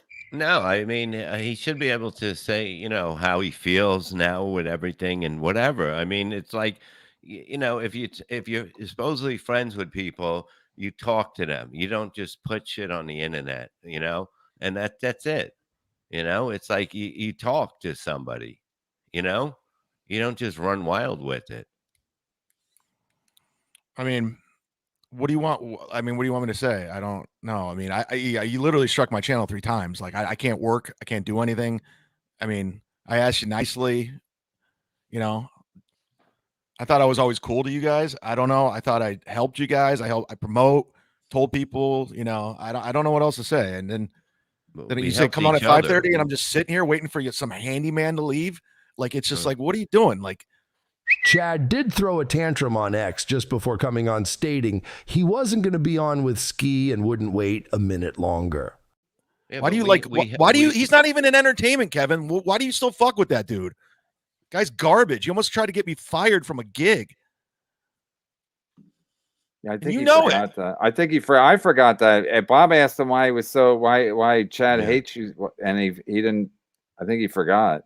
Yeah, and I can't get booked there. They almost lost the deal now, and it's just like, it's because why? Because I was talking shit on Twitter. It's just, you're talking shit on Twitter. That's it. I'm not actively. Yeah, but you go too far with everything. You ever think like maybe I go too fucking far? But I just talk. I don't do. You talk. You're stealing our fucking content and then gloating about it. How about just fucking steal content? Is that what you do when you steal fucking shit? You gloat about it. You go to the store the next day. You be like, "Hey, I stole your blender. Hey, Coles, I stole your blender yesterday." It's like, just fucking steal the shit and then move on with your fucking life. We made a deal for 2 days a week, and I thought it was cool because I just didn't want to do the show every day. It's too much. It's just I don't need to be your guys' whipping boy. We didn't make a deal. We didn't make a deal. Bob did. No, the deal was, what was it? Was it 3 days a week or two? Two. Monday and Wednesday. I just wanted to come on as a guest at that point. And I was like, and that was going to happen. And I said, just give it till, you know, when you come on. And another thing, I just want to know, what advice did I give you that was really wrong? Truthfully, because you told me you're just sit there and do nothing. And then you guys, I didn't say what. I said what? don't just sit there and do nothing. I take care of it or whatever. And then I watch the show and you're both just trashing me. And you guys both lie a lot. No. Okay. You do both lie a lot. That hurts. How did I lie? When did I lie? On the spot right now, I mean, I could point out stuff. I can go back. Just point it out. Point it out. I don't have a notebook. I didn't write your lies down. Just in a one notebook. lie. One lie. What did I lie about? You say you lie. You said I quit. Huh? You said I quit. I never quit. I said I wanted to go down. I quit the show. You quit 1 week. You quit twice. No, I never quit. I just said I need a break. No, you kept quitting. 1 week you dropped off the show twice. One because you were mad. And another time Ray DeVito was on and you said, I can't take it. I can't listen to this guy. Okay, but you were quitting. That's a pattern where as the guy, the proprietor of the show, I gotta be like, all right, this guy is quitting a lot. So that's not a good sign. So when you run people, does that mean you're firing them? Because that's exactly what I did. I X'd out, so I'm quitting. But if you say, cut them loose, does that mean they're fired? What do you mean? Like if you cut me loose, does that mean I'm fired? Because if I X out, you're saying I'm quitting. Yeah, you were quitting. Yeah. I mean, that's semantics. The bottom line is you didn't want to do the show anymore. And then you said, and then the whole you talking about like, oh, I didn't really have anything to do with the whole cult thing. It's like it's all fucking 100 years ago now. But it's like the fact that you don't take responsibility for anything. I was trying to do something nice, man. I was trying to get you guys together. I wanted to nice, but I didn't ask you. But then you said people are saying I had something to do with Calta giving out Kevin's number. You had 100% to do with Kevin's number being given out. Calta, I wasn't on Calta's radar, and vice versa. So for you to be like, but I didn't go to the show with Shuli. You deny everything. I didn't go to the show with Shuli. I didn't go to the show with Shuli. I said I wanted you guys to come down to Tampa because Bob wanted to come to Side Splitters. I said no. I'm not talking about what I'm talking about. That week, you texted Calta with a. I didn't ask you to text anybody. You texted Calta. Kevin wants to bury the hatchet. I didn't ask you to do that. So then you put me on his. You put me on his radar, and Shuli was on the next day, and he's like, you know what? Let me give out Brennan's number in front of Shuli. But I didn't do that. Be a dick, huh? I had nothing to do with it. You put my name in his head. So, but I was like, he's gonna give out Brennan's number. I didn't think that. Okay, but I didn't ask you to do it. But then after it happened, you're like, I had nothing to do with it. You had 100% everything to do with it. All right, Kevin, I take full responsibility. Now you do. But then you're like laughing, like people that you do that with everything. Nothing's your fault. You gave out Calta's number. You gave out Calta's number. I didn't do that. I took it out. So did he in the replay, according to him? Huh? In the replay, he took it out, he said. I took it out in the replay. Yes. Took it out during the show. I never said I didn't do it. I never said I didn't do it. No, Calta said he took it out in his replay. No, not right away. Not right away. It doesn't matter. Stop changing the subject. The point is, nothing's ever your fault. Now it's my fault. So you're gloating about how much your money you're making, snipe streaming my show, using my graphics, using my music. It's funny. It's funny. Oh, but I'm supposed to think it's funny too. While you're gloating, shitting on my family, telling Pat Dixon, I'll give you anything bad about your family. I never said anything. I'll give you $800. I never said anything bad about your that I made in super chats today, Pat Dixon. Never said anything bad about your family. You made $800. How about Bob? Say that to Bob. Did you make $800? Bob, Gina jumped the gun, and that's a fact. No, you jumped the gun. She jumped the gun. Okay, here's the thing. The tape came out of you. She said she doesn't blame you because of your child abuse is not. The tweet was child abuse is fucked up. It's fucked up to have somebody go through that life. It's not your fault. You're the one that said the refrigerator was full, so nobody gave a shit. So that's why she said that about your mom. Okay. And you basically said that. She called her a whore. She called her a whore because of the fact that she let her kid get fucking beat up by somebody because they fucking filled the refrigerator. She got beat up too, Bob. She got beat up too. She was a victim and she died brokenhearted, man. She felt terrible and she just took it. And she goes, if she left my father was going to kill her. So she was a victim, dude. And it's serious. And that's all I'm saying. And I didn't say anything remotely bad about your celebrity stepdaughter who's verified with the Wikipedia. It's okay, but I'm saying let's get back to where I gave you bad advice. Tell me where I gave you bad advice in any of these phone calls. Tell me where I did this. You were telling me that just I know how to, let me work, Kevin, or whatever. We'll get you back on. And you're like, it's not happening. He was trying. If you just fucking let people just fucking talk some sense into you, maybe something good will happen. So yeah, you think like your whole strategy is like I'm not gonna listen to anybody except fucking I don't know who you listen to. But after a while you're like, what the fuck do we even think on a daily basis? Am I like? Did I fuck up your show, Kevin? Have I fucked it up? Did I make it terrible for you? Did I ruin things for you? No, but if I gave you bad advice, how often was I on the phone with you getting this done? Truthfully, how many times a week, Nidian, were we on the phone talking about what I was telling you? I talked to Kevin, just fucking fine. You're gonna do 3 days a week. Just stay there. Don't say anything. And what happened? I don't know. It's all a blur right now. I don't even know what's going on. I don't even know what's going on right this second. Classic Chad, when confronted with his shit actions, behavior, or lies, all of a sudden he has amnesia or is too flustered to think. And I'm saying, and then you call me a liar by saying, like, I never lied to you. Never. Not once. Okay? And you were really shitty to me, though, once I got cut off the show. You were shitty as fuck. Talking about my 9-year-old brother and all that, getting run over. We laughed. Listen to me. Listen to me. The whole thing is that I never gave you bad advice. I gave you good advice. I told you, and you called me a liar on this, and you know this is the truth. I said, since everybody's busting your balls, do a show about them and have fun and smile and do it, and you'll make money because you're doing what they're doing to you. And you said, I never came up with that idea. It's either in my email, in my phone, or we talked about it on the phone, and that's a fact. And you cannot deny that. And I was the one that said, do this because you can make money, do it with a smile, and you win. And that's what I told you. First of all, Chad, even if you just snipe streamed us and just fucking snipe streamed us and just left it at that, I probably wouldn't even have given a shit. You're on. I heard you say it.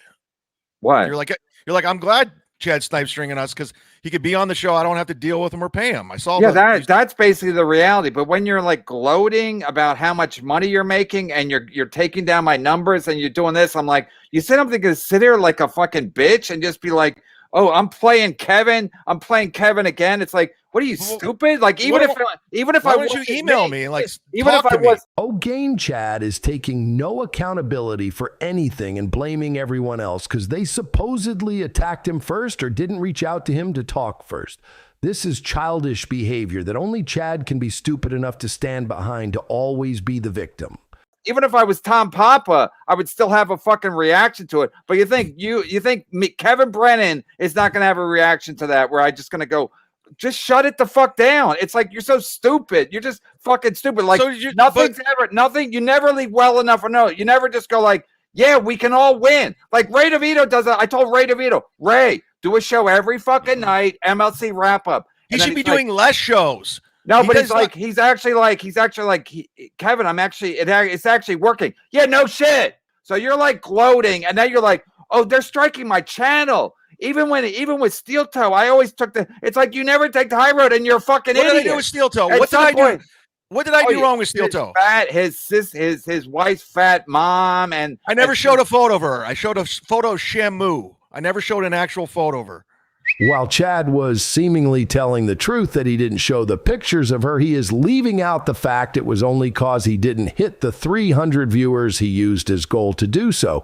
Chad did, however, brag he has her parents' names and address, and as we all know, Chad loves to have people's info so he can fuck with their lives.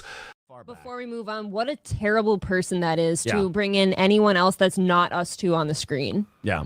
Honestly, because we're the only two that matter here. That's a real dog shit move. But, hey, I mean, if harassing women is what gets you off. We just did a story on people who fucking go to jail for that shit. Somebody we know just Send me to jail! People that Send me to jail!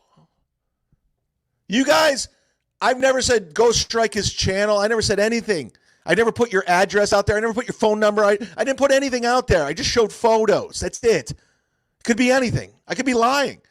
are not on screen here. Yeah, I mean, okay? if going after family, if that gets you off, I mean, then you're a real scumbag. I mean, just a real piece. It gets me off. Patrick Melton didn't even have fucking photos. I have the photos. He was just fucking with you.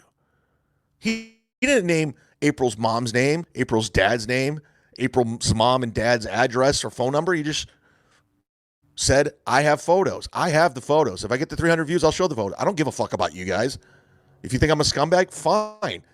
Like, let's show this person's family members and shit like that. That shit really pisses me off. I couldn't know. And quite frankly, that kind of shit should be shut down immediately. It should. That should be. What's wrong with this? That type of shit should be shut Public figures. Tampa police praised the heroic acts of security guards. That's where I live. Who stopped an armed man from entering a nightclub Sunday night. All right. The guards are seen intervening. All right, so he's shutting it down. This guy pretends like he has a code. 300 views gets you a hype train and April's fat fucking mom. That's how I do it. Okay, that's what you're saying. It doesn't even matter. You never, you always take the fucking, you always go in the mud, and then when you get dragged in the mud, you're like, oh my God, everyone's so mean to me. But I never struck your channel. I never said. What would you strike it for? And first of all, you're lying. You did strike it last week when I was yelling. And you might be striking it right now because I'm yelling again. The fact that you said you never yelling? You never struck. You never cared about yelling. You never struck Chrissy or Frank's channel. What would you Never, strike ever. What would you strike it for? What would you strike it for? Because they're using my footage. They're talking about me. You're allowed to. It's fair use. What you're doing is fucking illegal. What about when Bob telling me to kill myself? And I was just like, good-natured ribbing. It's good-natured do ribbing. you really think that I want you to kill yourself? Yes. Truthfully? Don't even talk you know, about I it. don't know what kind of people you hang out with, but no, I don't. Okay, I don't want you to kill yourself. Okay. Bob, you don't like me either. Just pretend like Chad. Who likes you? Who likes you? I have lots of friends. What? Okay, you have lots. It's okay. You got so many friends. Okay, but here's the thing. I'm hanging out with friends tonight. Okay, good for you. You have Bring 'em on the friends. Oh my show. God. So you can do whatever you want. And you know what I mean? You get mad at Gina for sticking up for her daughter like anybody would do. Okay. And instead of calling or something like that, you just fucking go off on the deep end of everything. You don't listen. You don't sit and think. You guys just trash me nonstop. And I'm like, I got to sit there and listen to lies that aren't true. And I can't defend myself. It's the most frustrating thing in the world. What lies? I mean, all I don't did was write them try down, to guide you. but when I hear you. Multiple times now, Chad has mentioned all the lies Bob and Kevin say about him. Yet when asked each time, Chad has yet to think of or remember one single lie. Because Florentine always said that you're a good person. And I would never think that Jim would not like somebody that was a fucking asshole. And I know the show was working. It was working. I was trying to keep it what it was. And that was and I had to do this all myself because you and Kevin had no communication. So I had to go back and forth. I spent hours probably on the phone doing this shit to try to get it to work out. And you say I lied about everything. I didn't lie about everything. I told you exactly what to do and everything would be fine. And you fucking never listened to me. But you ended up getting kicked off the show too. I didn't get kicked off the show. It's me. I'm the problem. I'm going to kick myself off my own fucking show. Never once did I give you bad advice. And I would never do that because I'm not going to play games with somebody. If I didn't want you on the show, I would have never fucking called you and said, look, Bob, this is what we have to do. Let me ask you this. After I work with Shule at Side Splitters and he wanted me to come join the network and Joe is going to produce, and then I get Gina misheard some weirdo on Twitter saying I'm talking shit about his daughter. I can answer anything. Go ahead.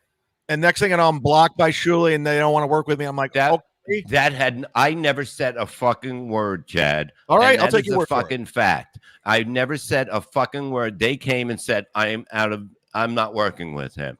Boy, did they switch on a minute saying how great I was and how funny I was. They're like, we can't work with him now. Chad, that was the day after. That was the day after. It's not about talent. It's not. That was the about day talent. after you got crazy drunk and couldn't turn off your own fucking broadcast. And yeah, and it was then a mistake. It was an experiment that went wrong, and I haven't been drunk since. But I'm saying you got to be able to just realize that there's no way I was against you. There's no way. Okay, in I'll take hell. your word for it. All right. And that's the fact, because I'm not going to lie. I don't need. But you to were fucking piling lie. on afterwards. It was just like you weren't. I don't even know what happened afterwards or whatever, because you're doing shows and whatever. And I said, I think I texted you, even if you said I want to come called and back and do threatened your you? thing, I I'm never still going to called you. joke about you, but I'm not going to get crazy. And then you went. So you know what I mean? That's what happens.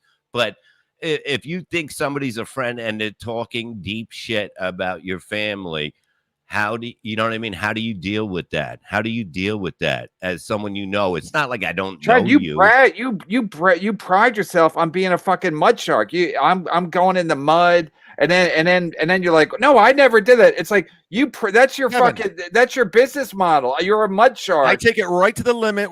Right to the limit. You take right it to to the your limit every limit, but time. everybody else thinks you cross the line constantly. You said I started showing a house of steel. It wasn't even his house. You guys just run with it. You're like, oh, he's showing a picture Run with of his it. house. You said it was his house. Play the drop. I know what I said, but it's not true. I know. I said, but it was just I'm fucking around. Even with the Cardiff guy, I have all his information. I'm not going to dox him, but I'm going to pretend like I am because it's funny. Oh yeah, everyone's laughing. But I don't do it. I don't do it. Okay, we don't know what you're doing. We don't. You can't really go by what you're saying. I didn't do it. We don't. Nobody knows anything because you lies, like you said earlier, lies that aren't true, or some lies true. Like at this point, I don't even know what the fuck is going on. Like you say one thing and then you're like, no, I never did this, I never did that, and you're telling people to come fucking scare me. I'm getting DMs. Chad said on his fucking in his chat room, go up to Kevin and don't hurt him, but scare him. I never said that. That never okay, happened. I don't know. That's because your problem is you read anything. Someone will email you. You're like, that's it. Let's run with it. No, I read everything, but I go, oh, that's interesting. That's a positive. Everything's and I possible. listen to nobody. I listen to nothing that I people send me. So I should just take advice from who? I should just read tweets from who? I read everything and I take everything with a grain of salt. But I know you're a piece of shit. That's your business model. You and you're I a mud hung out. shark. We've hung out. We've gone out to dinner. We've gone to the PlayStation, the play park to get hats, and I picked you up from the airport. That's gay. Hold on. No, but like we've hung out and we've had lunch, but we've always got along. We got along really well, and all of a sudden, you just like hate my guts. All of a sudden, what have I done? You're a lying piece of shit. Other than that, you're fine. What am I like? I mean, you pride yourself on being a piece of shit, and then you get mad when people get mad that you're a piece of shit. Name my lies, then. What am I lying about? Well, I confess to my lies. I just want to say you this. have an 83-page fucking rap sheet. That's a lie. That's a lie. 83 pages, 37 credit cards. Those are lies. It was actually 86 pages. I did lie. So the point is, 60% of it's traffic because I didn't have fucking tags or I had one headlight. Yeah, the thing is, you said saying I lied nobody about knows. what Nobody I told knows. you. Nobody knows what's actually happening except you. So I'm telling you what happened. You guys just run with I don't your give a theories. shit. Nobody, Okay, but anybody who has running with it doesn't change my day, whether you did or not, of how I feel. You know what I mean? I don't judge people by shit like that. But you were saying everything I did was a lie, and I don't fucking do that shit. Kevin knows. Nobody's going to stab him in the back when I'm around. It's just not going to happen. I don't allow that to Levy happen. genuinely tried to help you, so I don't know. I don't know why you did turn a on lot Levy. of I could time see fucking on you the phone. turning on me, but you turning on Levy, it's just stupid. Well, I just saw how he was afterwards because I thought how he was. He didn't do a fucking thing. You want me to go to the tapes? Pull him up. Tape? Like the a Watergate tape. tape. Talking shit. I'm a piece of shit. I'm garbage. I'm a After nobody. you attacked his You're on fans. Legion of Skank saying, "Oh, he's never funny. That dude sucks." All this and then you're sitting there. Didn't you go pimp your daughter out on Legion of Skanks for Louis J. Gomez? Here's another thing. He didn't understand either. They brought up her thing, and it was already out. She was on vacation in Florida, Disney World. We didn't want her to see anything at the beginning, and we shouldn't have reacted. And she makes more money than all of us combined. I know that. Nobody cared. Like, that's what I'm saying. We didn't care. We just didn't want her to think that something crazy was going on because of that. And then by the time she got home, everything was fine. She's like, I don't care. I don't Then why care. did you come after me so hard? I didn't do anything that because bad. that was when she was on vacation. It was just fucking, you know what I mean? It was brutal. Well, that's where it escalated. That's where it escalated. Yeah, but it's like, you don't understand. On the Legion of Skank, they brought it up. They already had her stuff there, believe me. And yeah, it happens. And I knew I knew it was going to be up. It's fine. Nobody gives a fuck. But I know you. Okay, we talked and that stuff. You don't see friends attacking people's family like that. I did initially though, like, but when she came after my mom and all that, and I'm like, dude, you have no idea. Didn't really come after your mom. She said that it was fucking. And she's a whore. Child Chad's anger at Bob and Gina here for calling his mom a whore is misplaced, as he himself has. In his Cleveland Scene blog, Adventures in Argyle, belated thanks to Mom, Chad pretty much spells out that his mom was a whore. Let's check it out. I can understand the temptation on your part. I mean, the combination of that fine automobile and my swarthy Italian father's dark chest hair, and possibly the James gang. How could you resist? Then again, maybe I would have waited a little more and played hard to get. Dad was obviously a smooth operator, but maybe you should have been a tad more of a challenge for him, instead of, say, nailing him in the back seat of that 74 Chevy Nova after your shift at the bar. Also, this was a very telling part of the same blog. Seriously, though, Mom, I would have been totally cool with not being born at all. Abuse is fucking terrible. And You she's explained abused. it to the way that she was a whore because of the And fact she's abused. Yeah, but A you didn't victim. explain it that way because we had food So just in run the with it? refrigerator, so everything was fine. So But as a that's- mom, that- as a mom and a nurse, she doesn't like have any kind of respect for that. Like, yeah, you don't think that bothers about me? you having child Chad, abuse, Chad, she was Chad. totally behind Chad, of that. it that doesn't you really should- matter. nobody should Everybody suffer. knows. Okay, Nobody should like suffer from that. like somebody said, I think it was Mersh. He said, Bob is the most likable, and you're the least likable, and I'm in between. So Mersh. He's some guy. I don't know. The point is that you are the least likable. You pride yourself on being a mud shark, and then when people do shit back to you, you're like, Kevin, do you really think you're likable? Huh? You really think you're Compared likable? to you, I'm very likable. Compared When was to the last time you hung out with a friend and had a beer? Oh, that's how we're going by. First of all, I don't need friends. I got super chatters. I'd rather people super chat me than fucking guys piazzas want to have a beer with me. Then what's after the beer? I gotta do a fucking rusty trombone. Fuck that. I like the way things are now. So the fact of the matter is, it's like people don't like you, except That's not the true, people- though. You're trying to It is manipulate true. people. And then you No, pride you're yourself. trying to manipulate your audience. You do it all the time. No, Chad, you pride yourself on being And a douche. you and Carl, that was all business yesterday. You guys were doing business. You want some WATP and he wants some MLC. You guys want the money. You said you like his band. No, I said he's a good guitar player. Same thing. You've been talking shit about the guy forever, and now you like his band. So what is that? That's not business? Even Carl was shocked. Carl's like, what's going All on? right, so what do you want from me? Like at this point, like I'm just asking nicely to remove the strikes. That's all I'm asking. And I'll leave you alone. It's on record. I won't bother you. I won't talk shit. It's up to Gina Levy. I don't control the timeline. Don't do that. I mean, it's just like I just don't want to lose my page. That's all I'm asking. And No, I I understand that too. And if I was a scumbag, I would say fuck you. Okay, I'm not. I okay? am. And, fuck you. No, I'm not. I'm a scumbag. But you got to understand. Chad, at some how point can- you got to go. And we're not playing. I got more friends than you. You pride yourself. Like when something happens to me, I'm not like, I'm such a great guy. Why does shit happen to me? I'm like, okay, I'm a bit of a dick. You're gonna get. Sometimes it's gonna fucking. It's gonna boomerang back at me. But you always take this like, I can't believe shit's happening to me. I can't believe more shit is not happening to you. No, I understand. Like, there's ramifications of consequences of things I have done. I completely understand it, and I own it. And and I'm not perfect in this situation, but I'm also not the biggest. I'm not the problem either. There's all kinds. You are the problem. You are the problem. Really? I ruined your show. I ruined. No, I'm not saying. But you're the problem. You don't make money off of me.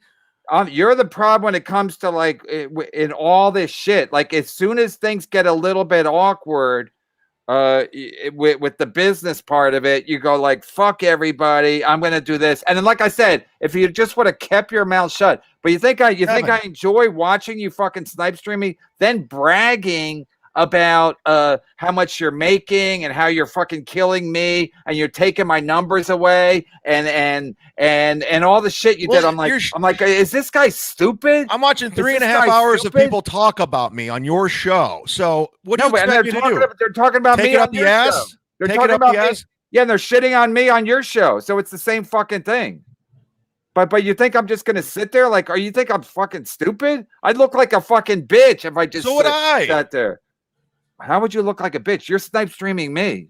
Not anymore. And now you're like, I didn't even put a strike on Steel Toe. You were in no position to put a strike on anybody because they didn't do anything. But I still don't go after their stuff because they're like because you have nothing to go at them with. No, Stuttering John went after Carl and struck his stuff, and he had to. Okay, yeah, he was using his stuff all the time.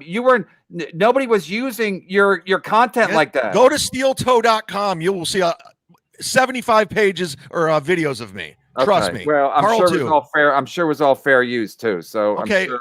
Exactly. Chad is now pretending he could have struck them legally and not the way he falsely strikes people today. The issue is Chad just said on this day he was schooled on copyright and transformative content, so he knows what Kevin is saying is true, but that way he can't be the victim. Well, I mean, And then Carl actually tries to help you. And you didn't take that as like, wow. So some people I was thankful. He knows some the email. people are actually good people. And then Melton tried to help you, and then you shit on Melton. Like, why are you so if anything doesn't go your way, you're like, I'm gonna fucking ruin this. I'm gonna fucking make it. He's not on the up and up either. So it's not what right. And then that's you saying that. That's you saying that. You didn't know who he was before me. We brought him on and you ignored him the first show, and now you guys are best friends. I'm like, okay, cool. Right. Yeah. But I don't know, whatever. And listen, I don't want any problems, but you're never going to change your mind. Okay, well, okay. Say you didn't have the strikes. You would continue what you're doing? No, I'm going to do my own stuff. I mean, I'm not going to. Didn't I tell you that? Didn't I tell you that too? Do your own thing. I don't bring in an audience. What's your own thing? What's your own thing? Well, what's your own thing? To this day, Chad's thing is attacking the same 5 people with the same sayings every show, sprinkling the same 5 sound drops and talking about getting money or how to give him money, and you have Chad's thing. Talk about me when I'm not on the show? Dude, I don't have a business model. The show is that show today. Yesterday I had Carl on. And today I have Levy and you. That's the show. I don't have a show. I don't do what Kumia does. I don't do what O&A does. I don't do what every other fucking show does. This is the show. Whatever today is, whatever yesterday, whatever tomorrow is, that's the fucking show. So the show tomorrow will be about me. No, the but next day will be about me. When you say I'm going to do my own show, what's your show? Everybody knows my show now. I've been doing it for 7 or 12 years, so everybody knows my fucking show. I have a couple of shows. And I have another one coming that I plan. I don't want to talk about right now. Because someone's going to steal it. Well, I don't know. We'll see if I can get my YouTube back. I don't know if I have a show or not. I might not ever have a show again. No, but when you say I'm going to do my own show, I'm just curious, like what's the show? And because I don't have an ad. I'm a little suspicious. I'm working on stuff too. Like I'm trying to build things. Yeah. I do the show with Tony. I do the show with Tyler. I'm going to do. Okay, the show with Tyler's is bad. It doesn't matter what you think. It doesn't. It really doesn't. And Anthony, I'm just trying to help you. I got a question for you, Chad. Chad, do you look back and feel bad for things that you've done or said? Of course. I mean, I'm not. Yeah, no, I mean, you guys don't really know me, Kevin. You never really out your way to get to know me. You're just like, this is it. You're a piece of shit. Now that's as far as it goes. And then. But I mean, I've shared things with you, and then you obviously threw it back in my face, and I tried to help you. Like I tried, you know. I've been on the phone with you. I've been on the phone with you. The point is, it's like I understand people's tendencies, and your tendencies are bad. And like I said yesterday, like you can't go through the rest of your life going like, I got incredible instincts. My judgment calls are usually impeccable. Like at some point you got to go like, what the fuck am I doing? And is this a good business model for me? Oh, sorry. So like again, if you snipe stream my show and just snipe streamed it. I'm not doing it anymore. I'm saying at the beginning, if you just did it, but the fucking gloating and the fucking like, I'm winning, I'm killing Kevin, and Kevin has a family, he's got everything to lose, I got nothing to lose. Well, you think I'm just gonna sit there and go like, Chad's right. Chad's got nothing to lose. I'm going to let him snipe stream my show, even though it's illegal and you're making money off of it. And Chad's a piece of shit. Graphics. Chad's a loser.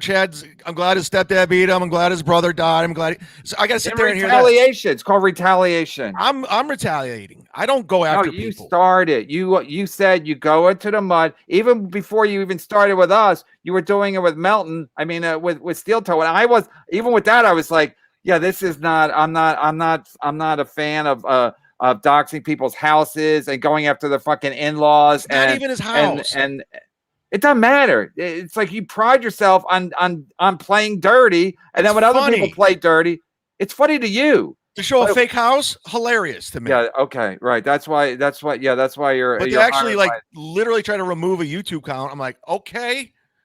That's funny to me. That's hilarious to me. I wake up laughing because of that. I mean, it's like you think it's funny what you do, and then you think what everybody else does is mean spirited. It's like it's fucking ridiculous. All right, sorry, I don't know what to say. There's nothing. You don't have to feel sorry for yourself. Be like, I'm not sorry. No, the play. I don't know what to say. Just try to not be a fucking douche. I mean, the fact that Carl helped you. The fact that Carl was going to help you should have brought you to fucking tears because you say nothing but shit about the guy, and the guy's great at what he does. Right. Suck his dick some more. Now I'm a fan of what he does, and the fact that he used to shit on him all the time, saying he fucking sucked. Just to play along with you, but I'm saying the fact that the fact that he reached out to help you when you've been nothing but shit to him should have brought you to fucking tears. Listen, I know you love his Patreon and his fans, but I emailed him. Thank you very much. I appreciate that. It should have been more than that. It should have been like, wow. What do I send a coffee cake? No, maybe I misjudged people. Maybe I misjudged everybody. He was coming after me unprovoked for months because during the Kumia Christie pile on. So yeah, because you talk about shit about him constantly. But I wasn't saying anything bad about before that. All you ever say is bad stuff about him. Carl will even admit. He started coming after me, making videos, saying I'm a piece of shit, I'm not funny, playing stand-up, and I wasn't doing anything until January when I did Kumia's Cucks, and that's when it became something. So I didn't start that. I didn't go like, Carl's a piece of shit, Carl's garbage. I never did that. You know what Carl's show is? Carl's looking for content that he can fucking make fun of. Well, so that's been very successful. So you can't get mad that he took. I'm not mad at Carl anymore. I'm not mad at him. Shouldn't be. You shouldn't. He's a business guy, and I get it now. No, a business guy doesn't help somebody like you. He was trying to fucking help you, and the fact that he reached out to help you boggled my mind. I almost freaked out because I was like, "What the fuck is going on?" He's a nice guy. He's a nice guy. Like, thank you. What do you want me to do? Send a coffee cake to Rochester? No. You should have just realized, like, oh wait, maybe I'm misreading every fucking possible situation that I'm in, which is really what happened. When he was piling on, I was going through a real tough time in my life at the time. It was real tough. It was too much. As we have seen and will continue to see, Chad always falls back to this excuse or his other favorite of I was in the depth of alcoholism, as if he still isn't. And Kevin, if you think being on this bottom square in the show's easy to do, by hour 3 of the same sauna joke, you're over it. You're just like, cut me loose. Like, no, that. I get it. I tell Bob all the time, Ray DeVito can only take so much of this shit. Yeah. So yeah, I understood that. I'm well aware of what the fuck is happening. But for you to always you can't be a fucking dick and then get mad when people are a dick back to you. That's not how it works. That's not how it fucking works. It's like some of your fans might think it's cool, but for the most part, people are like, what in the fuck?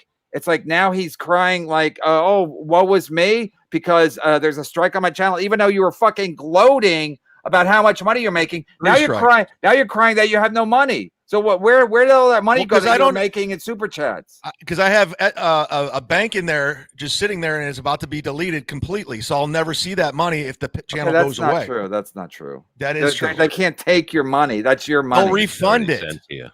No, they First said of all, it they out just at paid you on the 21st. 21st, but I still have a lot of money in there sitting there, and if they remove Take it the out. channel- Take it out. I can't. It has to go to Google AdSense. I don't know how to do that. All right. Well, in any case, the point is, like, you're bragging about how much money you're making. If you're making all this money, you should be sitting on a pile of fucking cash. I'm and just saying that even make care. you You mad. shouldn't even care if you get a strike. I'm just I saying know. that make Yeah, you I mad. fucking know. Yeah, I'm aware of it, and that's why I fucking put a strike on you, or try to put a strike on you. It took You us did. fucking 2 months to fucking. It's your email address, mlcpod@gmail.com. Okay, it took 2 months for it to fucking happen. And you think I'm gonna just sit here to, like, while you're trying to fucking poke the bear, trying to goad me into fucking, like, reacting? I reacted. I reacted. You said did you it to didn't piss me mind. off. You did it to piss me off. It pissed me off. That's what I did to you. There you go, bitch. All right, you're the best There player in the you go. NBA. You're the best No, player in the I'm not. NBA. I'm not. And Jimmy Butler don't say that either. He goes, I think I'm a pretty good player, and I try to win the game. But you don't want to fucking. I did that to piss you off, and then when I get pissed off, you go like, "Why are you pissed off? It's fucking stupid."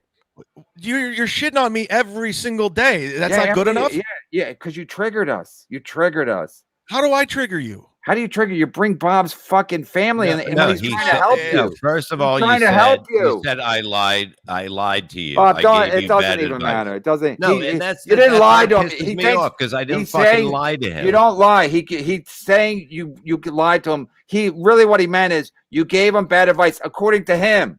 You didn't give him bad advice according to Chad. You gave him bad advice, but everyone's giving Chad bad advice. Kevin, According to Chad, have I 'cause fucked you? it's never his fault. Kevin, have I ever fucked you over? Honestly, like if I've just like fucked you over. I mean, I haven't. Chad, I know what you do. People have patterns. have I you done have to you? patterns. You have patterns. They're dangerous. You think it's funny, and then when you got to pay the piper, you're like, I was joking. Funny to see the contrast of this time and now. KB cannot stop defending Chad's every move and apparently doesn't see these patterns now. You think you don't own a house. You don't own a house. You think someone I don't. You think I don't- someone wants? I owned a picture of their condo once. I fucking don't want to house own on the it. I internet? don't like house repair. I'm not. That's not what we're talking about. You think somebody wants a picture of their fucking house, and you think that's funny? It's not That's their funny house. to you. Okay, I didn't know that. I didn't know what was going on. Well, I'm telling you now. It's But you bringing his fucking ex-wife into it. It's like she's a published author, a public figure, Okay. and it was All funny. I right. was selling her All right. books. Well, Ken Musk is a public figure too. Then All right. he is. He is. He has nothing. He never did anything to you, dude. He was just in He's the a hospital, almost public died. figure, Nobody else and did that anything lady, to the you. lady publisher, did something to And you. he was good to you too, Bob. So why are you ganging up didn't on say- him? That lady publisher Hanging did up on something him. to you. That's It's a your public agenda. figure, you said. She She's did not mad nothing at to me. you. Figure. She's thanked me for selling books. Okay, show me the email. Okay, How many books did you sell for her? I don't know. I don't keep inventory at Fox. All right, let's go to the Publishing. phones. All right. 7. Okay. Now the pool. Would you like to double the bet? What are you talking to, Chad? Would you like to double the bet? For Memorial Day weekend. I That was thought the bet. it was the end Memorial of Day bet. weekend. Memorial Day weekend. Bob, you're not going to agree. Borgo's going to say it was Memorial Day weekend. No, because I just talked to Florentine yesterday about it. He's like, I'm calling Bob on Memorial Day. Okay. Would you like to double the bet right now? No, I'll sit with 1,000. Okay. It's reasonable. Okay. And guess what, Kevin? You probably got a lot more listeners today too because of this. Yeah, because they like a freak show. They like a car wreck. Yeah. I don't blame them. If I was doing nothing, I'd be watching my show too. Hi, E-Rock, as Chad calls him, Eric, when he's trying to kiss up. Listen, I'm sorry for whatever. It got out of hand. It's a hard show to do, and you know it is. And I'm not trying to be I don't want to be a problem, man. And dude, Kevin, I know you don't believe this, but you were my friend. I liked you. We got along. When we was just shooting the shit, we were friends, dude, and you know it, and you don't want to admit it. But yeah, but then you fuck things up, and then it's everybody else's fault. It's just on the show we're fucking around, and then it gets out of hand. No, but it's not on the show. It goes off the show. What do we? Nothing. We never had a problem. No, off I'm the not show. talking about me and you. I'm talking about everything that you do. You take it off the show. You make it personal. You make it ugly, and then you get mad when people retaliate. My beefs are my beefs. Your beefs are yours. So it's just That's not really true. I mean, all these beefs become part of other people's beefs. So that's how it goes. Listen, I understand it's a shit show and it's toxic and all that shit, but the fact of the matter is that's the show, unfortunately or fortunately. But you don't have to fucking take it like so people have to look over their fucking shoulder. They think they're gonna get doxxed. Like it's like after a while you're like, what in the fuck is even happening? Yeah, it goes both ways too. I get it. Yeah, but like you said, you got nothing to lose, and me and Bob have everything to lose. And I'm trying to show you, you got shit to lose too. That's what it comes down to. You got shit to lose too. You and Gino with you. We got nothing to lose. You got shit to lose. Your channel's fucking strong. Guess what? You're right. Now you're like, oh shit, Kevin, I got something to lose. So right. I hope you learned a fucking valuable lesson. I did. That everybody has something to lose. I do have something to lose. Yes, you're right. Thank 100%. Thank you. So, thank you. So if that was your goal, you fucking did no, it because it wasn't my goal, but now we're there. Now we're there. Stressful. This week now we're there. Now we're there.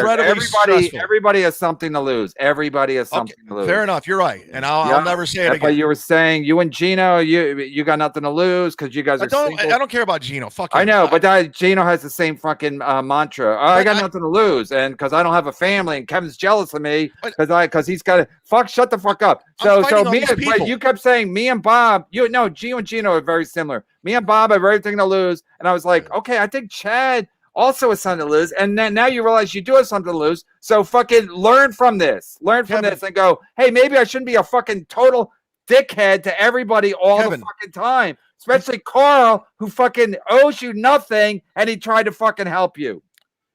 And I thanked him, and there was no problem. Yeah, and send him a fucking coffee cake to Rochester. Okay, I will. And I'm sure everybody knows where he lives because he's the biggest person in Rochester now. All right, God, you're in love with this dude. Bob, it was a joke. No, I know I can't make jokes on my own show. I apologize. Bob, let me ask you this. You know me. I think you do. No, maybe you don't. He don't know you. Okay, my whole life I've been fighting.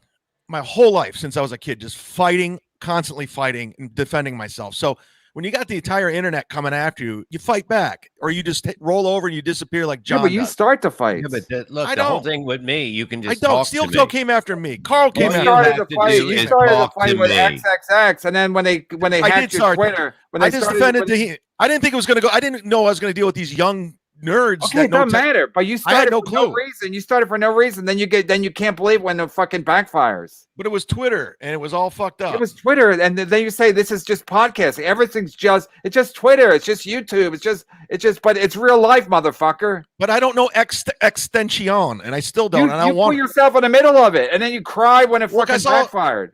I hate pylons, and when they were piling on Dina Haslam, who I do know. I do know you pretend like I don't. We've worked together. Hilarities. Right. We went to the Rock and Roll Hall of Fame together. Wow, that's incredible. So but you act like I didn't know her. And you didn't know. You know, I knew her way better than you knew her. It doesn't matter. I didn't think about for a second to jump into that because I'm not a fucking idiot. She just seemed like a nice girl. Is getting destroyed online. I was like, okay, that's not your business. That's not your business. It's not my business. I was trying to do something noble. But then you cried, and then you cried when it. I tried to take the heat off of her, but it backfired. Same thing with Patton Oswalt. You throw yourself in the middle of that, and then you're like, oh, well, why does everyone hate me? Yeah, because it's not your business. The Patton Oswalt is not your fucking business. It's 5 years later. But don't you bring the heat to people too online? I just defend myself. I have to. No, you don't. You act like you just react to something that happens to you. You start most of this shit. Well, I don't know. I just came on here just like to squash it, and I guess I don't know. Whatever. Sorry. I don't know. I think you probably did pretty well today. So it's all about how I did. I know I was a better guest than that fucking douche you hang out with, Ski Mask. God damn, that guy's garbage. Just because he tried to get you deported from the Bahamas? Yeah, I guarantee if I sucked your dick, you would like me too. I think we just found the answer to what does Chad have on KB that keeps him protecting Chad. Huh? Like those guys do. You're the king, man. First of all, before I even knew him, he was doing the MLC wrap-up show. I thought it was funny. He's been good the last couple of times he's been on. He stepped in. Bob was asleep for a week, so he stepped in a couple of shows. Chad, you want to jump off or you want to read super chats? I got 15 minutes. I'm doing a gig tonight, so. All right, do your plugs. No, all right. If I didn't feel bad with Bob a little, because I know Bob and I spent a lot of time on the phone, I wouldn't have come on. And Kevin, I I don't know, man. I thought we got along before. I don't know. I don't get that. Hold on. Chad, pay Pat Dixon. Yeah, pay Pat Dixon. This was the original pay doodle. That wasn't a bet. You said happened you with would give that? him $800 if anyone... I really had no recollection I did Okay, that. that's not how it works. I was living. Pat doesn't even give a shit. We talked. We DM'd him. Yeah. Well. Ronnie King, $5. Chad, explain how you play victim like this when you're telling people to report MLC. Quit being such a dishonest hack. Listen, Adam takes him down right after. Nothing's gonna happen. Yeah, because we're smart. Why wouldn't we? I know what you were doing. I know that's what I was doing.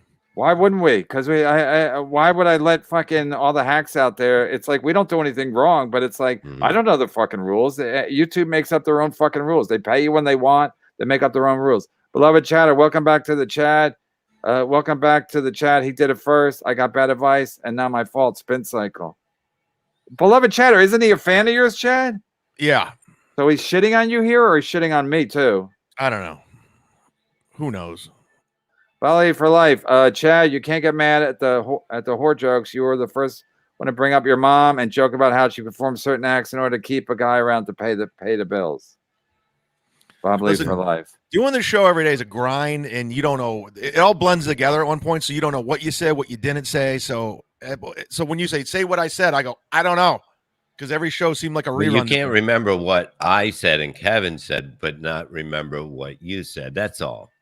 Okay, well, I'll say this, Bob. Look, give me some time to think about it tonight, and I'll just email you because when you're on the spot, you're like, I don't know.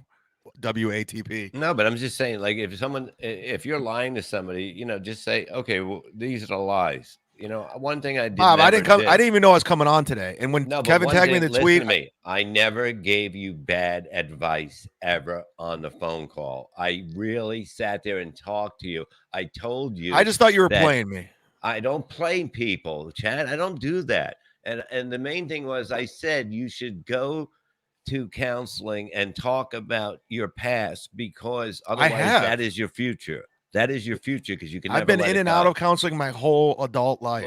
Well, do it somewhere right where you can just get past that and move on and be happy and not have, all those bad things going through your mind. I'm gonna go on the crab feast. What? That's for Kevin. I got such pleasure from that show being shut down. Herbs $5. Chad shares personal stories on a comedy podcast, but it's shocked people make jokes. Carl's right, being funny. That's foreign to him. Don't drag Carl. Everybody likes Carl now.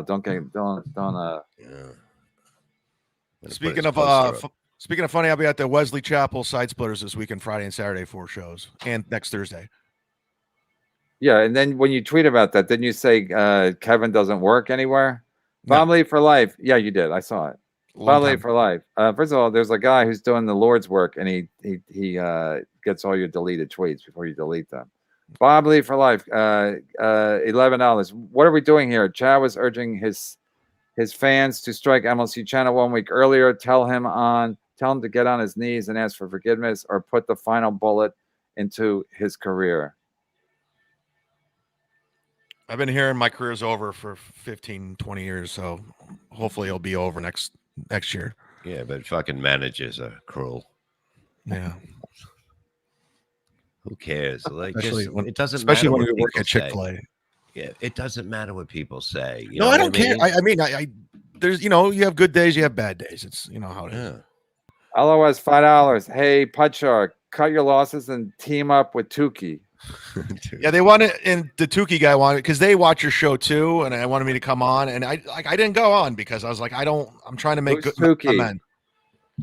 They watch your show. They watch me watch your show. He's from the WATP world. They're but I was like, they asked me to come on, and he's been cool, and I was just like, I'm trying to make amends. I'm trying to do the right thing. What is he saying? Anybody know? No. And I thanked Carl afterwards for helping out, because I didn't expect him to reach out. And it was one of those things, like, he came at me at a wrong time. I didn't know him very well. And then, it don't matter. It don't matter. They don't know what you're good. They don't know what you're going through, but Ronnie, or at least me, Addicted to Profits. Shuli's producers dropped out after he called Gina Levy a horrible mother and talked crap about Bob's stepdaughter. LOL. Chad, take responsibility. Yeah, I had nothing to do with that, and I'm going to tell you that. I did. right I now. did. I'll take the heat for I that had one. nothing I to do said that with was going that. to be a problem. Okay. Could we squash that beef? Like, I don't want any beef with your wife. I'm sorry. I mean, it just You got shouldn't, escalated. because you don't know anything about them. You know what I mean? They don't know about me either. They don't know about me. They know about what you said. Well, there's But- more to it, and it is what it is. I don't know anything about. I just know what I know. What I heard. I heard she looked like Ariana Grande and she's hot. That's all I heard. How is she a bad mother? It's over, Bob. I'm at the time I was upset and mad, so I'm sorry with your wife with that. Squash that, because that's something I don't want to. I want to argue with your wife. Are you kidding She me? doesn't want to argue either. Well, let's just. I'm sorry. I'm sure she meant something different, and we fucked up. And She was actually sticking up for you of what you went through. Okay, I took it Okay. the wrong way, and I'm sure she took what I said the wrong way too. When the guy said, "I'm talking shit about your," and I wasn't. I just said I heard she's hot. So send me a photo. I want to jerk off, because that's what you were saying about my mom, and it was. Yeah, like I was going to jerk off on a picture and mail it back to you. Do you really think I was going to do that? I know, but it was a Truthfully. joke, and I was just joking too. Okay, but it's like you. It was a wasn't- throwaway. It wasn't a joke when you get off of here and then you go, "Oh, Bob was going to do this. Bob was going to do that." You really think I was going to fucking do that? I don't know. No. You ate blue cheese out of a woman's ass, so that was fucking years ago, and I don't that know, was you fucking blow a load killer, on a but photo I'm sounds- going to jerk off on your mother's picture and mail it back to you. I honestly believe that. But Yeah, come on, dude. Dude, I'm 60 years old. I'm going to jerk off on your mom's picture, send it back, and come under the stamp so I didn't have to lick it. Come on. See there. That's what I'm saying. Listen. Up in this. Yeah, and somebody just reminded me that you put a banner up on your screen, report this channel. Up in this, it's all a blur in the past.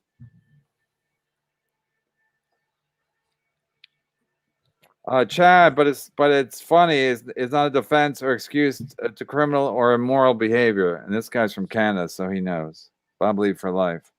He's a good egg too. It is raining down here. So that guy in St. Pete was right. So Joe Burrow was not lying.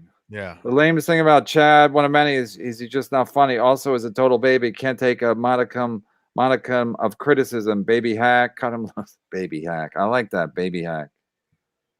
He's a baby hack. Chad lies all the time. He stole credit cards. It is obvious, and he still lies. Chad lies more than he. It's like a Dr. Seuss thing. Chad lies all the time. He stole credit cards. It's obvious, and he still lies. Chad lies when he tells the truth. Chad is the worst. Rodney King.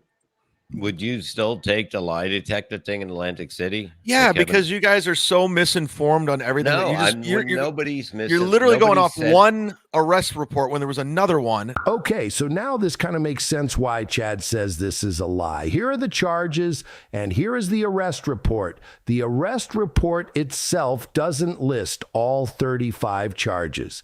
Now, Chad has also had many stories about this and said either it was pled down or that they only charged him with these ones on arrest record because he was caught with those cards, whereas the others couldn't be proven because supposedly the surveillance cam that caught Chad was said to possibly be any other guy in the gym. If that's the case, why does this gym supposedly have a lot of fat alcoholic losers walking around the locker room and sauna?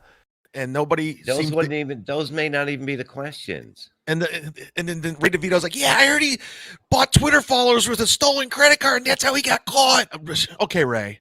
Yeah, you fucking dummy. He's the dumbest guy ever. We went over this in part 1, so in case you missed it, we'll play again. But before that, I have found more info. Someone broke down the charges on the stolen credit cards Chad had, one of which was a $100 Visa gift card. Now, looking back 6 years ago, for premium bought Twitter followers with bios, profile pics, and included engagement would cost roughly $50 to $100. Seems likely this is what happened. Here you can see Chrissy Mayer shows Chad's analytics at the time for his Twitter subs. You can see November 3rd, his follower count, which had been generally dropping and raising few here and there, all of a sudden jumped 2,000 followers. Now, the next day when Charge noticed in reverse, Chad lost the bot amount plus some. And as you can see here, the offense date of stealing the credit cards was September 22nd, 2020, and the arrest date was 4 days after purchasing Twitter followers. Could it have been this monumental, stupid mistake that pointed the thefts to him? I'm not done with him. Nobody's arguing with you. Watch Okay. a show tonight, though. It's on the Ray DeVito channel.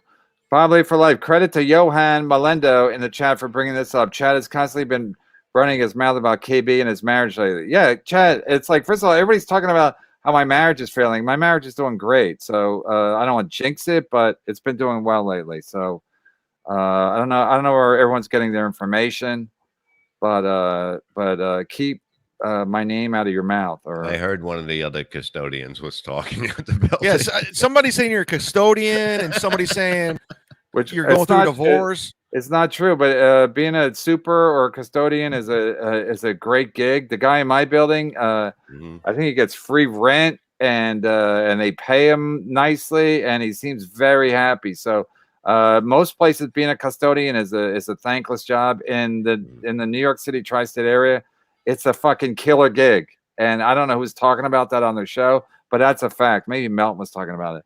Sonny Billy Wagner, send Brad Thacker. Send Brad Thacker the head case, dude. Yeah, he wants to be on the show. Yeah, he's mental. He pretends like we were friends. Like I knew him since 2005. I met him. I did one gig with him with Florentine, and he's just been obsessed with me. It's so weird. You think sexually? I don't know, man. I don't know him. I really don't know him.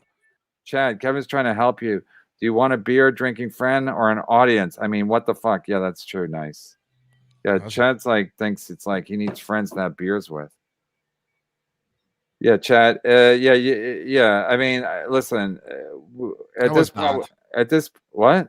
I wasn't trying to get your channel. I knew what it was doing. They're not going to do anything live. It's stupid. He literally tried to get your channel removed from YouTube, but now it's begging to be freed. This show is a work. Yeah, I wish.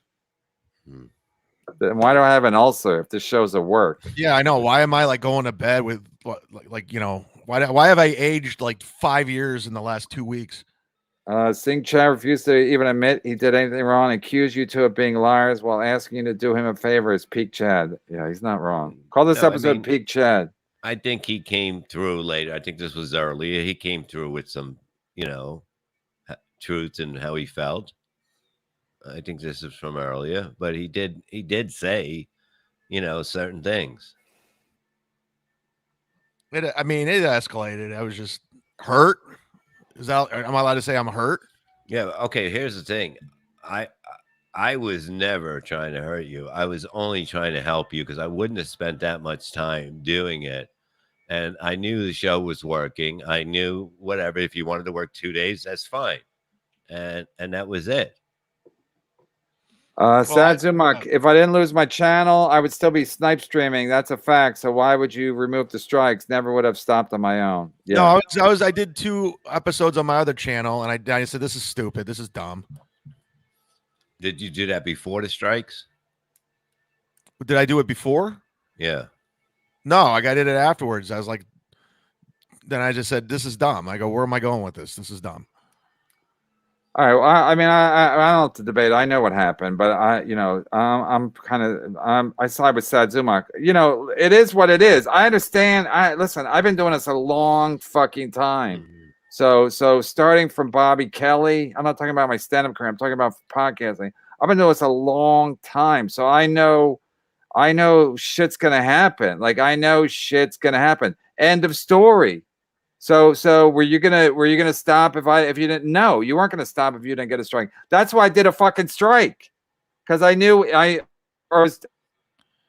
otherwise you weren't gonna fucking stop. So Sad Zumock's right, but on the other hand, it's like I know shit's gonna happen. I didn't know when you quit the show you're gonna snipe stream it, but when it happened, I wasn't surprised. I wasn't like, oh, this is crazy. I wasn't surprised at all because like I said, I've been doing this since 2016. It was never my plan to do it. I know. Like I'm not saying it was anybody's plan. There's no plans, but the one thing happens, the cause and effect, a reaction to any reaction, whatever. I failed physics. Anyway, the point is something happened. Something's going to happen in a reaction to it. That's life, and that's definitely podcasting. LOS $5. The bottom line. must have fallen out of the catalytic converter black market. The bottom must have fallen out of the catalytic converter black market. I read it twice. The second time probably better, but he's saying that you're back here because you can't steal catalytic converters anymore. See, out of all the stuff that's being said about me, that one's so dumb because Kumi just made it up, and everyone's like, "That's what happened." Yeah, that I just can't see you. I can't see you having the balls to steal a catalytic converter. I don't even know what that is. He couldn't even put a light in the front of his house. He's going to steal something from a car.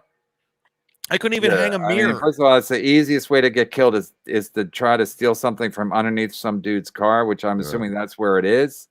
And if a guy walks up on you, he's just going to shoot you right in your nutsack. And so, is it worth it? First of all, you have to have a partner, and I don't think Chad's that good at people skills. And then anyway, Chad repeatedly told his audience to report MLC. He would have gladly destroyed your channel. Don't swallow his nonsense. I wanted Bob to quit saying that about me. He didn't have the goods. He didn't have any. I know. You didn't hear my voice saying kill yourself. Yes, I did, Bob. Every time you said that, because it was driving me insane. I was like, report the channel. Don't say it. People are going to report the channel now. You can't say it. You can't talk about self-harming or you can't encourage self-harm. That's a fact. Everybody knows that. Yeah. Don't say it. Don't say it. Then that's people be like, oh, they're talking about it. That's how it goes. They're stupid. You can't talk about racial, can't talk about anything racial, sexual identity, self-harm. It's the same rules on Twitter, the same rules on YouTube. You can basically talk about anything else. Gino says the N-word on all his fucking YouTube channels when he's talking about Chad's pal Godfrey. Ronnie I King. figured if I did that, you would yell at Bob, and I also know Adam took it down, so you're safe. Everything's gonna be fine. We don't leave anything up because I don't need people picking through my fucking show to try to take my channel down because I don't need the aggravation. Is it pleasant, Chad, when people try to take your channel down? No, it's terrible. So why would I awful. put myself through that? I Ronnie agree. King, $5. We all know Chad has tried to screw with people's lives and YouTube channels. He just lies about it. No, that's not true. I'm guessing you're not Rodney King. I literally just talk shit online, and everyone just gets oh my god, he's gone too far. You do way more than that, and you have gone too far. And let me talk about that. You told Patton Oswalt's wife to sleep with one eye open. Yeah, they were because I was a pile-on with him and Chris Titus. It was out of control. And let me tell that Chuck Mangione. I never cried. I said, dude, what the fuck are you doing? I called him, and we talked it out. And then he calls me when he was out here. He was like, you want to go fishing? And I'm like, okay. But Chad whines that you talk about him. He has a show dedicated to going after Kumia. Chad does all the things he criticizes others for. No, but he's just doing a show about everybody's going at him. So him doing a show is actually funny, especially if you do it, in a funny way. People are going to come. There's no doubt about it. You shouldn't just have to sit there and, at least do what they're doing and make money off it. And I was doing well with just that before I did Kevin's show. Like I was doing pretty good with that. I should have, I didn't expect Chad, if you would have just sniped through my show, I mean, Ray doesn't do anything of any value really, and he's still doing okay. So you would have made money if you just shut your fucking mouth and stop trying to fucking piss me off. On top of snipe streaming my show, on top of using my music and graphics and telling people on the scroll to strike my channel. Yeah, I thought using your graphics was funny. You said on your show it says with Kevin Brennan. I think it's funny. Yeah, to you. Do you remember the Seinfeld episode when he took the Merv Griffin set? Oh, so it's just like that. You're paying homage to the Seinfeld episode. KB should be out of the Chad business. He's been trashing you, Bob and Adam, for 2 weeks straight every day while simulcasting your podcast. You brought Andy into it too? That's fucking pathetic. Pecker 1981. I don't know what I said about it, Andy. We got a lot of fans in Canada today. Bob Believe for Life is the leader. He's the and are you Eddie Baker? No. I guess we'll find out in August if you're Eddie Baker, if you have the balls to show up. But yeah, we'll find out if you're Eddie Baker. Addicted right on cue. Addicted thinks you'll pass a lie detector because you lie so much that you'll pass it. I don't think you can, truthfully. I don't think you can lie if you're a good liar. It doesn't work that way. I don't care if I fail. So bring it on. He's already setting it up. I don't care if I fail, and then he doesn't get one. You're gonna call me a liar, whether I pass or not. I'm a liar, so it doesn't matter.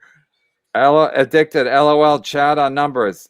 LOL. Chad on numbers. Chad, MLC fans are living in the Manhattan penthouses. Dutch Sharks live in basement apartments with no windows in the Bronx. What? Why is he shitting on the Bronx? Probably for life. I envision that Saddam Hussein pulled the same victim Pidiak when the seals put out of his rat hole. Don't buy into this kid. I bet he did. He'd be like, "Oh my God, thank God you guys found me. Oh, these guys, I was just gonna go looking for you. Oh my God, I was getting hungry. Thank God. Oh, I know. People always say that I look like Saddam Hussein. They've been saying that for years. I'm not him, but I can help you find him. Thank you, Saddam." Ted, $5. Chad, did you learn anything from KB and Bob? I hope you did. You can't live life like this. I hope you never have to give this speech to your kids, KB. Jesus Christ. My kids were like, Chad, Jesus. I guess we do a podcast together if they were, yeah.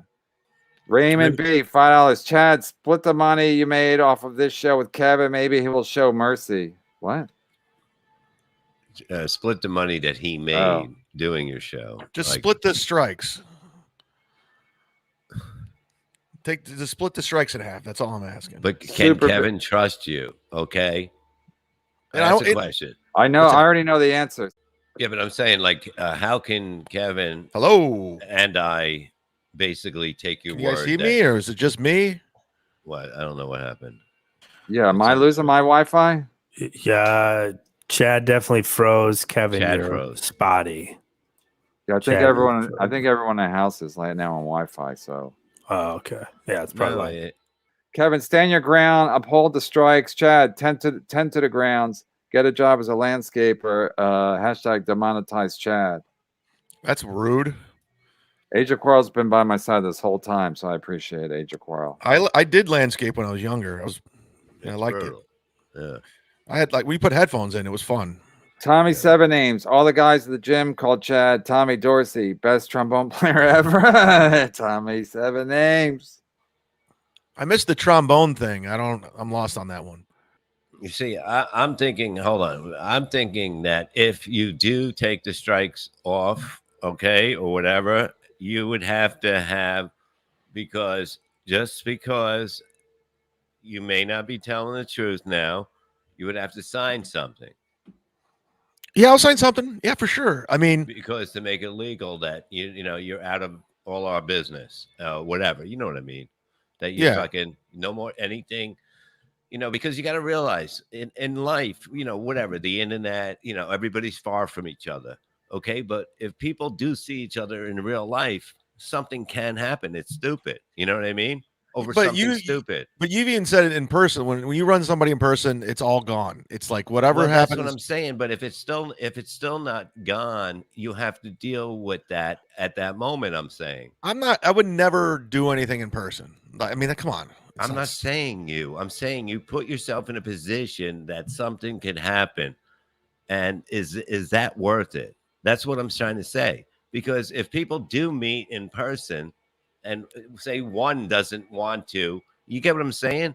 I'm trying. It's a situation over stupid shit. Like with listeners or just no, with anybody, with us, with anybody. But I'm saying it just it's to a point where it's just not the internet, like you say, because we know each other. Mm-hmm. So if we meet in person and one of us doesn't feel that it's done or it's cool, then it happens then. And so that's I should leave my gun at home. Somebody just said, hurry up. I left my chicken tacos at the bar. Regardless of how this ends, it's unanimous that Chad can't call himself a mud shark or any kind of shark for that matter after this, right? Yes. By the way, Kevin, you're the one who gave me that name, mud shark. Right. Yeah, I know it's my fault. So I'm responsible for all your mud sharking behavior because I gave me the name and we just ran with it and became a thing and I don't know. Then it became merch and then the merch got pulled and now we're here. Ronnie King $3, but don't bring that up. Does Chad have a roommate? Yeah, you might have to get one if we don't lift the strike. That's true. Yeah, if you guys want to move in, they can both have their own refrigerator. Chad said all that about Bob's family. Bob just lights up another cigarette. Tear him a new one. KB for life. Yeah, Bob's a class act. I've been saying that No, for years. I'm just explaining situations like what I said, and No, I know. that's what it But we don't is. have It's time. like, we don't have Yeah. time. I know. You're trying to just clarify, but yeah, you still handle it way better than Bob, I I'm think sorry I for would've. jumping off half cocked and never giving you the benefit of the doubt. I apologize about that. I never tried to I know. teach you anything wrong. And I took it the wrong way. I was hurt. I was hurt. There's no way to take it. I acted out. Northwest Ken, glad to see that 1/3 of the KB's audience is back. Over 1,000 live views. Don't even go there, because then it's gonna be like, I can't. I really can't. I can't play the numbers game. I love who is that? Northwest Ken. I love Northwest Ken, but it's like I listen. The fact of the matter is, it's like when I'm doing a show, so I can see the numbers right in front of me. They're right above my head. So when the numbers go up and down, yeah, it does get annoying, especially whatever. Mark Adabise at $10. Chad, check your door for coleslaw. There better be coleslaw. I'll check. Northwest Ken, Chad, you said KB struck your channel 3 times, but you've also admitted that Bob and Tom had a strike on your channel. Which one is it? No, it was Bob and Tom. Then as soon as they removed it, Kevin came in with another one. So even if you remove these 3, another one could come in. Mason in Portland, maybe Chad is telling the truth about not drinking. His hands don't look as shaky as they usually are. I haven't been. I have to be on my A game. Well, that would have been bad if you came in here today drinking. I was hoping you guys were saying. I was like, no, he's probably drunk. Saying, I said, I hope he does. You know what I mean? I don't think so, because that would be not a good. No, when I fucked up on that one show, that was a Northwest Ken. Yeah, well, that's the internet's fault. Impure Thoughts, $5. Chad is playing you. He can't make money he was making without ripping your content in some way. He will start some form of snipe stream again. I'm prepared for everything. I've been through these before. I'm prepared for everything and nothing at the same time. I started citing something would be a good thing to do to cover both of your asses. One of the episode you struck with Chris or Brian Johnson, the guy Bob Levy didn't want you to have on, and I took. That's not true. Because he was defending Shuley, and that at the beginning of that episode, I played your entire set at the evening at the Improv just to be a dick. And that's why you got struck? No, you guys struck me. Oh, just in time with the Flimsy Greenberg. He had a classic yesterday. Hey, Chad, I hope you save your receipt from the rope and stool store. Otherwise, you're just gonna get store credit. The irony is I bought it with a credit card. Stolen. All right, let's wrap this motherfucker up. All right, I'm gonna take a hot addicted. All right, everybody, we're done. Whoa! Oh, Jesus. Yeah, I'll mail it to you right now. Now, send me a DM. I'll literally go to mail it right now. You got to sign it too. I got you. All right, guys, sign up to my Patreon. It was a hell of a show. Thank you for everything. Good night. As we draw another Boozemock Dabble Files to a close, let me know in the comments your favorite part. We hope to see you at the next Boozemock Dabble Files. Show your support by hitting the like, subbing to channel, sharing video, hitting up the super tip, super chat, or super thanks. All the support and love is much appreciated. We did it. Thank you. Oh, hey, Boozemock. Oh, he's probably watching. He watches everything. He's a psycho. I love when somebody said he called me a pussy. I'm like, yeah, you hide your identity, you fucking bitch. This one is Crumb Bomb. Boozemock stinks. I mean, what is he, a clipper? Like, who gives a fuck? Literally, his whole identity is me. He has no identity of his own. It's sad that he's some weirdo Canadian that's obsessed with everything I do. But it's working. It's working. Keep it up. He's just basically, he tries to impress Melton. That's all he does. And his whole identity is... Hey, Chad Boozemock, it's working. Just like the one-winged dove, sing a song just like I'm singing it. Ooh, baby, ooh, yeah. Just like the one-winged dove, sing a song just like I'm singing it. Ooh, baby, ooh. Ugh.